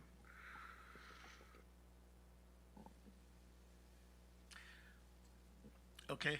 So I tell you what, why don't I make a motion and we can agree or disagree? I move that we determine that a hybrid cannabis facility is a similar use to a liquor store. Is that what we need? Yeah, and it would be subject to a site plan approval because that's how liquor stores are approved in your use table. So that's how the, Subject to site plan approval. Is it just subject to site plan approval? it would be, what the section says is when you determine the use, the approval process is same as that similar use. So a similar use of a liquor store would go through a site plan approval. If you're saying this is similar to a liquor store, this application would do a site plan approval. Yeah. Bart, I have a quick question. If we're putting criteria in place prior to us even having a discussion on our own town regulations, I mean, this would give this facility the opportunity to relocate, but we need to put regulations in place in case that happens. If this site plan at this particular location doesn't work out, we need distances from schools, distance, let's just walk carefully with this, please, Yeah, and in case it does need to relocate. I would tend to agree with Commissioner Foley because of the distances that we would expect and have been recommended at the public hearing.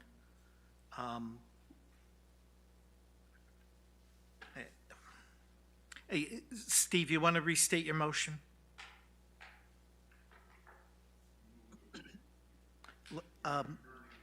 Microphone, please. Thank you. The commission has determined that a hybrid cannabis facility is similar in use to a liquor store, and all the requirements for a liquor store would apply. Okay, there is a motion. Is there a second? Second. Okay, there is a motion and a second. Now we are under discussion. Commissioners, any discussion? Just concern-wise,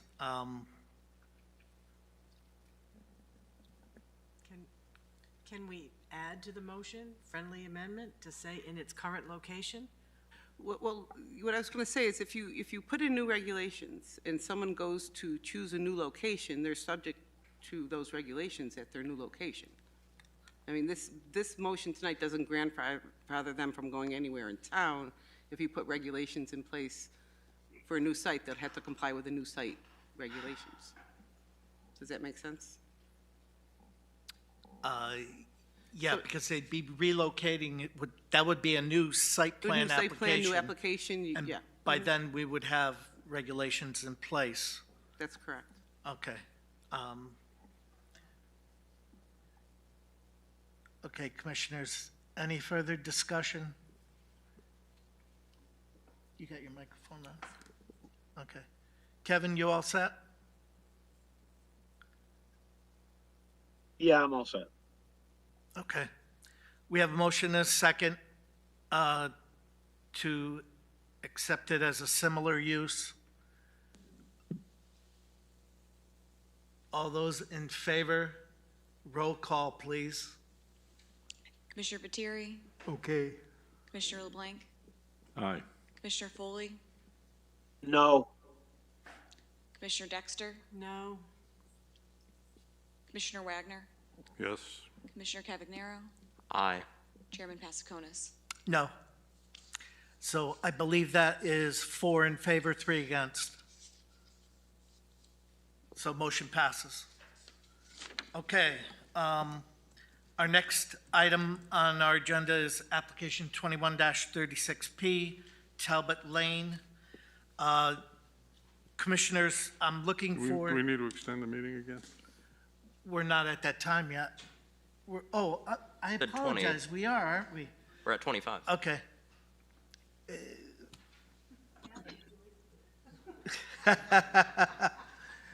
Steve, did you want to make a motion?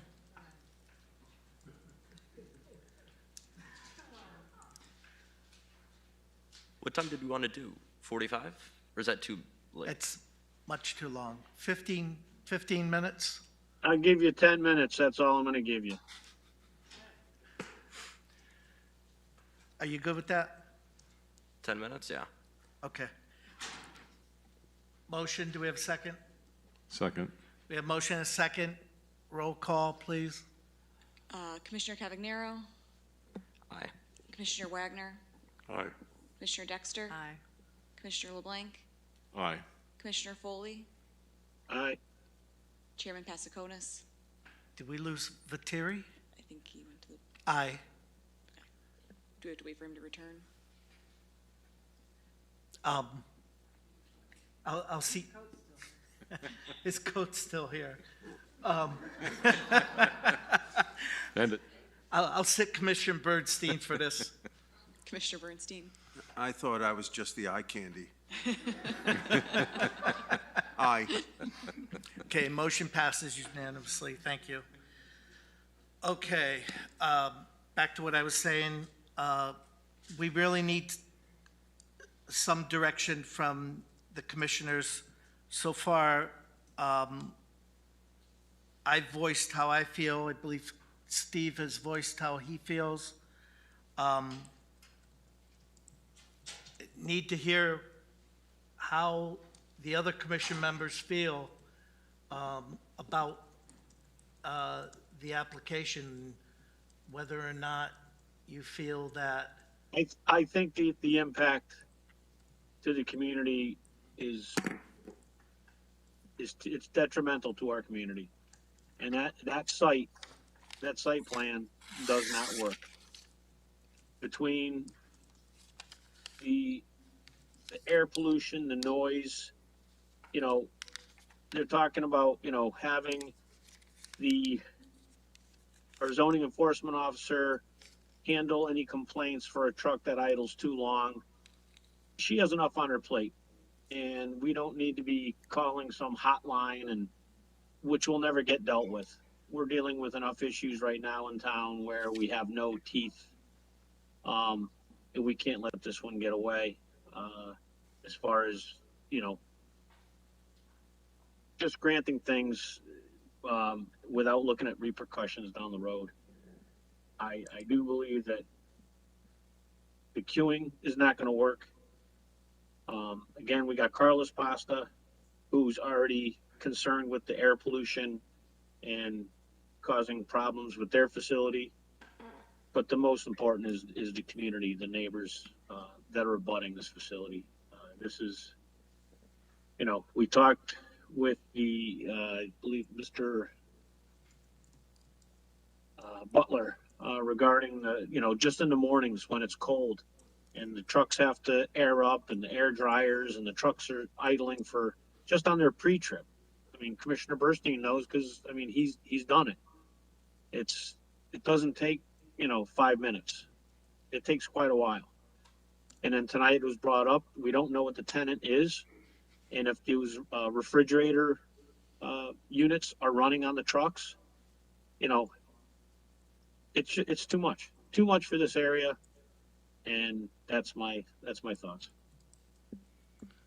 Okay, do any other commissioners have any thoughts Yeah, they'd like thank to you. share? No, sorry. Commissioner LeBlanc. I agree with Commissioner Foley, and certainly those are good comments. And I do understand that the developer did due diligence with addressing a lot of these comments, but the impact on the neighborhood, I think, is too great for me. There's water issues, there's pollution issues. It's the constant 24/7 of this operation, which is a large operation, and to me, it's just too close. And the impact on the residents nearby is a lot.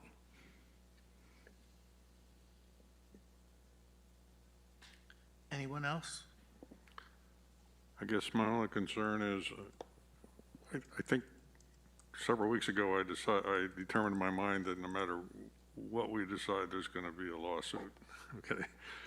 And I think that we need to make sure that we have a legal basis for our decision, which is one of the reasons I brought up the subdivision argument, and I know that's complicated, so I would definitely like to hear from our attorney whether we can apply the subdivision regulations to combining properties together, considering that the properties that were separate would have prevented the kind of issues that we're hearing here. Yeah. But that's, some other, the motion that's proposed by the interveners, let's say we find that we find it likely that would have those adverse impacts. I don't know if that brings in something that's not related to zoning, but I think we need to find a way to do this, that will hold up to judicial review. Thank you, Steve. Any other commissioners want to give any input? Okay. Then, at this time, I believe we already talked about doing a meeting the first Tuesday of December. Yeah, December 7th, because December 8th is your act by date, so you Right. definitely want to. Okay. So, do we need a motion to, I mean, it's No, you really said- deliberations, Yeah, so you just call a it's special just meeting. we're not acting on it tonight, and it'll be on our next agenda. Okay. All right. We just need to get through bonds. Do we have bonds? Sneaking out. Okay, we should have bonds on our table. Commissioners, would somebody like to move? Okay, we have some Inland Wetland Conservation Commission bonds. Excuse me, if you could leave Application quietly, I'd appreciate it. Thank you. 18-37P, Town of South Windsor, Eli Terry School, erosion and sedimentation, 15,000, reduced by 15, leaving a balance of 0. 18-37P, Town of South Windsor, Eli Terry School, stormwater, 25,000, reduced 25,000, leaving a balance of 0. Okay, we have a motion. Do Second. we have a second? Was that a second? I said second. Okay. Any discussion, questions, comments? Hearing none, all those in favor of the motion, say aye. Aye. Aye. Application 17. I'm ready. We are virtual, we need a roll Oh, my call. God. My Commissioner apologies. Viteri, Aye. Commissioner LeBlanc, Aye. Commissioner Foley, Aye. Commissioner Dexter, Aye. Commissioner Wagner, Aye. Commissioner Cavagnaro, Aye. Chairman Pasaconis. Aye. Okay, Keep going. please. All right, application 17-04P, Estates at South Windsor, E&S, 50,000, reduced 50,000, leaving a balance of 0. Okay, Second. I heard a second. Just for the commission's benefit, ENS is erosion and sedimentation. We have a motion. Do we have a second? Yeah, we got a second. Any discussion? Hearing none. All those, we'll do a roll call. Commissioner Viteri, Aye. Commissioner LeBlanc, Aye. Commissioner Foley, Aye. Commissioner Dexter, Aye. Commissioner Wagner, Aye. Commissioner Cavagnaro, Aye. Chairman Pasaconis. Aye. Okay, and our last one, Application 19-56W, Costco Stormwater, 20,000, reduced by 20,000, balance of 0. Second. have a motion and a second. Any discussion? Hearing none, we'll have a roll call. Commissioner Viteri, Aye. Commissioner LeBlanc, Aye. Commissioner Foley, Aye. Commissioner Dexter, Aye. Commissioner Wagner, Aye. Commissioner Cavagnaro, Aye. Chairman Pasaconis. Aye. Okay, thank you. We have 5 sets of minutes. I hope the commission all had a chance to review them. Any questions, comments, concerns? If not, we can accept these by consensus, correct? Is that agreed? Okay. Okay. Our time has expired. Okay, we're officially done. Thank you. Good night.